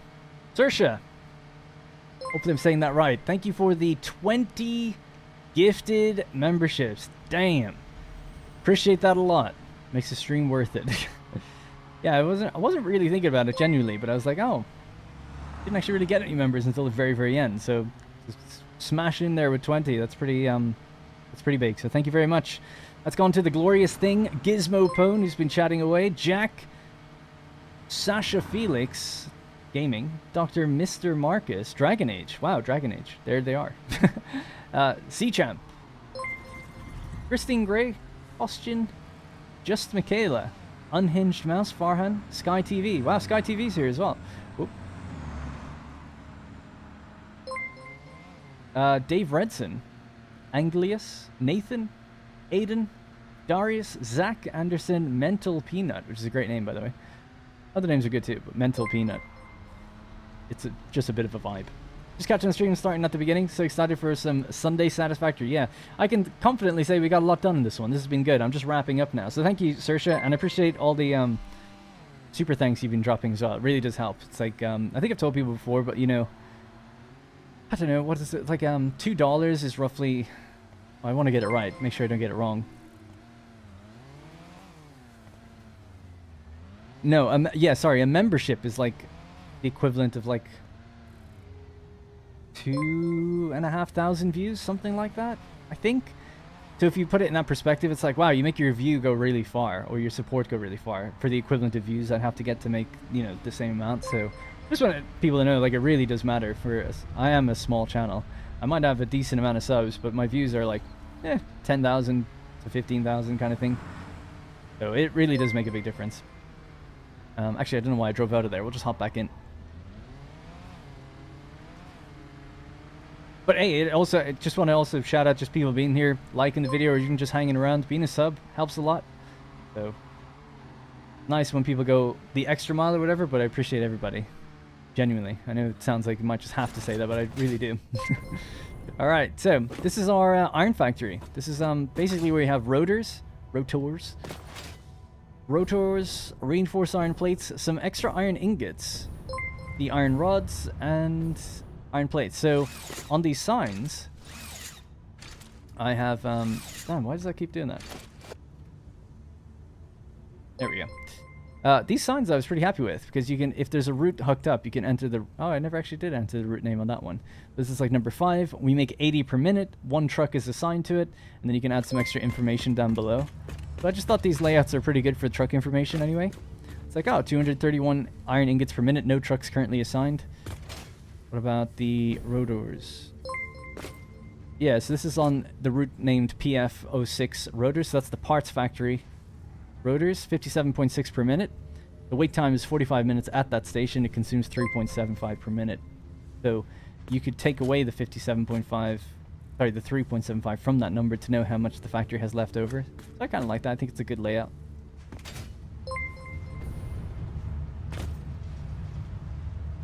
Oh wow, that was sorry, I just assumed all the beeps were just a continuation of the same things. Heath Fairhead also gifted 10 memberships as well, so appreciate that as well. Thank you, Heath.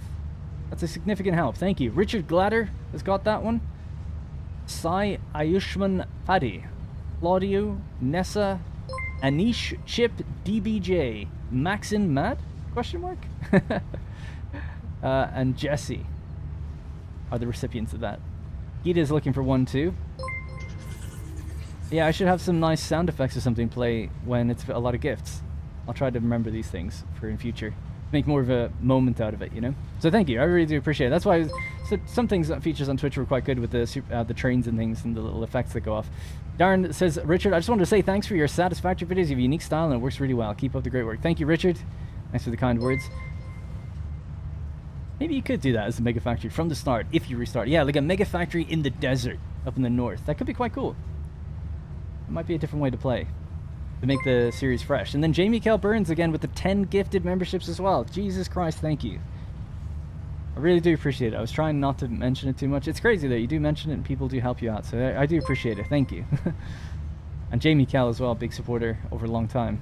Sweaty Wizard has gotten that one, which is a great name as well. David Grasso, High Tech, R, Aiden Nagel, Bearded Panda, Flight 99, Murpheus, IG, and Kirk Keelan. Thank you. We went from like 1 membership for the whole stream to 40 at the end there. So thank you. I really do appreciate it.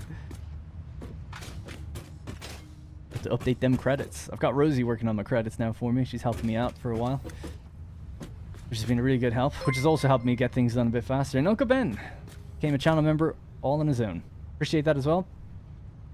Right, so this is the Iron Factory. Again, I just think I'm really happy with how this turned out aesthetic-wise and the color coding of the groups of machines. That's one of my favorites. This and the Liquid Biofuel Factory. Have I sorted out that problem down here, by the way? It looks like we finally have. Yes, we have. They're not getting backed up here anymore. I believe... Yeah, what? How did it fix itself? Oh, it just must have fixed itself. Weird. Are they not full? None of them are full. Oh, this one kind of is. Ah, so it's not fully fixed then. Oh, it's at 100% though. So it's still okay then. Barely. I'll just take that just in case. But yeah, people had told me, like, if I increase the belt speed, it should fix. But I'm looking, I thought I did. And looking at them, belt speed hasn't been increased. The second to end machine, though, is filling up. But it's still at 100%, so I'm not too worried about it. Yeah, interesting. Oh, no. I think I remember what the problem was. Sorry, yeah. It was a problem on this side. That the belt speed here, I had changed it from Mark 4 to Mark 3 or something going up, which it only does need to be.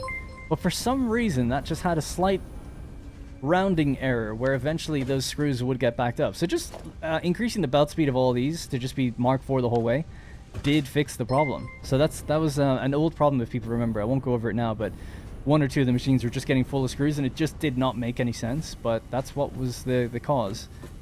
Because this group here is the same as that one, and that didn't have the issue. And they have the exact same inputs and outputs. So it really didn't, I just didn't know why. There's some very small rounding error that was basically having that issue. Oh my god, another gifted 10. Mark the Man, 2000 with 10 more gifted. Man, that's just constantly going off now. So thank you so much, Mark the Man. Appreciate it a lot. Thank you. Darn, getting rich today, I wish. Well, heading to the cinema after. Might get a cocktail now.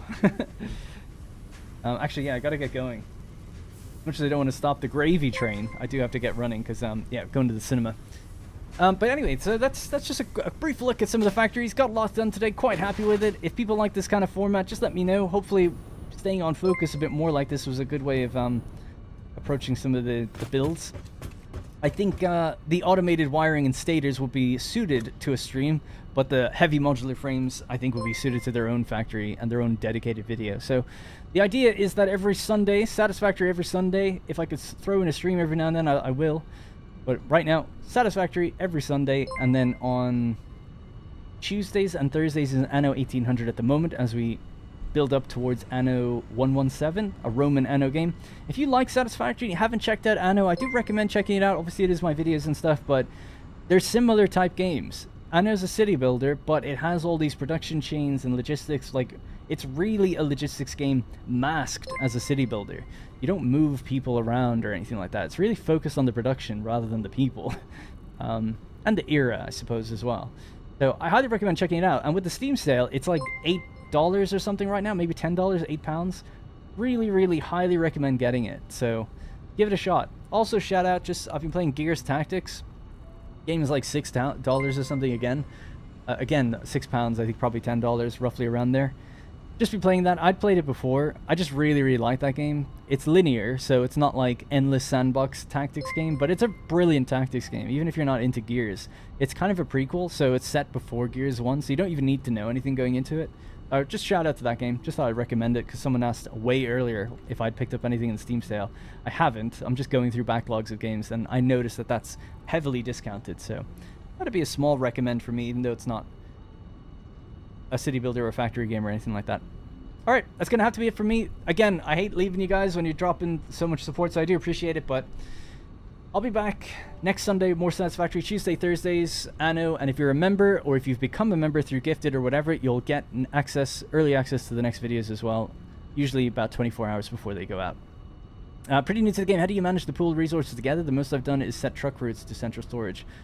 That's basically it. You just bring everything together with either trucks or trains to a central storage. The alternate method is to, if you build trains, it's complicated, it'd take me a long time to explain, but you can call trains towards you from a sort of depot. Let's say you have a depot somewhere, and you're out in the world, and you don't want to run back to the central storage.